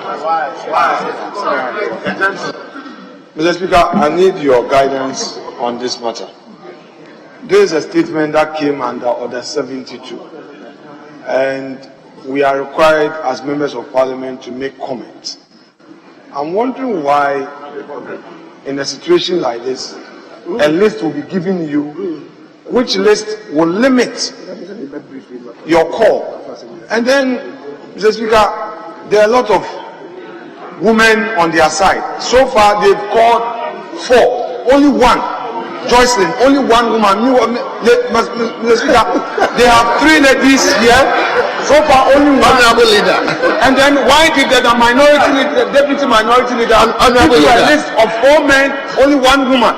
Honorable Leader. Mr. Speaker, please. This is limiting members from commenting. I just want to know, there are more women in this chamber. Honorable Leader. No, Mr. Speaker, I'm seeking your guidance. Mr. Speaker, I'm seeking your guidance. We are not giving a list. We want Mr. Speaker to freely pick. If you catch his eye, he calls you. But in your case, you are limiting Mr. Speaker. You are limiting Mr. Speaker by giving him a list. It is on a matter. So you have selected members to comment. When the rule requires of us to get up freely, if you catch Mr. Speaker's eye, you are given the opportunity to comment. There are women in this chamber. Salaga South is here. Honorable Nabi, Leader is here. Leader, it's enough. I've heard you. I've heard you. Mr. Speaker, I'm seeking your guidance. I've heard you. Only 1 woman, Joycelyn, only 1 out of 5. Mr. Speaker, the record should speak for itself. Yes. Mr. Speaker, This is gender propaganda. Mr. Speaker, I know my colleague just returned from the presidential primaries and he's not happy that Dr. Baumia lost in his constituency. So he's frustrated. Very. So he's looking for any opportunity to vent. Then, Mr. Speaker, let me be clear. Yes, we made a deliberate decision to let those who are most affected to speak. And Honorable Jocelyn is one of those people who is seriously affected. I wish when he got up, he would have been speaking to give her support beyond this chamber to provide relief item. But he decided to go on the same tangent. Guess what?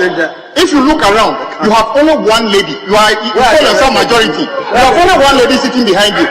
What about that?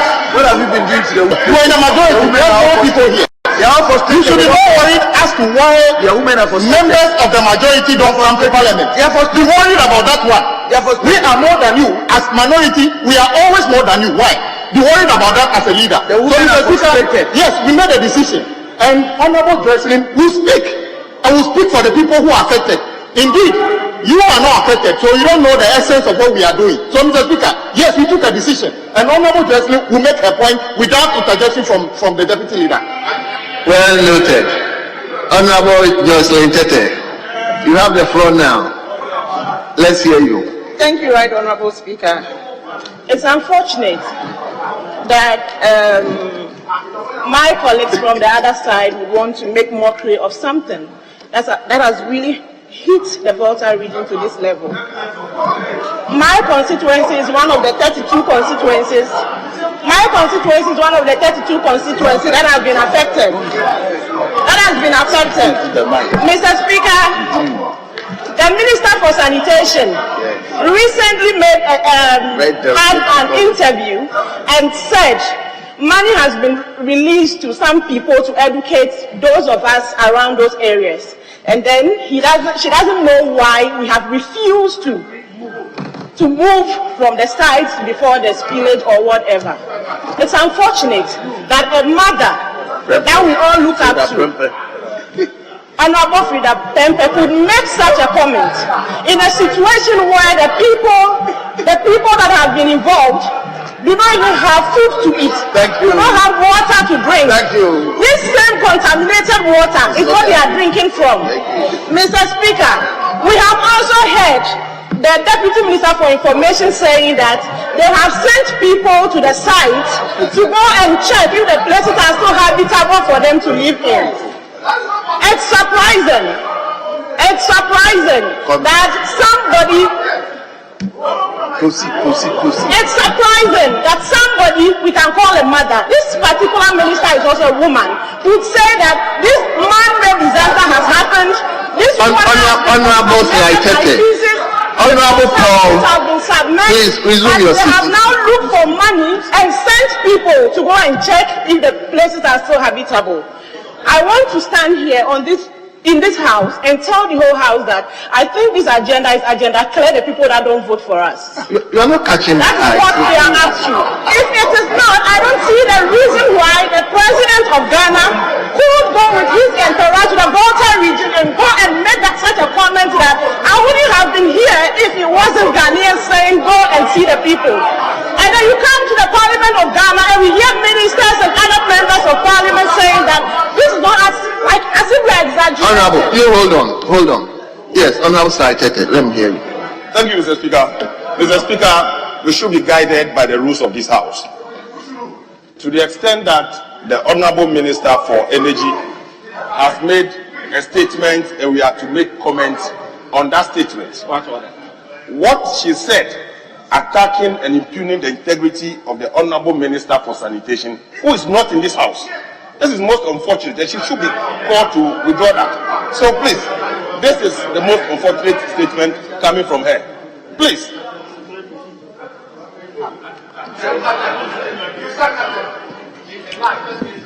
So Sly, what are you demanding from the chair? Speaker, I demand that she withdraw that statement. And the most unfortunate of all, that is a deliberate attempt to to deprive them of people voting for them. That is the most unfortunate part I want her to withdraw.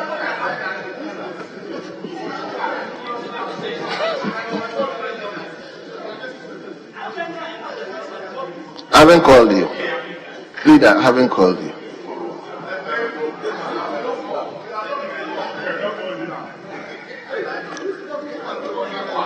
Leader, I haven't called you.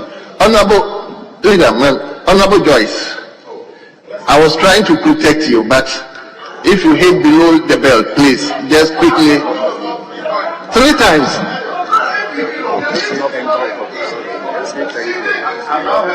So, Honorable Joyce, just do away with that aspect.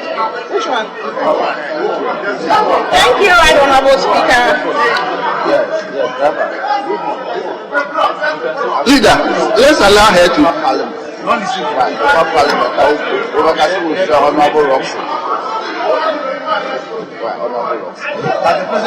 I've asked her to withdraw, so let's be.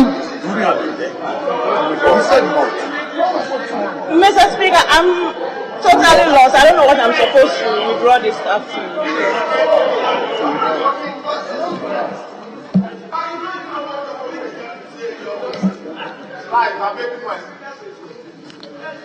It's like Tete who came on order of point of order, and he demanded that the Honorable Joyce Tete made a statement that impinged the integrity of the Minister for Sanitation.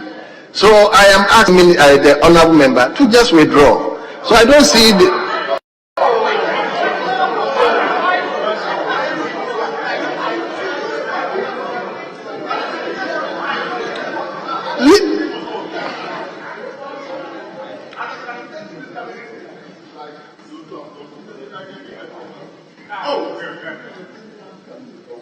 Yes, Mr. Speaker, with respect, there are 2 things I want to draw your attention to. 1, in her opening statement, she said that our side is making a mockery of the situation there. 2, she again contended that in this situation, the attitude of governments is to the effect, and quote, that their agenda clear those who don't vote for us. Quote, agenda clear those who don't vote for us, unquote. Mr. Speaker, nothing can be less serious than this. Maybe she can make a point forcefully and express dissatisfaction, which will be within her right as a member of parliament, because he who feels it knows it. If there's a situation in your constituency, you are the best person to describe it. It's a right bona fide. It cannot be taken away from you.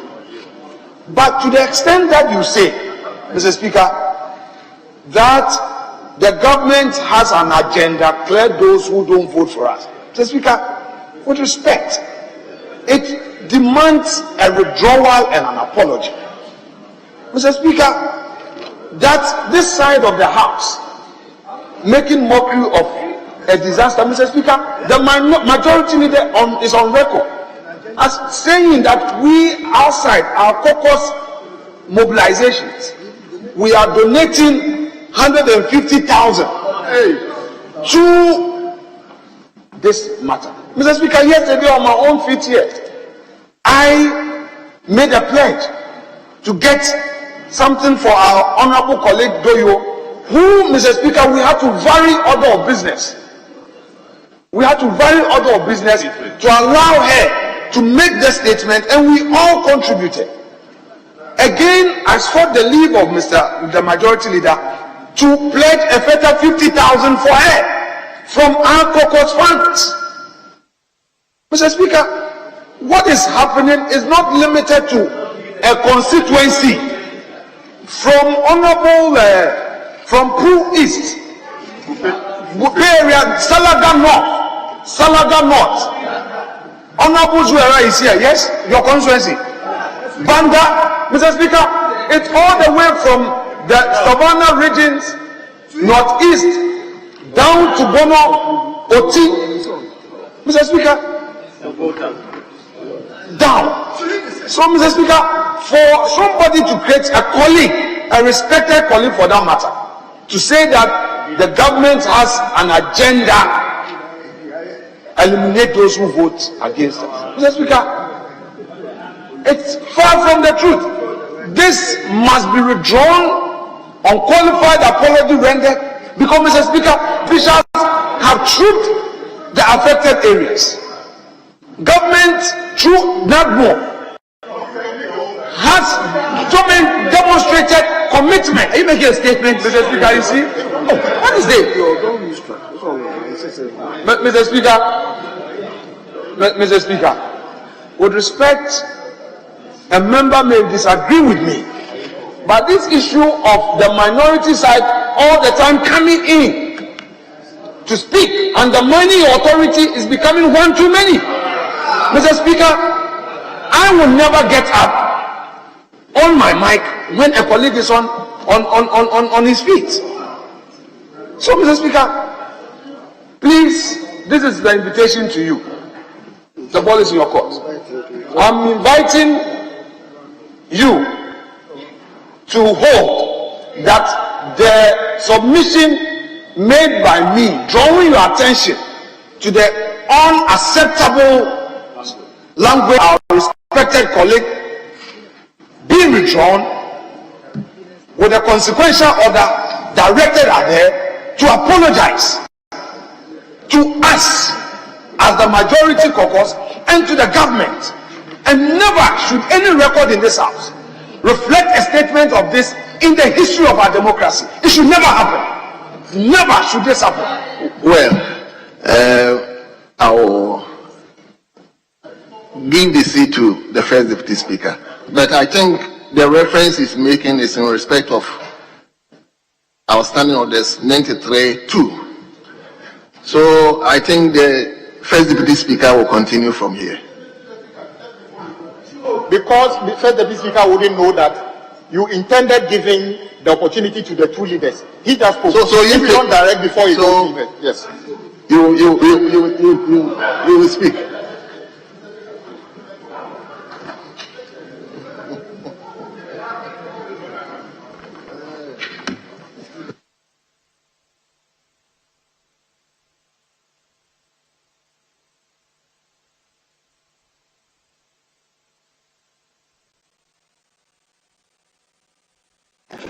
Is the deputy leader done? Mr. Speaker,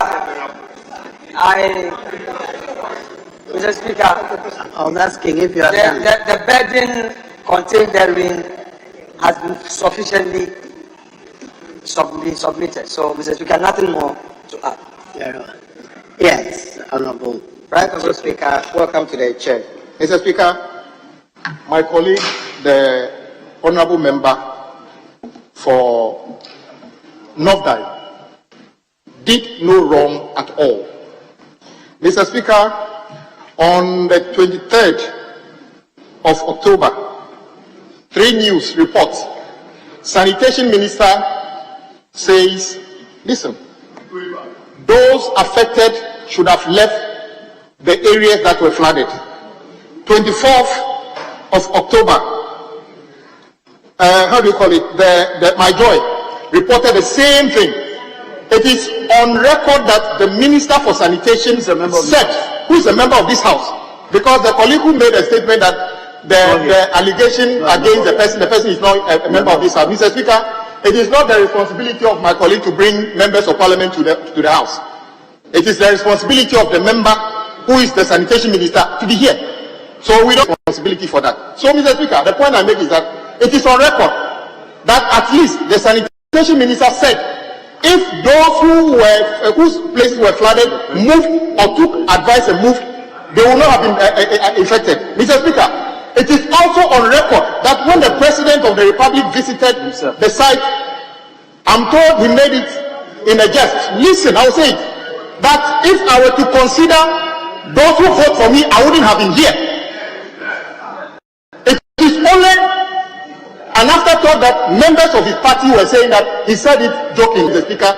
When people's livelihood are taken, that is not where you go and joke. So, Mr. Speaker, my colleague is just saying that based on these two major statements made by members of the government, and as we speak, government directly has not put in anything significant to alleviate the suffering of our people. Is it the case that you have decided that since we didn't support you, you will not come and support us in those quantities? That is the context in which she is speaking. And that is, what is she supposed to withdraw? Is she wrong for having an opinion? No. Her opinion is worth it. In fact, I share the same opinion. I share the same opinion as her. So she has nothing to withdraw, Mr. Speaker. She can make a point. She's not attacking anybody's personal integrity. He's talking about comments made by public officials. It is those public officials should have been guided in what they say or what they have said, Mr. Speaker. So I call upon you to rule out the deputy leader who is calling upon you to force or compel my colleague to withdraw something that she believes in, and it's not an attack on the personality of our colleague, the Minister for Sanitation, Mr. Speaker. I so present. Honorable Leader, I think I heard you. If you would grant me the leave, I may want to make a reply to what my colleague said, which is also within. Leader, I don't think it's, Mr. Speaker, I would have come under 93. You don't have a right. You don't have a right to reply. The application Mr. Speaker, I respect that. I respect that. Thank you very much. Honourable Member, the complaint is about a content of a speech that the Honourable Member said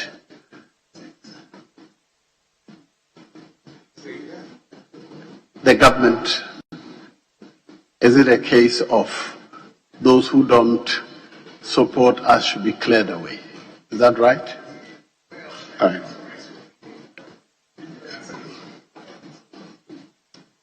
Order 93 regulates the content of speeches in this House. Order 93.1 says, and I read, reference shall not be made to any matter on which judicial decision is pending. No. But if you go to 93.2, it shall be out of order to use offensive, abusive, insulting, blasphemous, or unbecoming words, or to impute improper motives to any other member or make personal allusions. I rule that that statement is imputing improper motives and same should be withdrawn. I so direct. Honourable Member, can we withdraw and let's proceed?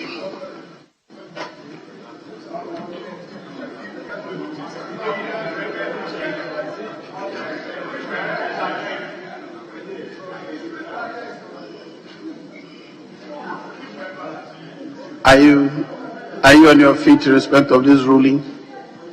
I didn't hear you. Are you on your feet in respect of this ruling? Yes, Speaker, I cannot challenge your ruling, but I just want to guide my colleague. Is she withdrawing because she said, is it Operation Clear Them? Because she didn't. Yes, Mr. Speaker, is she withdrawing because is it Operation?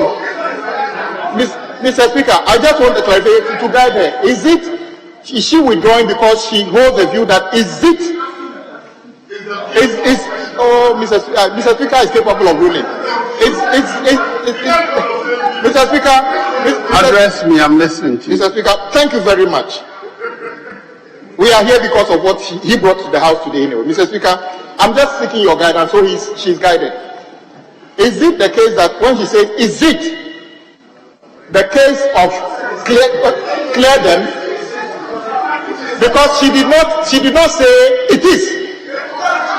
She did not say that is what we are doing. She was asking a question. Was asking a question. And indeed, Mr. Speaker, I listened to the deputy leader say, no, what you said is not true. We are not embarking on agenda clear them. So as far as I'm concerned, her question has been answered already by the deputy leader. So what is she supposed to? The complaint was clear and loud and clear.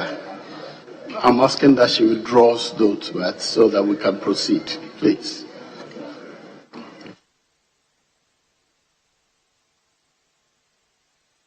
If you want to continue, you may withdraw and continue. Otherwise,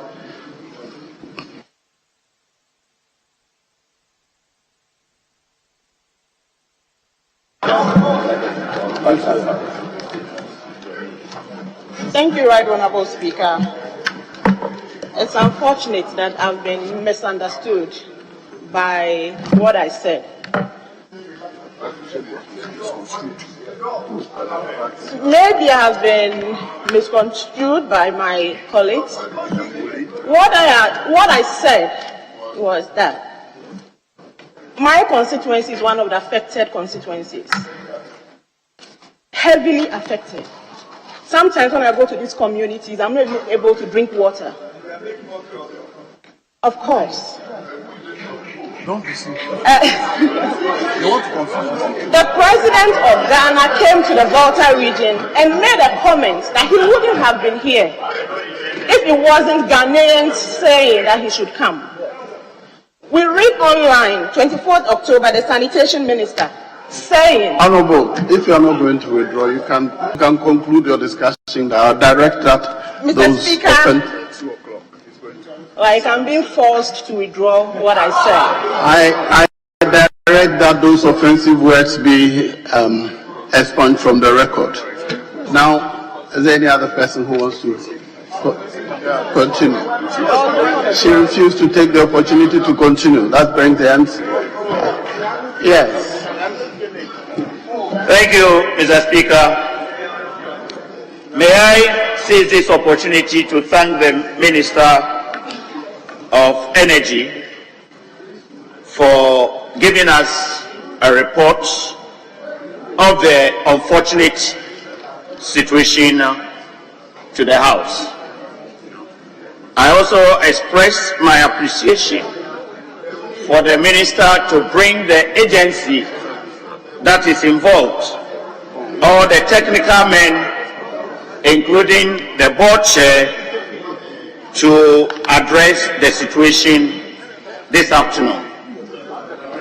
As I sat down, Mr. Speaker, I asked myself, what are we doing to ourselves as parliamentarians? I sympathize with the people that are affected. When I walked in, initially I thought that it was something that was turning into partisan. But then I realized that the people that are mostly affected are the people that are speaking passionately. The point had been made. Within the downstream, most people had expressed the concerns. The minister had given the history and had also said that it might, the minister didn't say it, but I can deduce from what the minister has said that this would not be the last time this will happen in Ghana, because it's happened before. The question I may want to ask is that the downstream, we have the effect. It is very serious. Dr. Kwabena drew our attention even before the minister could come. He spoke on air when he was out of the country that upstream have been affected. What are we putting in place in order that we could prevent this? I've heard, I didn't hear from the Minister for Sanitation, but other members had expressed the situation, that he had made a statement that when the people were warned, they should have moved. If they had moved, this wouldn't have happened. It might be an unfortunate situation, but she is not here. What are we putting in place? Is it the case that we can do something to prevent these things?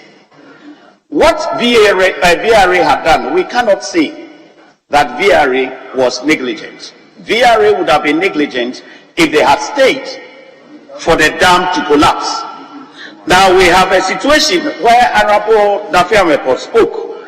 He was mentioning that even now we have the figures at 277 feet, and that is only when it exceeds that is the VRA will take a decision to spill. And I think this is a good decision. If we have forgotten, this is the same dam that President Kufuor moved in to pray so we could get water in the dam. Technically, decisions would have to be made whether the spillage, when to make the spill or when to add on and whatnot. And I think that the interventions that have been made by government agencies must be seen as the intervention of government. Initially, when the president said that he has set up a ministerial committee to look at the situation, I thought that the president was going far. But the ministerial committee had worked on this. Interventions had been made. Is it all the places that we have covered? Dr. Kwabena spoke passionately about his place. There are other places like Salaga and whatnot. What measures are we putting in as parliamentarians so that in a year, in 2 years, in 10 years, this would not happen? I think this is what we have to plan.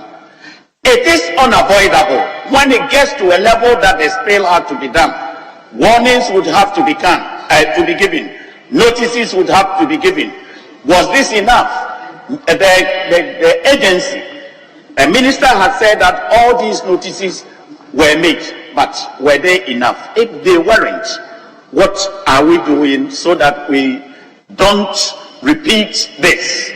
And then other places, even if what the Minister of Sanitation has said, if there is some truthfulness in that, all that I would want to say is that, is there a way that we can prevent these things? Because I can imagine if I'm a farmer living in one of such places, probably you don't even know, you'll be returning from your farm, or you'll be in your farm if you haven't had the notice, and then the water will be there will be flooding and they will be caught in the midst of it. I remember I saw one of the videos when an old man, and a very elderly man, said that Honorable Member for Tamale. No. Yes. Thank you very much, Honorable Speaker. The Speaker, I rise on the Order 93-2, which you made reference to in your earlier ruling. The Speaker, 93-2 says it shall be out of order to use offensive, abusive, insulting, blasphemous, or unbecoming words, or to impute improper motives to any other member, or to make personal allusions. The Speaker, I rise respectfully to seek your guidance on the application of this rule, because listening to the honourable member a while ago, he made reference to the statement that has been attributed to the sanitation minister, the same statement that my honourable colleague Joycelyn made reference to, for which she was asked to withdraw, which resulted in your application of 93-2. In his submission, he also made the same reference to the Minister of Sanitation and what she is reported to have said. I am just seeking your guidance, if that also amounts to improper motive, for which reason he must withdraw. Thank you. Yeah. Honourable Member, you are out of order. The order was for her to withdraw some improper motive she made, not what the other member said. Yes, you may continue. So, Mr. Speaker, thank you very much. In conclusion, all I would want to urge members is that we must use this as a caution.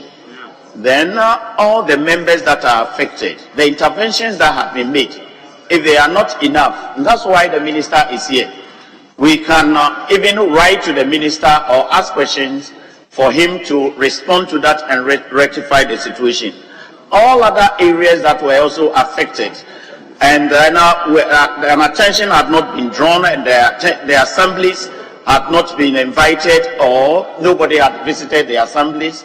In the instant, I'll cite Dr. Kwabena constituency, that is Pro East. These are things that we need to compile and see how best we could address these situations so we can move forward and protect our dam. I'm grateful, Mr. Speaker. Thank you. Leadership now.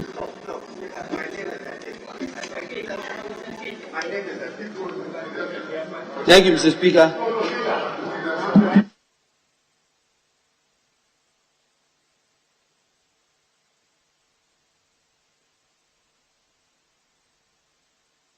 humbly, please, kindly allow our last speaker. Who is the fifth? No, we ask for, yes. And this is the fifth person. And I will be speaking, but this is the fifth person. Of course, but this is the fifth. I am making application to the speaker. Let the speaker accept or reject it, please. Right Honourable Speaker, I will humbly ask that our last speaker be given a chance to speak, please. Yes, Honourable Leader. Mr. Speaker. Mr. Speaker, we agreed at the very outset that we will limit the contributions to 5 from either side. Including leaders. We said 5 from either side. Nobody, don't qualify it. Don't qualify it. Can't we be straight with ourselves? Can't we be straight with ourselves? We agreed at the very outset that 5 from either side. Now we want to agree. We decided at the very outset. Please, if you are leaving your slots to the man out, behind you, that's fair and fine. But don't say that the rule should be amended to favor you. Don't do that. Yes. Mr. Speaker, it's just an appeal the Deputy Leader is making to you. And if you consider the fact that one of our key speakers, Honorable Joycelyn's presentation needed to be curtailed for reasons we all know, I'm just making an appeal that if it will not be too much for you, Mr. Speaker, we humbly appeal that you allow at least one person more from this side before the leader concludes. So we are not changing the agreement. It's an appeal to you. If you agree, we can do that, Mr. Speaker. Members, I will be guided by what you agree. What I've seen here is that 5, including leaders, I've seen marked John Jinapo, Samuel Kujata, Blakwa, Roxanne Defemapo, Jocelyn Tete. So I think the 5th one will come to leaders. But what you agree, I will abide by it. Right? Mr. Speaker, the whip, the chief whip for the minority, is coming in a better way. Saying that he's making an appeal to you. Of course, subject to our indulgence. And I believe that we can accommodate that. That's a superior argument. We can accommodate that. And that then will mean that we still will have one more place from this side before it comes to leadership. Very well. Honourable Member for... Thank you, Mr. Speaker. Yes, sir. Mr. Speaker, I'm very, very grateful for the opportunity. But before I make my substantive statement, I want to state on record that just as Honourable Okudzeto Ablakwa said, I, the Member of Parliament for Esojamai, have not received any relief items on behalf of the people of Esojamai from VRA or from any government agencies. I haven't. I also want to ask the Minister to maybe check from those who advised him on the issue of the involvement of members of Parliament in the meetings of the Emergency Preparedness Plan and others, because I have never been invited to any such meeting. But having said those two things, Mr. Speaker, we have heard from the Minister and indeed from other speakers, especially those on the other side, that the VRA has an emergency preparedness plan, and the Deputy Minister for Energy said that the plan was followed to the latter. I am worried by that statement because, Mr. Speaker, if indeed we have, I agree that the VRA has an emergency preparedness plan. But, Mr. Speaker, it is one thing having the emergency, the EPP, and it is another thing implementing the EPP effectively to ensure that the effect of these activities is minimal on the people that we are today talking about. I live with VRA people in Akosombo, and I'm proud of what VRA has been doing over the years. I said earlier on, last time, that VRA is one of the strategic institutions that have been effectively managed by Ghanaians all these years. VRA has done spillages over the years. What is special about this year's spillage that has resulted in all these problems that we are experiencing. Mr. Speaker, the Deputy Minister for Energy mentioned that the VRA sent to the district assemblies to not know and all that. I don't dispute that at all. The question is, once they do that, do they follow through to ensure that the people in the affected areas receive the information or not? It is one thing sending out the information. It is another thing making sure that all the people in these areas that are going to be affected by the spillage are adequately informed. I, as a member of parliament, had to be calling friends in VRA. On some occasion, I had to call even the DCE to get the periodic reports about the levels of the dam and all that from them. Sometimes you have to go online to get it. Nobody copied us in some of these, but we are the people's representatives, and we feel that if you include us in some of these things, we can also contribute in the dissemination of the information. Secondly, Mr. Speaker, the minister mentioned that the VRA got information from Meteorological Service and other agencies that predict rainfall patterns and all that. Yes, we agree. In fact, in these public discussions, I recall one time a VRA official was somehow blaming meteorological services for the problems, and meteo officials also came to defend themselves and say that that is not the case. The question I want to ask here is that what does VRA make of the information they get from all these agencies, and how does VRA utilize the information and use it to affect the decisions they make? Look, we were here when Honorable Kwabena Appiah, Honorable Jinapo and others complained that there is flooding also in their areas. The decision even to delay the spillage causes flooding in communities that are upstream.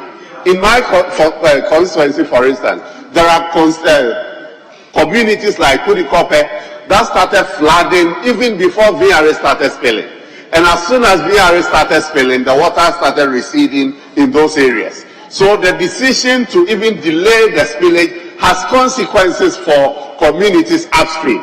And so what is the correct time for VRA to spill? And the most important thing is that, does VRA have the capacity to accurately predict the quantity, the volume of water that is getting there and determine the exact or the optimum time to start spilling? If the VRA cannot utilize all this information effectively to do this, then we must probably look at enhancing their capacity in these areas. These are some of the reasons why I feel that the earlier decision by Mr. Speaker that we must have an inquiry into this is very, very important. We've heard the Minister for Sanitation suggesting, and other speakers have mentioned that, she suggested that the people refused to move when they were asked to move. If that is true, then we actually will have to unravel that through the inquiry, because probably it is not VRA's fault. Probably it is not. We need to go deep into this and get answers that will help us prevent the recurrence of this in future. So, Mr. Speaker, I want to reiterate the call that this should not end here. There must be proper inquiry into this so it does not recur in future. Thank you very much, Mr. Speaker. Yes, Honorable Deputy Leader. Yeah, Mr. Speaker, thank you for this project space to make my own views on this matter known. Mr. Speaker, but I must commend the Honorable Member for Esojaman who just spoke, Honorable Thomas Nyaku Ampe. He's made a very profound patriotic statement. His comments are anchored on the real issues that should guide us as a nation. And he made his submissions devoid of the earlier partisan approach that came with the comments, Mr. Speaker, as a consequence of the statement ably made by the Honorable Minister for Energy. Mr. Speaker. Yes. Yes, Honorable Leader. Hold on. 108. Honorable Leader. Mr. Speaker, the respected Deputy Leader just said that my colleague, Honorable Ampem, made his comment which was patriotic, unlike others which were political. Mr. Speaker, that is impugning wrong motive. Mr. Speaker, I am calling upon you to ask him to withdraw based on the same Order 93. 2. Mr. Speaker, the comments made by colleagues can be misinterpreted by him. So they didn't make those comments politically. There were people who were affected. So, Mr. Speaker, that comment is, it's based on, pardon? No. It was only one person. So address me. Ignore that. So, I want you to rule him out and then ask him to withdraw that portion. Every comment was based on fact. None of the comment was made with ill motives. So he must withdraw that part of his comment. Kindly assist me specifically. Which one? The political, or which one is your complaint? So I want to be sure. The comment that Honorable Ampem's comment was patriotic, unlike others. It means that everything all colleagues have said this afternoon were not patriotic, Mr. Speaker. What can be more dangerous than calling a Ghanaian unpatriotic, Mr. Speaker? It's more serious than actually an insult, Mr. Speaker. I'm calling on him to withdraw that portion, Mr. Speaker. Yes, Honorable Leader. Mr. Speaker, I just want to know where the minority chief whip is resting his case. Because he just said that the deputy leader used the word political. That he said what others have said is political statement. What you deal with here, Mr. Speaker, is political. No, he said what he said.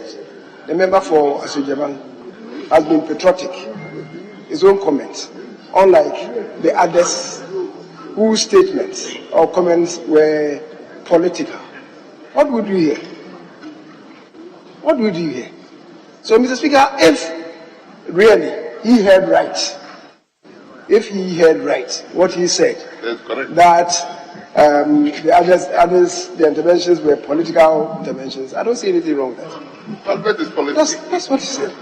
That is what you That's what you said. So what did I say? I knew you got the meaning of what I said.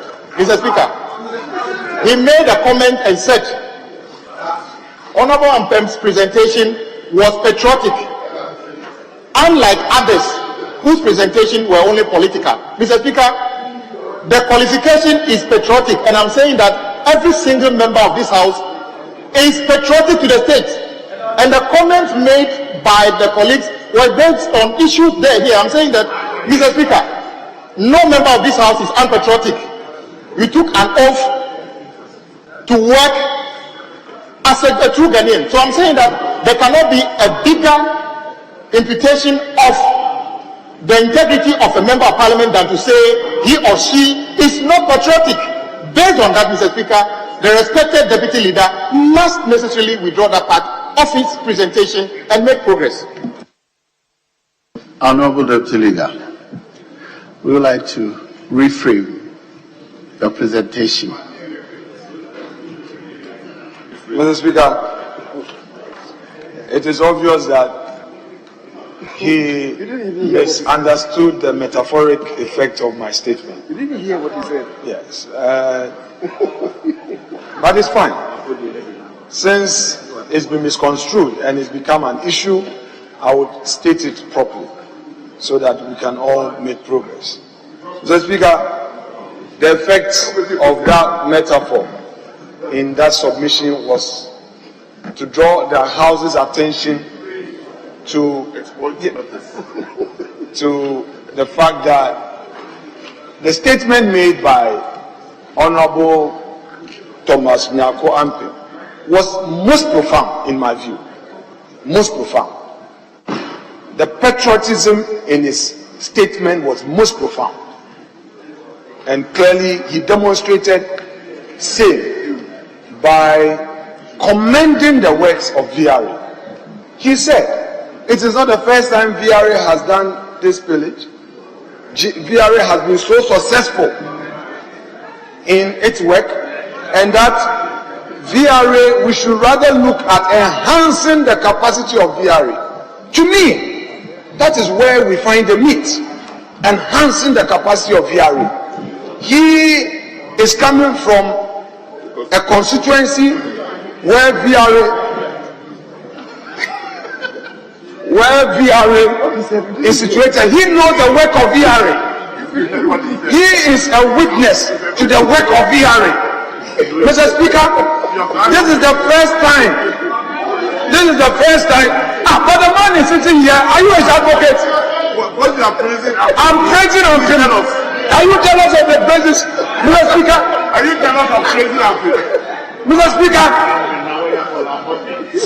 Honorable Thomas Nyako Ampim has highly commended the work of VRA. And the record will reflect, and posterity will have it, that when it came to a point where the work of VRA was misconstrued, he stood out. Honorable Leader, hold on. Yes, Honorable Ampim. Mr. Speaker, in fact, I think that the Deputy Majority Leader has misconstrued the submission that I made. I have rather questioned the VRA capacity to implement some of these pillages effectively. And I have questioned the effectiveness of the EPP that they have been talking about. I have questioned that is it the case that the EPP actually anticipated or had planned that safe havens are classrooms and that this is how the EPP should be implemented. Mr. Speaker, I have done all this so to create the impression that I have come here to praise VRA only and to leave the salient part of my submission to create the impression that my colleagues, I have departed from what my colleagues have said is to try to knock our heads together. It's most unfortunate, Leader, don't put me into this awkward position. Thank you. Mr. Speaker. Yes. When my colleague was on his feet, I took down some notes. He said, quote, VRA is doing a good work. You acknowledge the good work being done by GRA, and indeed I agree with you. When you identify some inefficiencies, that is why you made a call that perhaps what we need as a country is to be looking at enhancing the capacity of VRA. And you took notes. That's what you said. And I'm saying that statement is very profound, commendable. Nobody in this chamber from your side has made such a statement. And I'm commending you. You are the only one acknowledging.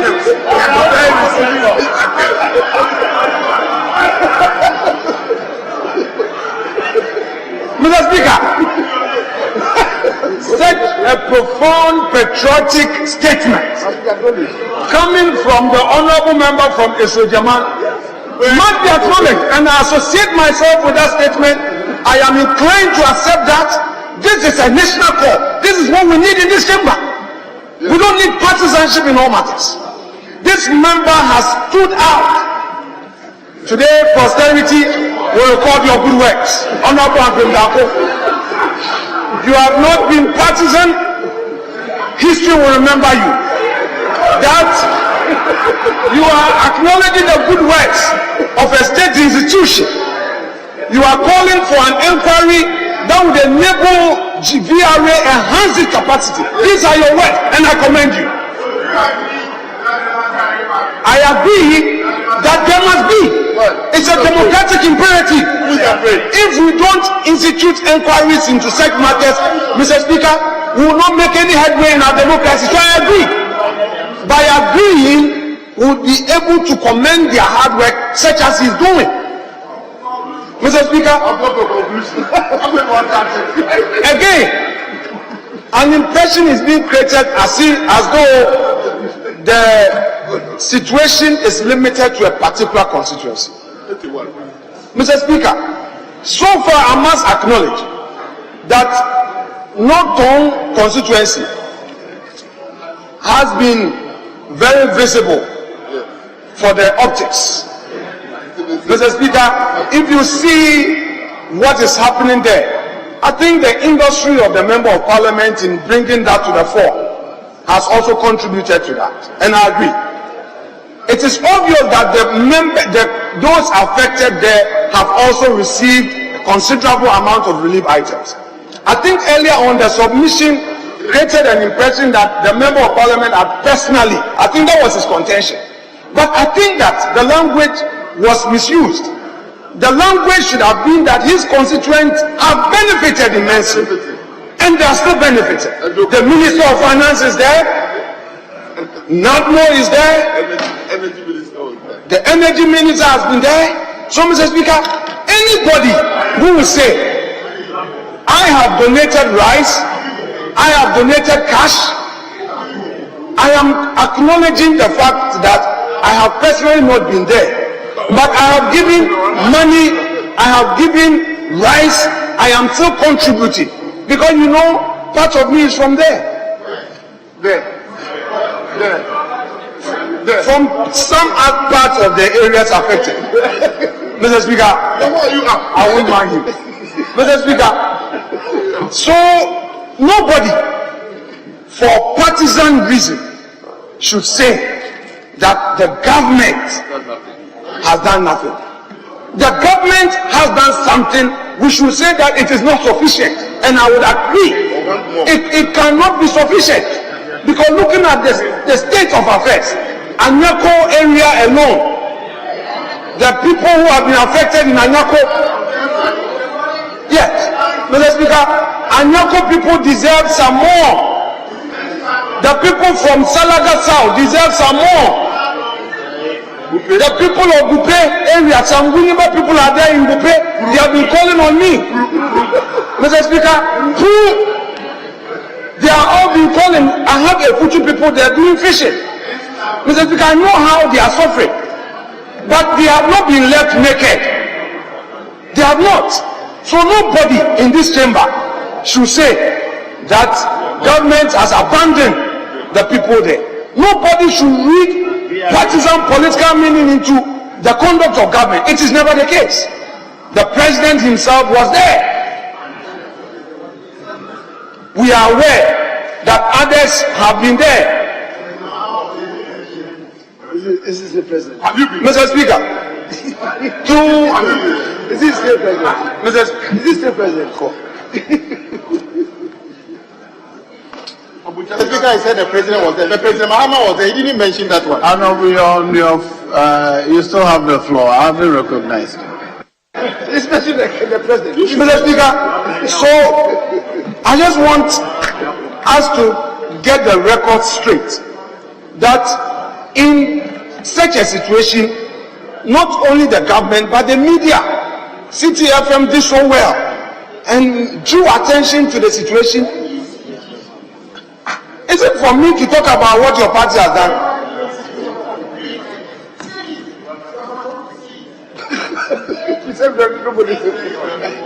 So, Mr. Speaker, let members of Parliament whose constituents have benefited acknowledge what government has done. They shouldn't just acknowledge it on their social media handles. They should acknowledge it in this chamber. And this is a call I am making to members of Parliament who have received donations. I don't mean personal donations, but donations received by them for and on behalf of their people. Norton, for example, has received a lot of support, not the MP personally. Norton has received support And I want the record to reflect that when it got to this situation, the people of North Tongue were not left naked. The Methodist Church has been there. Only yesterday, the Methodist Church was in North Tongue. So, Mr. Speaker, I am calling on volunteers, corporate Ghana, and all institutions who have heard about this not to over-concentrate in one constituency. I am calling on corporate Ghana to look at the spread. A lot of constituencies have been affected. Honorable Leader, Mr. Speaker, conclude. Sure. Mr. Speaker, I shall conclude on a matter of law as raised by the Honorable Dafiameko in relying on Act 46, Section 11. Mr. Speaker, I most humbly and respectfully submit that the section he quoted, upon which he anchored his submission to chastise VRA, was wrong, completely wrong. Mr. Speaker, the law is clear. The water level is not just the level that would have to be used to determine whether or not to spill, but is the flow. If you have the level correct and there is no rainfall, you don't spill. But Mr. Speaker, if you see, even if it is lower, and you see what is coming, the volume is high, Mr. Speaker, you will have to take a decision. So, Mr. Speaker, for you, Mr. Speaker, for you to rely on the law, to mislead yourself, and by extension attempt to mislead us, Mr. Speaker, you have to be corrected. VRA, as Honorable Ampim said, may have some inefficiencies. I think that after this exercise, we should rather concentrate on looking at what we can do as a nation, so that in future, should such a thing happen, it will not get out of hand. And even look at where our people are located. Is it the case that they are so close to the areas that when there's spillage, they will be most affected? Then we educate our people. These are matters for the Speaker. I most respectfully submit and thank you for this opportunity. Leadership. Thank you, Mr. Speaker. Mr. Speaker, let me thank the Minister for Energy for the statement. And let me stay on record that a lot of honorable members who were seriously affected, wanted the opportunity to speak, but for time. Mr. Speaker, let me mention Honorable Woyome, who had really strongly wanted to speak, of South Tongue. Honorable member of Salaga wanted to speak. Honorable member of Central Tongue, Honorable Voltage wanted to speak. All of them really had a lot to say about this crisis. But Mr. Speaker, let me in brief talk about the minister's presentation. I think when we listened to the minister, he started off by really stating the VRA's competence and talked about their maintenance record, a history of spillage and how they handled it. He even quoted Libya and Norway and the fact that they've had spillage. Talked about VRA's emergency preparedness plan, processes they put in place and the procedures and the preventive actions they put in place. You talk about simulation exercises they had done. Mr. Speaker, all of his presentation was mainly on these areas. The question was, what was the aftermath of all this preparation? Today we have listened to members of Parliament that clearly were not consulted, and a lot of them have said personally. It is very clear that the minister in defending VRA's preparedness failed to really lay bare the gaps that we must revisit to ensure that there will not be a recurrence. What was the level of consultation? I remember in one part of the presentation, the minister said at one community engagement there were 400 community members, chiefs. Mr. Speaker, in all of this preparation, what we want to see is that how was the outcome? How was all these preparatory exercises, how was it implemented? If your country have an emergency preparedness plan, and in the aftermath of a disaster we find ourselves where we are, we have failed. And that's the point people are making. Mr. Speaker, it should not get to a point where we have even disagreement about this crisis. And people who are representing the constituencies and the districts, who are speaking so emotionally, Mr. Speaker, must be understood. Because, Mr. Speaker, when I listen, for example, to Honorable Ablako, and he talked about NADMO's own report of 12,633 people displaced, talked about almost 1,550 houses destroyed, 53 schools destroyed, and so many people living in schools. Mr. Speaker, this must be painful, your whole lifetime. Mr. Speaker, and they are talking about that because there were crises. How did we handle, for example, the Appiah disaster? Mr. Speaker, how was it handled? The whole government set up a fund. I remember. We set up the Appiah disaster fund. As we speak, there's a housing scheme. Appiah. The corporate support was actually led by government's voice. And the point that members of parliament were spoken today are saying is that that same level of commitment has not been seen in this crisis. More people are affected to join the flag. Mr. Speaker, and that we should not disagree on. Mr. Speaker, so the question and the issue at stake is that VRA's emergency preparedness plan, how was it implemented? The simulation exercise, what was the outcome? We know, for example, that in the minister's statement, he says that VRA set up 10 million Ghana cedi aside. Mr. Speaker, we are talking about billions of Ghana cedi in terms of the cost. We are talking about farms, long term, in the next 20 years. How do we recover? So, Mr. Speaker, the issues we are dealing with were not addressed, frankly, by the minister. They were not addressed. Mr. Speaker, the minister's statement really created gas. For example, what steps, I wanted to listen to the minister to see what steps have been put in place to ensure that we don't really face this disaster. And when it happens, the so-called emergency preparedness plan will address this crisis differently.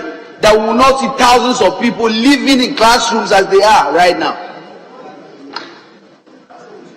That school children will find themselves so miserable. Mr. Speaker, this is why we are in this point of crisis. It is very important we address that. But Mr. Speaker, we have to also talk about government's own response. Government's own response. The executive arm of the Republic of State, led by President Akufo-Addo, who set up a 13-member ministerial committee. Mr. Speaker, what is their report? And what are their recommendations? What steps have been taken? When Sierra Leone gets a crisis, and the vice president is sent, and he donates $1 million, that level of crisis in Sierra Leone, what will happen here? How much do we give the people in the affected areas when the vice president is there? That is the concern. That is the worry. That is the pain that people are expressing. How do we deal with this going forward? Mr. Speaker, people have asked government, call for a national emergency. That call never came. The asked government, set up a fund to deal with it. Has nothing. What is even the plan to really, in the short term, resettle people? What is the plan? So, Mr. Speaker, to make it very brief, it is very clear. We thank the Minister for Energy for the presentation, but the presentation failed to address serious gaps. First, VRA has too much questions to answer. There are gaps in terms of when the decision was made to spill. And Mr. Speaker, the minister himself admitted that we were getting clear signals, contradictory signals from international weather authorities as against our own local authorities. Contradictory projections. We in Parliament must understand what this happened. Because you know what? We want to make sure that when this happens again, we will not find ourselves wanting like we are. There should be no disagreement about how we deal with Ghanaians who are suffering. There shouldn't be. Mr. Speaker. So, Mr. Speaker, number one, we believe, and I believe that Mr. Speaker, his supporters, I saw that the Deputy Majority Leader supporters, we are calling for a full-blown parliamentary inquiry to deal with all the gaps that I've raised, to make sure we can ask the pertinent questions. Mr. Speaker, the reasons are very clear. One, we have to understand VRA's decisions and understand the failures in terms of the emergency preparedness plan, in terms of all the stimulation exercise, in terms of even their community engagement. How come the community engagement left so many critical stakeholders in that engagement? It's very clear. We must make sure that doesn't happen again. Mr. Speaker, it is very, very clear we have a disaster on our hand. And let me take the opportunity to call on the government led by President Akufo-Addo. We are expecting to see a very aggressive and serious solution in this budget that is being presented. To see that this government seriously is going to address that. Put their money where their mouth is. In this budget, we must see that there are serious efforts to really help resettle people. Make sure school children can go back to school. Make sure that people who have lost millions in farms, lifetime savings, will have some assurance that there will be recovery and hope. That's what government is about. If government cannot lead us in the direction of recovery in times of crisis, then what is the point? So, Mr. Speaker, I believe you will support a full-blown inquiry into this very important matter. And let me use the opportunity to again console our brothers and sisters who have been affected all the way from the Volta all the way to the Oti region along the coast. Let me thank corporate Ghana and ask that we can do more, that they should support. Let me thank political actors, especially President Mahama, who was the first to be there. The first to be there. And his compassion. He didn't only donate. He moved heaven and earth to ask corporate entities to move. More than that, he personally donated. And private, and you know, I don't want to mention names, but sometimes you have to. Ibrahim Mahama has done something very fantastic. And we must commend him. That's what we want Ghanaians to do. He has convinced me that it is worth supporting people to really go up the ladder, because when in times of crisis, those are the type of people we need. So, Mr. Speaker, I ask that you support our call for a full-blown parliamentary investigation to make sure we can ask the right questions, and the purpose is not witch hunting at all, to make sure we can ensure that as a country we will not see this again, and that when it happens, we will be ready. Thank you, Mr. Speaker. Majority Leader.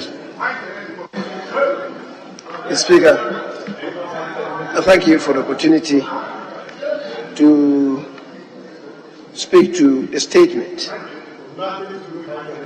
Speaker, a statement ably made by the Minister responsible for energy.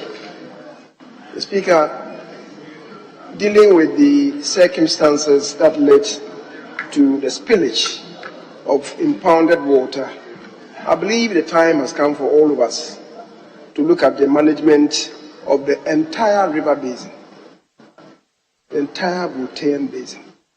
Speaker, that's the first thing that should concern us. My colleague, the Honorable Dafiamapo, related to the levels of the water in December 2022. And I think his attitude was that maybe the spillage ought to have started from then on. And we all do know that December, January, February are lean months in terms of rains.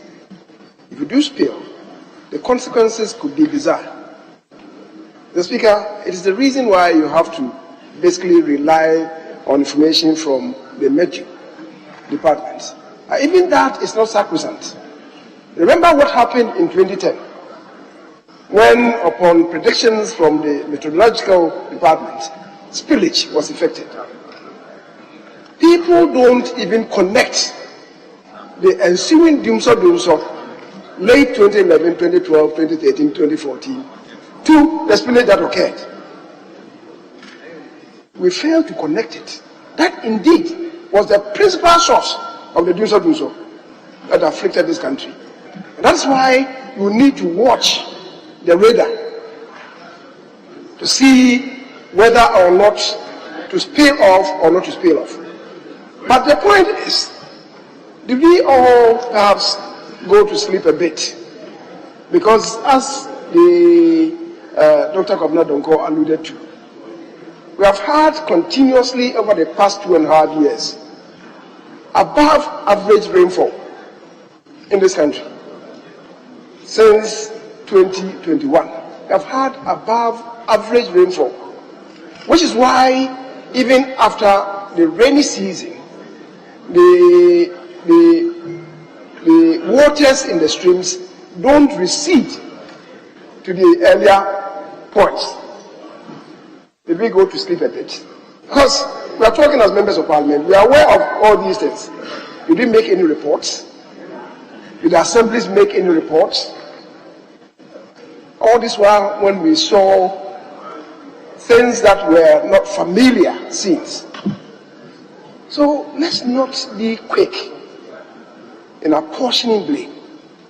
Mr. Speaker, the VRA began their controlled spillage at Akosombo and Pong on the 15th of September, we are told. And unfortunately, an estimated 27,000 people, as of the end of October, we're told, have been displaced. Certainly not the best for us as a country. Speaker, since the construction of the dam, we are told that perhaps this is the largest magnitude of displacement and the largest spillage of impounded water recorded. But in May 2023, prior to the spillage, the VRA, we must admit, because when the first statement came to be made in the House, it was stated here that no simulation had been done. Yes. It was stated in the House. Now, subsequently, we've heard that indeed some simulation was done that involved over 10,000 people in Sujaman, in Adina East, and North Tongu districts in the eastern Greater Accra and Bottom regions. Was it enough? The Speaker, VRA initially had planned, according to information reaching, they had planned to do the spillage in October. But technical observations and meteo warnings compelled them to bring it forward to the 15th, because it was indicated to them that if they waited beyond September 15th, something much more disastrous was going to happen. And if they had waited maybe 2-3 days later, we never could predict what could have happened to this country. So unfortunate the circumstances have turned out to be, VRA cannot be blamed. Mr. Speaker, for VRA, they've done regular inspections, and these inspections have resulted in several retrofits over the years. I remember from President Kufuor's time when they did serious retrofitting. Of course, the retrofitting would involve upgrading of electrical and control systems, the replacing of turbines and generators, and upgrading the dam spillway gates.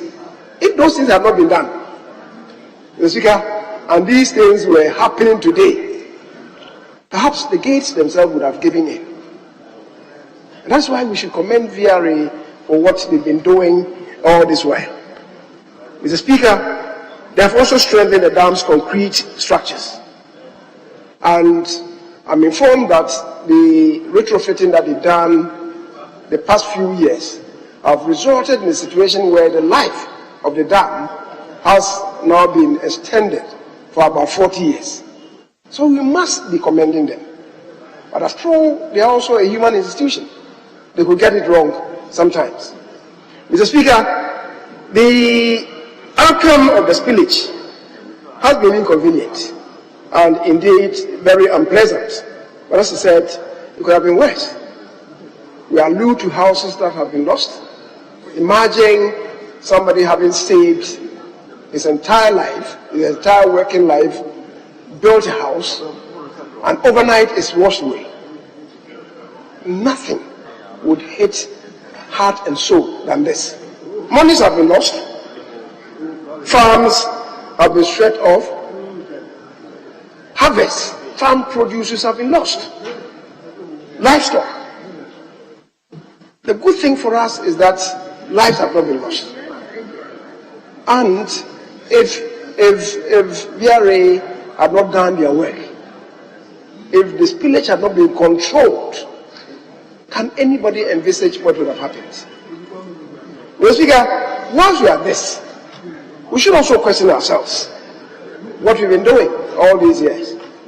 The level of deforestation, of the vegetation surrounding the streams and rivers, which is causing serious erosion and siltation of the lake.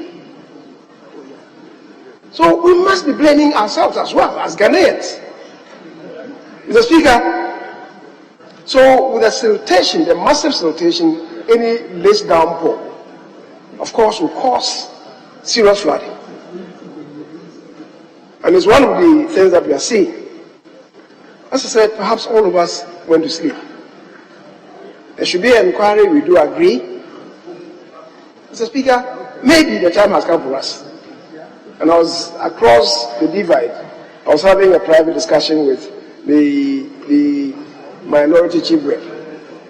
And I was asking, his own private house, is it insured? I'm not too sure that he can respond in the positive.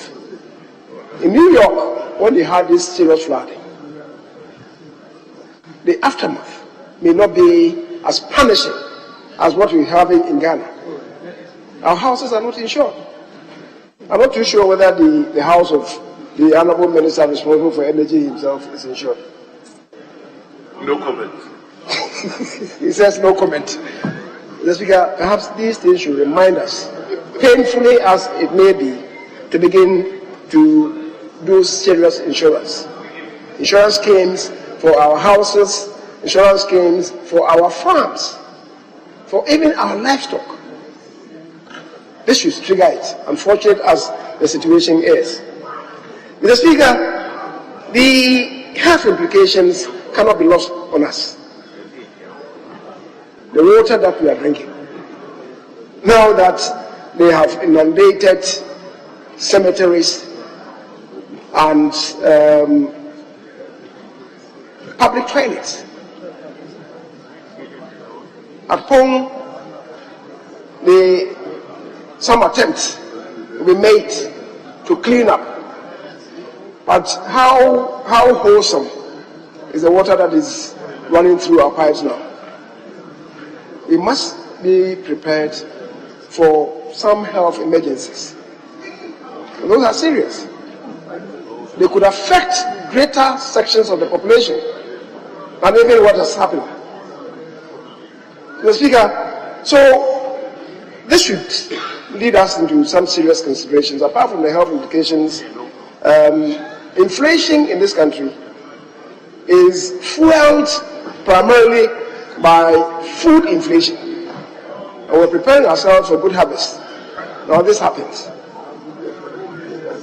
The whole basin. Mr. Speaker, so our own food security perhaps may be affected negatively. And that certainly then is not going to help us to cure inflation, because a lot of it is predicated on high food prices, on food inflation. So there are many things that should really emanate from the spillage and the flooding upstream. Mr. Speaker, I want to end once again by commending the Minister for bringing the statement to the House and providing some illumination going forward. What do we do as a country? I believe we'll be borne out from the report of the Interministerial Committee, and if we are minded to go on our own leg of establishing the Parliamentary Committee to delve further into that, I believe the House should be ready for that. Having said so, Mr. Speaker, I believe, as I stated initially, that this is just a brief to the House. We have invited VRA and other units and departments connected with this, including the Ministry of Health and Science Environment, to come to this House. Perhaps because of the pendency of the budget, maybe we could decide to let them come and do the presentation to us on Tuesday before the budget, because once the budget comes to be presented, Mr. Speaker, it will take center stage and will not perhaps find time to deal with this matter. So I would, subject to the indulgence of colleagues, Speaker, with your approval, I would request that we bring their appearance forward to Tuesday to enable the relevant ministers to come and do the presentation before the joint caucus on Tuesday following. Mr. Speaker, thank you for the opportunity. Before I invite the Honourable Minister, Honourable Leader, I want to be clear what is it you're talking about, VRA doing presentation. I've heard two things, that a parliamentary inquiry, and then at the same time you're saying VRA should do a presentation. What is it about? Mr. Speaker, I think the call for the parliamentary inquiry ensued from the composite statement that was made. Perhaps if VRA comes before us to make the presentation on Tuesday, it may cure that. But if further to that, we still want to go on that leg, we could. But the parliamentary inquiry, Mr. Speaker, we should be minded that once the budget comes, it may be difficult to go on that.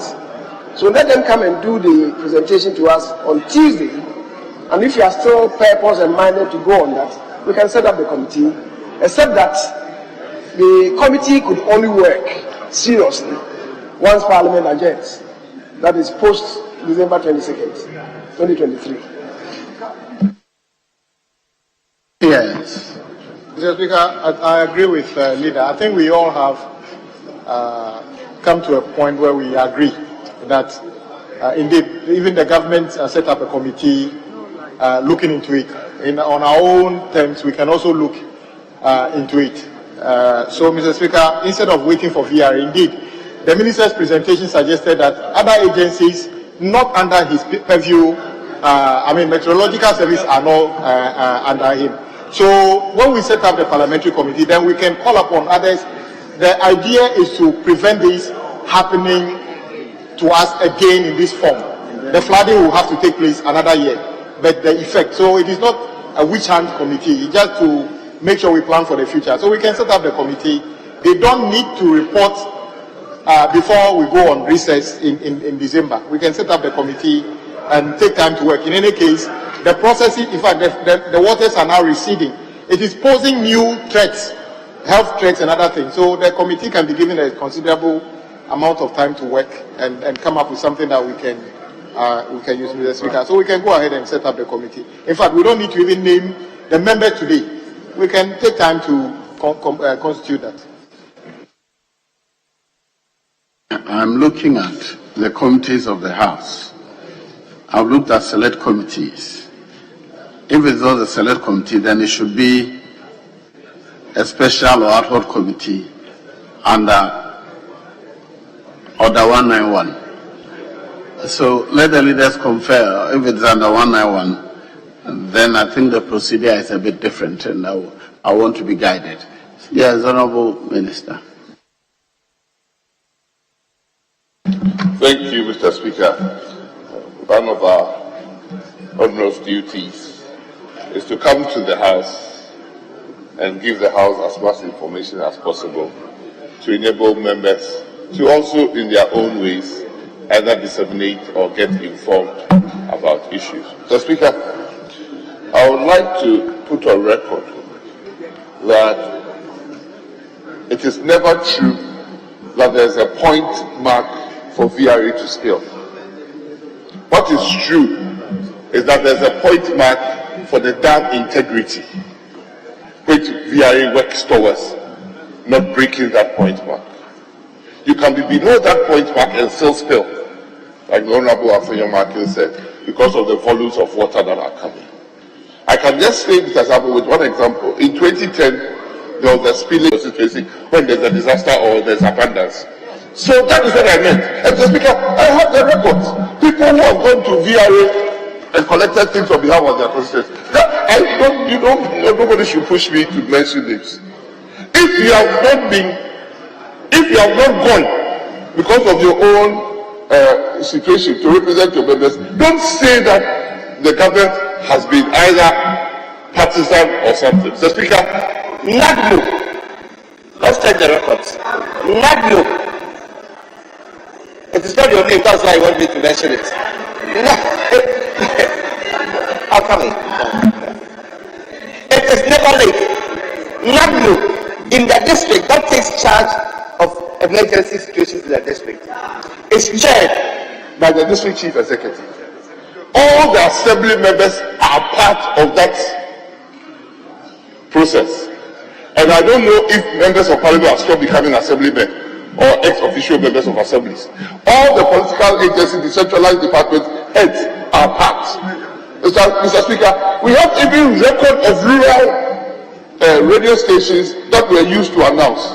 The reason why this spillage did not affect people directly, Mr. Speaker, is because of what had happened.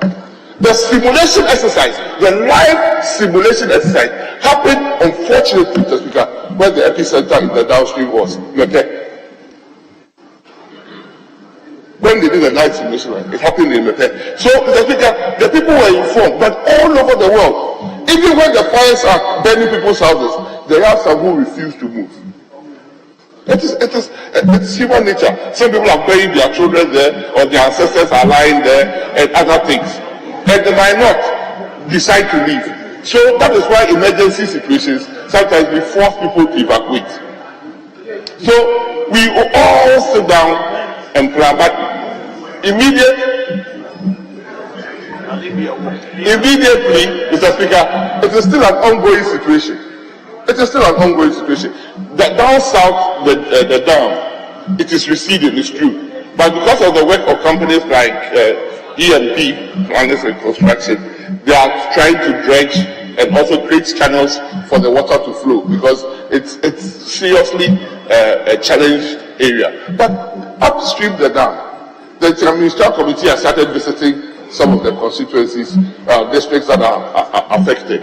And since we have decided in this country that local issues are dealt to the district assemblies, and we have passed laws to empower such district assemblies, we should all understand that when we say MPs have not been informed, but the district assemblies have been informed, and the district assemblies have been going, maybe we have to look at some of these things that we have empowered the districts to take over. It is not that we don't want to involve everybody. Mr. Speaker, I would like to say that all the suggestions that have been taken, I've noted them. Where we have to improve, we will continue to improve. My own brother from Upe, it is true. In fact, some of the devastation that has happened upstream pays into significance some of them that has happened downstream. But everybody affected is affected. It doesn't matter whether your stomach is big or small. If you are affected, you are affected. And government needs to do more. It is also not true that central government hasn't provided anything. After all, Mr. Speaker, if VRA provides, isn't it central government? Then listen. When the Minister for Agric stood and said 40 million of the US funds is being diverted, it is not a contribution from central government. When the Minister of Finance says that the climate resilient funds, nearly 66 million, we are trying to assess it because it is central government. When the military and the police are being flogged to do the patrols, it is not central government. When the headies are taking people around to go and visit the site so they can tell you, it's not central government. Please. I can understand, like the chief said yesterday, and I wish I could play it. In times of disaster, people would not like to hear the hard truth. Maybe sometimes it's too hard-hitting. And we should all cooperate to make it soft for everybody. But not anybody say central government has not supported. Central government is supporting, has supported, and will continue to support. The issue, I've just mentioned figures and we are running away. The issue about resettlement will come up. A brilliant chief said yesterday that we should provide temporary settlement and permanent settlement because the people will go back to the riverside. So we should provide housing for them so that when the floods are coming, they will go there. Yes, I mean, everybody is bringing a suggestion. Everybody. Mr. Speaker, every year we hear when the Bagri Dam is open, the people who farm along that place, some people die, some people lose their bread, and every time NAGBO intervenes. But as soon as the water recedes, they come back.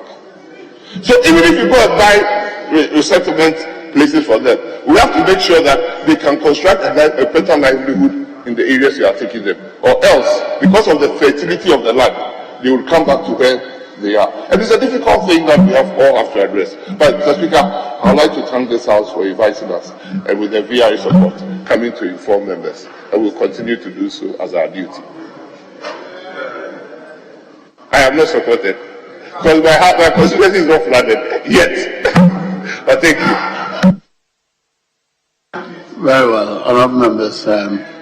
May I defer the issue about the committee to the leadership, so we agree on how we want it and craft a motion for that purpose. Otherwise, we may. The rule says that it should be by motion, and we should go through the proper procedure. But I think that if we leave it to the leadership to put their heads together and bring an appropriate motion, it will be easier for us to manage it. Is that okay? Speaker, yes. You are right. We have an agreement that there should be a committee. Myself and the respected leader said it should be a special committee. So if you give the directive, then you can say that on an appropriate day, the names can be put together, and then the appropriate motion can be moved, and then the terms of reference spelled out. So I think we can do that, just to conclude. I'll leave it to you. Any day we agree on, once we have agreed on the terms and things, we just formalize it. So I'll leave it to the leadership to work on that one. Yes, please. Yeah, Mr. Speaker, the issues involved, the flooding, the spillage, the health issues, matters relating to even transportation, communication, Speaker, education, agriculture, they are cross-cutting. They don't belong to a specific sector. The reason why I suggested that we have to have a special or an ad hoc committee to deal with this. So we'll determine the names, the size first, the names, and then we submit them, and then have the appropriate motion to constitute it. Very well. So that brings us to the end of statement time for today. Yes. Speaker, we can now go on to item 5. Item 5, and we plead that we limit the follow-ups, since we are minded to take some few items before we draw the curtains. So if members could limit their follow-ups on the questions. How did we come to do the statement before the questions? Well, because we were waiting on the answers. We were waiting on the answers. As of when we were ready, the answers were not ready. And so we had to vary the order of business. Did you arrange for lunch for members? Because it's past 4 p.m. and we have 1, 2, 3, 4, 5, 6, 7, 8, 9, 10 more questions to be answered. Very well. Yes, Honorable Minority Chief Whip. Mr. Speaker, fortunately, the Minister for Lands is a member of this House. So, if we don't mind, we can take, because 10 questions, you couldn't prevent people from asking follow-up questions. 10 questions can be anything 1 hour, 2 hours before we finish. And so we can't do, so if we don't mind, we can do there's another business from Ministry of Energy, and then tomorrow we start early with the questions. That'll be fine if you want us to do it, but then we can start. But Mr. Speaker, then nobody should prevent colleagues from saying you can only ask the substantive question. We should allow colleagues to ask the follow-up question. So, Mr. Speaker, we are ready if we want to ask the questions. Very well. Yes, Leader. Mr. Speaker, there is cabinet, and the minister has elected to be here to respond to the questions. And if it should be prevented from answering the questions, it's going to be difficult to find space for him to come back. So once he's here, let him respond to the questions. And you just have to manage the questions and also the time allocations, so that certainly within 1 hour, you should finish. After all, the regular time for asking questions is 1 hour. Very well. Item 5. Urgent question. Honorable Minister for Lands, you may take your seat. Urgent question is to be asked by the Honorable Member for Prestea Huni Valley, Mr. Robert Wisdom Kujo.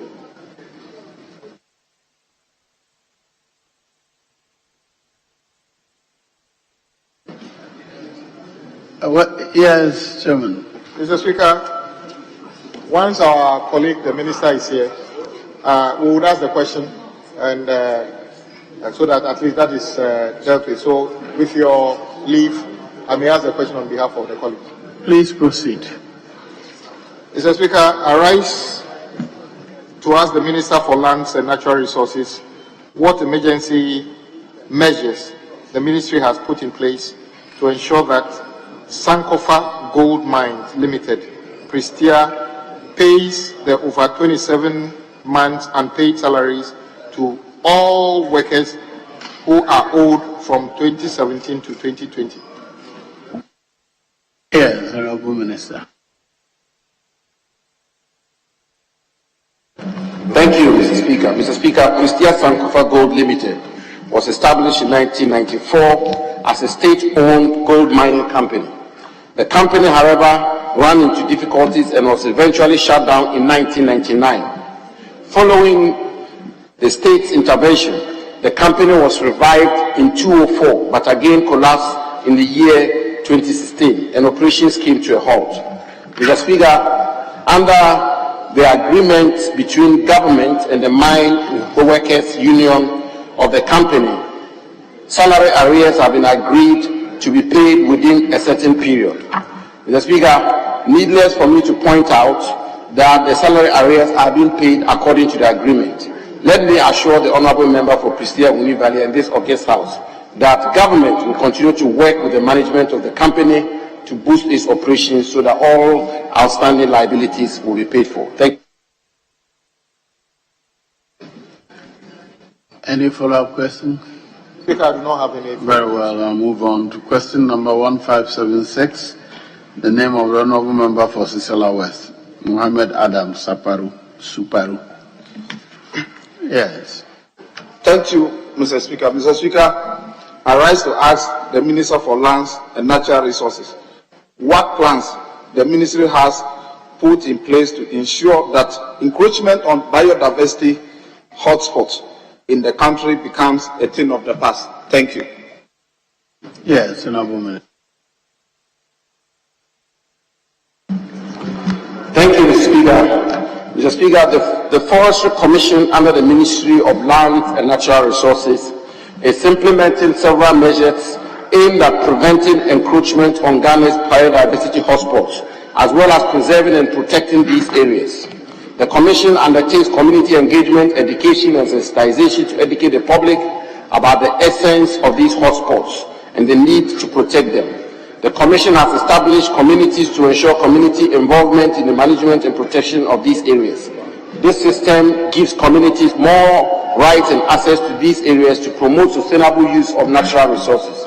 Mr. Speaker, where necessary, demolition exercises are carried out to ward off encroachers. Mr. Speaker, let me assure this august House of my personal commitment and that of the Ministry of Lands and Natural Resources to ensure that all biodiversity hotspots in the country, and indeed all our forest resources, are effectively protected for future generations. Thank you, Mr. Speaker. Yes, Mr. Speaker, I thank the Minister for his answer. Mr. Speaker, in his answer, he outlined some of the measures being implemented by government. I want to find out from the Minister. He spoke about law enforcement, he spoke about public education and policy reformation. I want to find out from the Minister, what is the outstanding policy by government to address this matter? Thank you. Sorry, did I get you right? What is the outstanding policy? Yes, Mr. Speaker. Mr. Speaker, in his answer, he stated that law enforcement is one of the steps that government has taken, public education, and that of policy reformation. He further went on to, spoke about public education, he spoke about law enforcement, but he was, however, silent on the policy reformation. So I want to find out from him, what is the outstanding policy that government is taking, is going to implement to address this matter, Mr. Speaker? Thank you. Honorable Minister is talking about policy reformation. So what are you going to do differently in policy?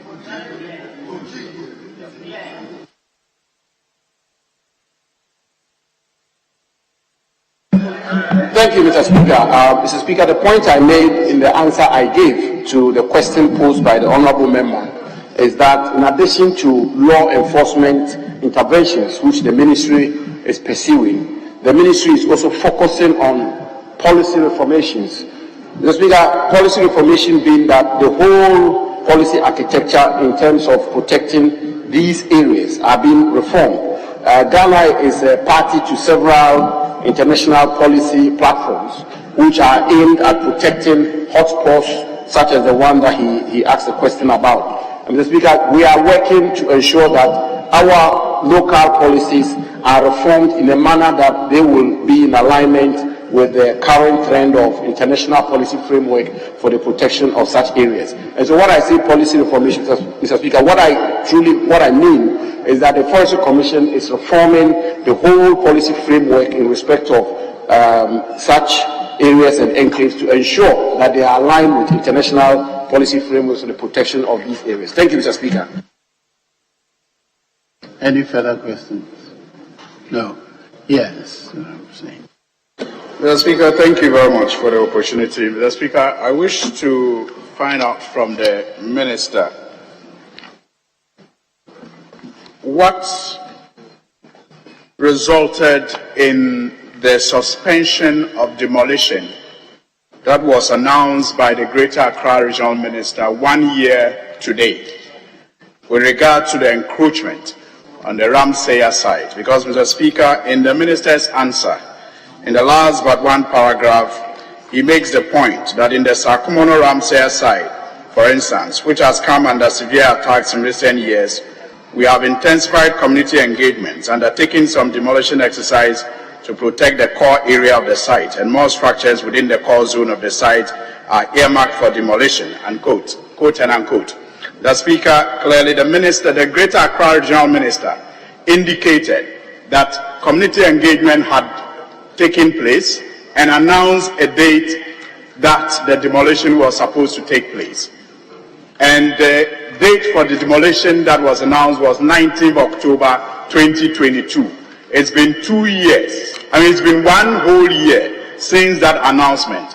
After the announced date for demolition, he came out again to announce a suspension of the demolition exercise. Will the Minister be able to tell us what has resulted in this delay for the demolition to be carried out at the Ramsey site? Thank you. Yes, Honourable Minister. Thank you, Mr. Speaker.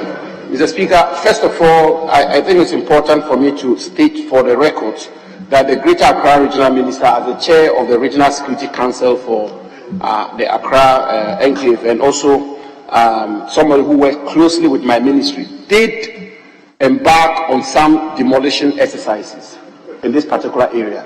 Mr. Speaker, the reason why the Greater Accra Regional Minister suspended the demolition exercises was because we needed to survey the landscape to be able to identify the core area of the Ramsar site. And also, Mr. Speaker, if you are familiar with that area, the Ramsar site and this catchment area is heavily built up. Mr. Speaker, the place is built up essentially because of the actions and inactions of successive governments. And the place is being encroached upon for several years. And Mr. Speaker, if you are going to embark on such demolition exercises, you better be sure that you cross your T's, you dot your I's, and you ensure that there is enough stakeholder engagement so that you can carry everybody on board. Mr. Speaker, so that exercise is ongoing. When we are satisfied that we've engaged all the stakeholders, we've surveyed the place, we've identified the core area of the site, we'll move ahead with the rest of the demolition exercise. Thank you, Mr. Speaker. Yes, thank you, Mr. Speaker. I'm coming on the back of the follow-up of my colleague Super's question. Mr. Speaker, the Honourable Minister is saying the policies they have now align with the international policies. I just want to find out if there's any local policy developed by government to tackle this encroachment on the hotspots, the biodiversity hotspots in the country. Is there any local policy specifically designed to tackle this issue in the country? Yes, Honourable Minister. Mr. Speaker, thank you very much. Mr. Speaker, my honourable friend will see from my answers that I did indicate that, and I quote, the Commission has established community resources management areas, CREMET, in French communities to ensure community involvement in the management and protection of these areas. End quote. Mr. Speaker, this is a very important domestic policy conceived, formulated, and being implemented by the ministry through the Forestry Commission for the protection of these areas. Mr. Speaker, there is a local and domestic policy for the protection of these areas. So I provided that in my answer. Thank you. Question number 1813, in the name of the Honourable Member for Prestea Huni Valley. Yes, Leader. Mr. Speaker, I think that the questioner is still the same, Honourable Robert Wisdom. So, with your permission, I ask on his behalf. Yes. Okay, Mr. Speaker. Proceed. Yes, Mr. Speaker. I rise to ask the Minister for Lands and Natural Resources what effective and pragmatic measures the ministry could adopt to flush out the increasing number of foreigners who are still operating illegal mining in forest reserves in Ghana. Yes, Honourable Minister. Thank you, Mr. Speaker. Mr. Speaker, the ministry has been implementing several measures to tackle illegal mining in the forest reserves of our country, not only by foreigners but also by Ghanaians. Mr. Speaker, on Thursday, 23rd February 2023, pursuant to a question posed by the Honourable Member for Gumwa East, Honourable Desmond DeGraff Petro, I gave a detailed answer on all the measures that the ministry has put in place to curb illegal mining in our forest reserves, whether by citizens or by foreigners. These include regular patrolling of the forest reserve by the Forestry Commission, protection and maintenance of internal and external boundaries of the forest reserves, awareness creation and stakeholder sensitization, decommissioning and demobilization of equipment used for illegalities in the forest reserve, destruction of illegal farms, arrest and prosecution of forest offenders, including foreigners. The Speaker, I must emphasize that when it comes to illegalities in the forest reserves of our country, there is no distinction between nationals and foreigners. The Forestry Commission has been working to cordon off all the forest reserves of our country to rid them of all forms of illegalities, and these measures are yielding some results. Although, Mr. Speaker, I must admit that we are not out of the woods yet. Mr. Speaker, the Ministry of Lands and Natural Resources will continue to work with relevant agencies, particularly state security agencies, to ensure that the forest resources of our country are protected for posterity. I thank you, Mr. Speaker. Yes, sure. Mr. Speaker, I don't have any follow-up question. I'll go to the next question, which is 1840. Yes. Thank you, Right Honourable Speaker. Mr. Speaker, the Minister's answer relates to an earlier answer that was provided when a similar question was asked, and I've gone through that also. Mr. Speaker, I just want to find out from the Minister if he can share with this House one deterrent example his ministry has set under his watch to deter Ghanaians and foreigners alike from undertaking mining in our forest reserves. One deterrent example that the ministry has since set that he hopes will be deterrent enough to Ghanaians and foreigners alike. Yes, Honourable Minister. Thank you, Mr. Speaker, and I want to thank my friend for the question.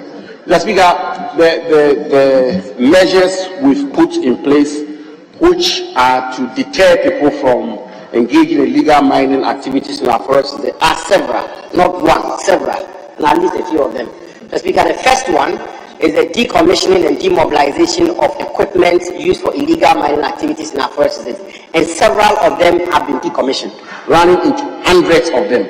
And almost on a daily or weekly basis, forest guards do arrest equipment such as excavators which are being used for illegal mining activities in our forests, and they get decommissioned. Just because some people say they get bent, and I've been hauled before this August House to justify why equipment such as excavators which are used for illegal mining activities in our forest reserves get bent or get decommissioned. That's deterrent enough. That's one example. Mr. Speaker, on several occasions, almost on a weekly basis, persons are arrested for engaging in illegal mining activities in our forest reserves and get prosecuted, they get convicted, and they get sentenced. Several of them. And Mr. Speaker, that is a second. I can go on and on and on, but since he asked for one, I'll give him two. Thank you, Mr. Speaker. Question number 1814. Yes, Mr. Speaker, that's 1814. Okay. Mr. Speaker, I rise to ask the Minister for Lands and Natural Resources the total acreage of forest reserves cleared for tree planting around Anhwere Bonda, Wasa Nkram, and Piaso in the Prestia Muni Valley constituency, and the effective measures put in place to nurture and preserve the planted seedlings. Yes, Honourable Minister. Mr. Speaker, since 2017, a number of tree planting programs have been implemented by government as part of our aggressive afforestation and reforestation program to restore our lost forest cover, both in forest reserves and off reserves. These include the forest plantation strategy, the modified Tonga system, youth in afforestation program, Green Ghana Day, Green Streets project, forest investment program, among others. Under the forest plantation strategy, for example, Mr. Speaker, over 690,000 hectares of forest were cultivated between 2017 and 2022 through initiatives such as forest plantation, enrichment planting, and trees on farms. Mr. Speaker, the statistics for this restoration exercise is provided in my answer, and I want Hamza to capture same. Mr. Speaker, the modified Tonga system has proven to be one of the most effective ways of restoring our degraded forest reserves, with community involvement, and the Ministry of Lands and Natural Resources through the Forestry Commission will continue to engage French communities on this exercise to restore our degraded landscapes. I thank you, Mr. Speaker. No follow-up question, so I'll proceed to question number 1826. Honourable Member for Pro East, Dr. Kwabena Appiah. Thank you, Mr. Speaker. Mr. Speaker, I rise to ask the Minister for Lands and Natural Resources what percentage of Ghana's gold is refined in Ghana, and what other forms of value addition is the Ministry promoting for the gold sector? Yes, Thank you, Mr. Speaker. Mr. Speaker, let me first of all thank my senior colleague of the House for asking this very important question, and to say, Mr. Speaker, that our country has a long history of gold mining, predating the arrival of the first Europeans on our land. Since the establishment of the first foreign mining company in the country sometime in 1878, large-scale gold mining has consistently been on the rise, becoming the bulwark of our national economy. Today, we are the leading producer of gold on the African continent, with gold production in 2022 reaching almost 3.7 million ounces.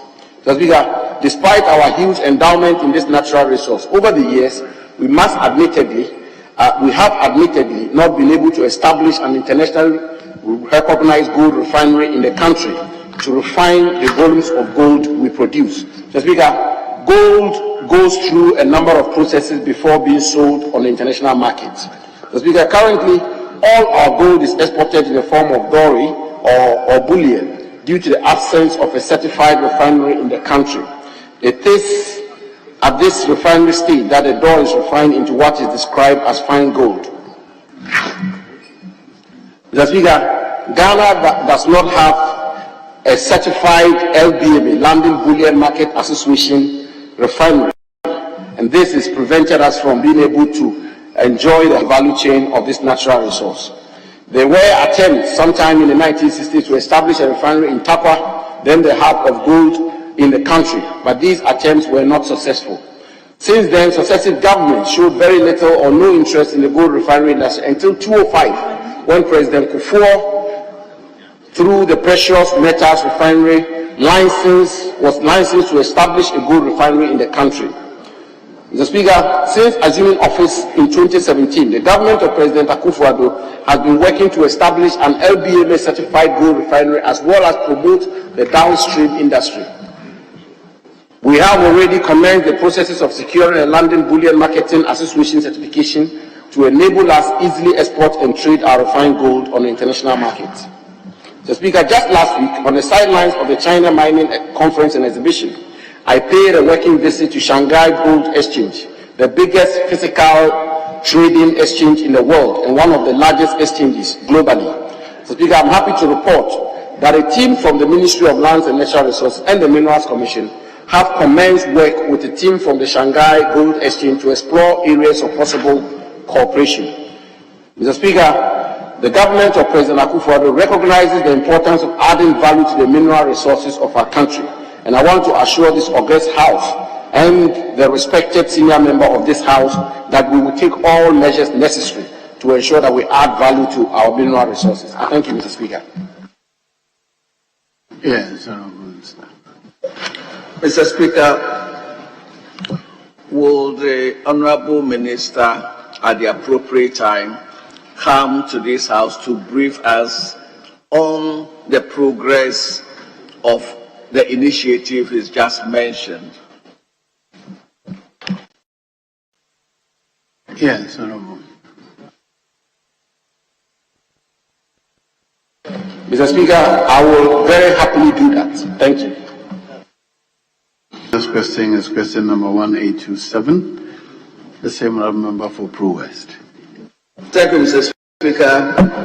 I rise to ask the Minister for Lands and Natural Resources how many kilometers of exploratory drilling has taken place for the fiscal years 2018, 2019, 2020, 2021, and 2022 within the large-scale gold mining sector? Yes, Honorable Minister. Mr. Speaker, exploration, as the Honorable Senior Member is well aware, is crucial to the mining industry. It is the process of ascertaining the presence or otherwise of minerals in a particular area and the volumes of the mineral that can be mined. Exploratory drilling is thus the method used to search for mineral occurrences in rocks by drilling into the ground. Mr. Speaker, 5 types of exploratory drilling have been undertaken in our country by large-scale mining companies in the fiscal years between 2018 and 2022. They are onga drilling, rotary air blast drilling, reverse circulation drilling, rotating control device drilling, and diamond drilling. The type of drilling depends on the type of drilling equipment used, Mr. Speaker. Mr. Speaker, together, a total of 1,435.42 kilometers of exploratory drilling have been undertaken by large-scale gold mining companies between 2018 and 2022. Mr. Speaker, the breakdown is as follows. 2018, 67.07 kilometers. 2019, 45.17 kilometers. 2020, 307.5 kilometers. 2021, 578.70 kilometers. 2022, 437.23 kilometers, and a total, as I say, Mr. Speaker, of 1,435.42 drilling have been done. Thank you, Mr. Speaker. Yes, Honorable Minister. Mr. Speaker, I will want the Honorable Minister to consider that with these figures being provided, in his opinion, what the next 5 to 10 years will be in terms of mining? How many mines is the ministry expecting to come on stream, and what is the projection for gold during that period? Thank you, Mr. Yes, Honorable Minister, are you able to provide this information? Mr. Speaker, let me respectfully indicate, Mr. Speaker, if you indulge me, that this is a very technical area, and the answer I see is one that is very technical. And if I'm to give a very specific, accurate answer to the question, the question which I find useful, if I'm to provide an accurate, specific answer to it, I will need to consult the team of the ministry. And if you indulge me, I will do that and be able to provide the answer. Thank you, Mr. Speaker. You're done. Very well. Yes, Honorable Tete. Thank you, Mr. Speaker. Mr. Speaker, although the 2 questions are on gold, my question was actually on the gold item I just still today. Mr. Speaker, the Minister has provided a table on page 17, and which is very informative. Technically, there are only 2 companies whose license is still valid as of 2023. There are only 2 companies. 2 companies licensed, if you look in the order, if you look in this, companies licensed to establish gold refineries in Ghana. They are only, from the table that is provided, all of them, their licenses have either expired, and there are actually only 2, Bullion City Limited and YH Company Limited. And even that, they are still not set up. What is the government's policy towards adding value to the gold that we produce here in Ghana?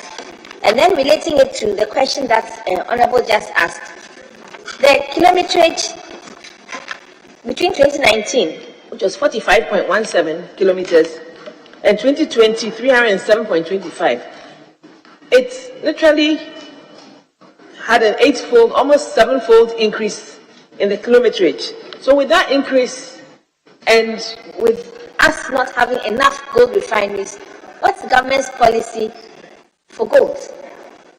And us getting better value from it. Thank you. Yes,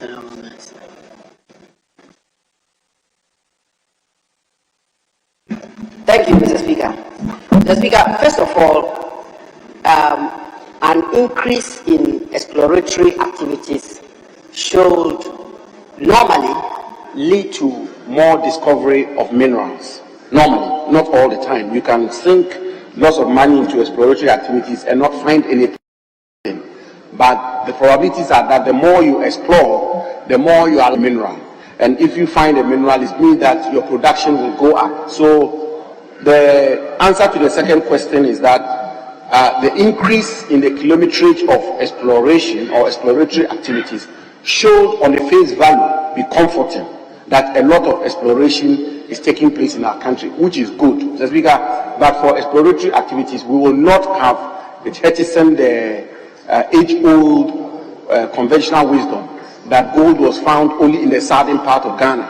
And yet today, out of exploratory activities, it's now been well established that there are even more deposits of gold in northern Ghana than perhaps there are in southern Ghana. So the more exploration, the better for our country. So Speaker, having said that, the issue of a refinery is really a very complex one, and government is doing all it can to be able to have a refinery established. But I want to conclude by pointing out, Mr. Speaker, that the real issue is not about establishing a refinery in your country per se. There have been several refineries established here in Ghana. But if you have a refinery which is not certified by what you call the London Bullion Market Association certification, that refinery cannot trade gold on the international market with ease. And to be able to get that certification, Mr. Speaker, to be able to have that certification, there are some requirements which the refinery has to meet. And indeed, in Africa, the only country with a London Bullion Market Association certified refinery is South Africa, Rand Refinery, which has been in existence for about 100 years today. Which is why I did indicate in my answer that we've been in talks with this refinery. I've been to Africa, they've been here several times, to get to the point where we'll have an LBMA certified refinery here in Ghana. We are working on that. Thank you, Mr. Speaker.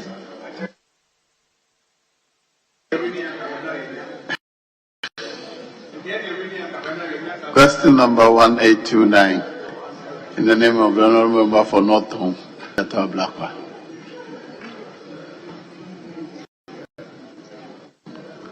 I'll proceed. Question number 1869.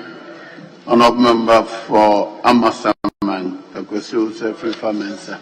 Yes. Thank you, Mr. Speaker. Mr. Speaker, I rise to ask the Minister for Lands and Natural Resources why potential landowners who purchase or lease land for building purposes at Hebron, Media, Sansam, Mpemwa, Sipuntunse, etc. in the Amasama constituency of the Greater Accra region have to go to the Eastern region for land registration and documentation.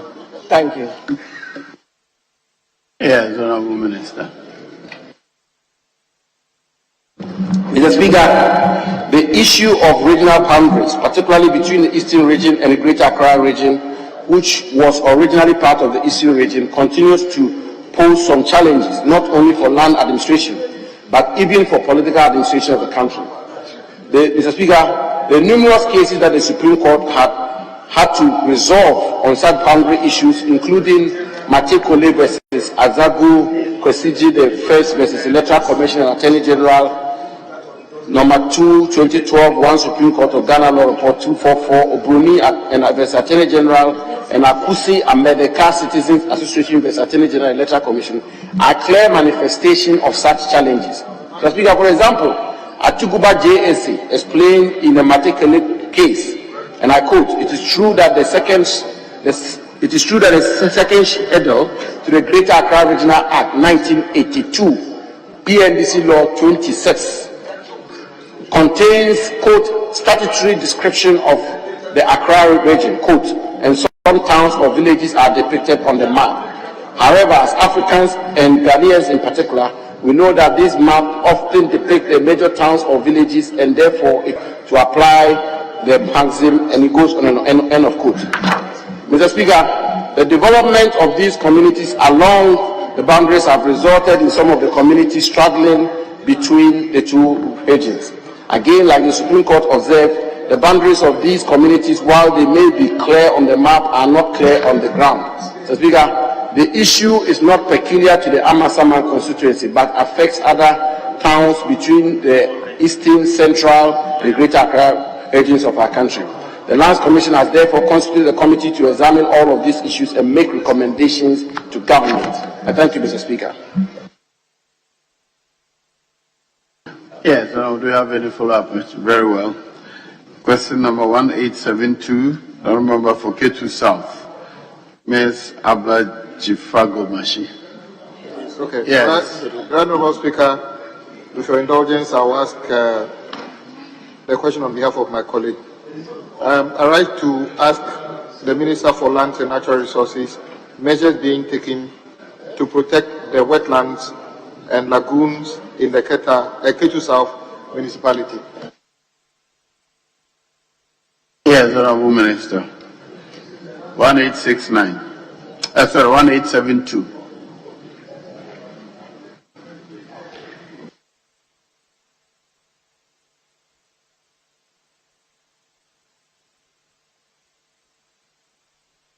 Thank you.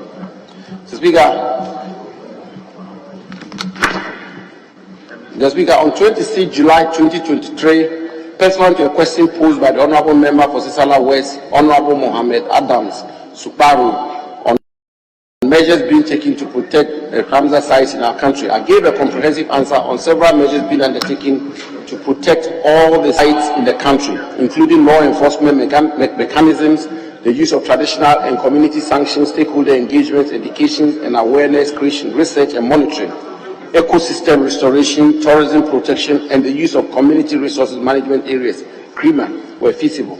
Specifically, in respect of Keita Lagoon site, I stated as follows, and I quote, the Keita Lagoon site, for example, a total of 57 hectares of degraded mangrove areas have been restored, and 6 hectares of community woodlots have been established in partnership with Arocha Ghana, CASA Initiatives, and Sea Solutions. Some additional 15 hectares of degraded lands and 6 hectares of community woodlots will be restored and established respectively by the end of the year, end quote.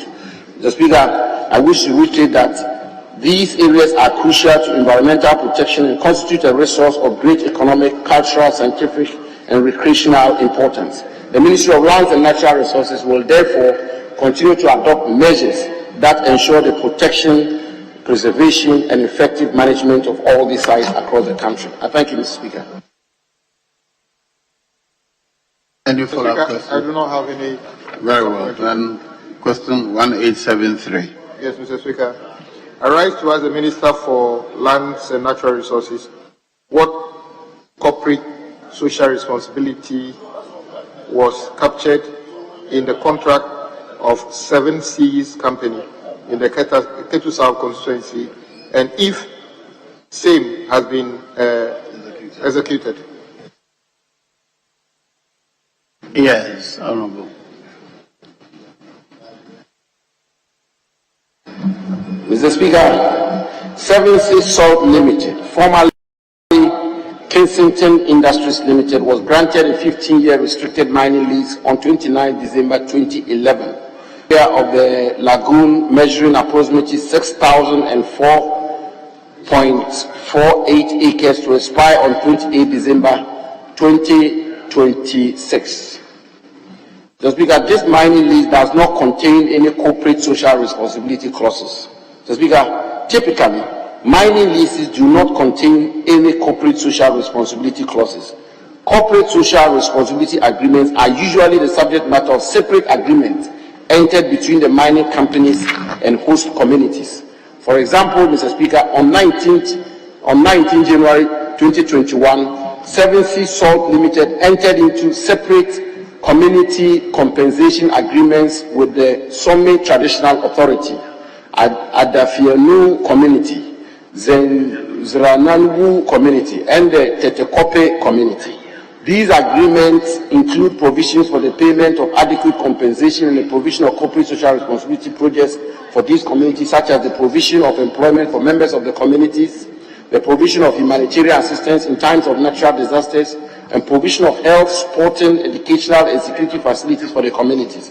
Mr. Speaker, pursuant to these agreements, a number of such facilities have been undertaken by the company in these communities. They include the construction of roads, repair of existing roads, installation of water tanks and pipes for the supply of water, construction of fish ponds, provision of laptops, printers, stationery, textbooks, and educational materials, and the provision of direct financial support to the communities. Mr. Speaker, a complete list of all the corporate social responsibility facilities undertaken by the company since 2011 is attached to this answer as Appendix 2, and I want Hansa to capture them fully. I thank you, Mr. Speaker. Yes, that will be all. Very well. Members, there was one question which was not asked, that the answer as published shall be published in the Hansard, as so direct. Honourable members, that brings us to the end of question time for today. We thank the Honourable Minister for attending upon the House to answer questions. You are discharged.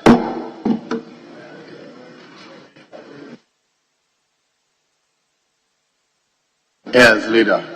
Speaker, with respect, may we now turn to page 8 of today's order paper and take item 20. Speaker, let me seek your leave for it to be done by the Deputy Minister of Energy. He said which item? Speaker, item 20 on page 8. 22. 20. Very well. At the commencement of public business, item 20. Yes, Honourable Deputy Minister. Right, Honourable Speaker, I beg to move that the National Petroleum Authority Amendment Bill 2023 be now read a second time. In doing so, I wish to indicate that the object of the bill is to amend the National Petroleum Authority Act 2005, Act 691, to provide for the promotion, monitoring, and enforcement of Ghanaian content and Ghanaian participation in the petroleum downstream industry. Speaker, the NPA Act 2005 was enacted in 2005 to provide statutory backing to the policy of government on the liberalization of the downstream petroleum industry and to establish the National Petroleum Authority with a mandate to oversee and regulate the deregulated petroleum downstream industry in the country. The regulatory mandate of the authority included the setting of the ceiling of prices and the promotion of private sector participation and investments in the industry. Unfortunately, however, Act 691 does not make a specific provision for Ghanaian content and Ghanaian participation in the petroleum downstream industry. Mr. Speaker, given the wide range of activities that comprise the petroleum downstream industry, the industry provides numerous opportunities for local businesses and the employment of Ghanaians, and as such requires a targeted Ghanaian content and Ghanaian participation framework for the industry to empower and further enhance the involvement of Ghanaian companies in the petroleum downstream value chain. The bill therefore seeks to amend Act to provide the enabling environment and opportunities for Ghanaians through the enforcement of mandatory participation of Ghanaians in the ownership, operation,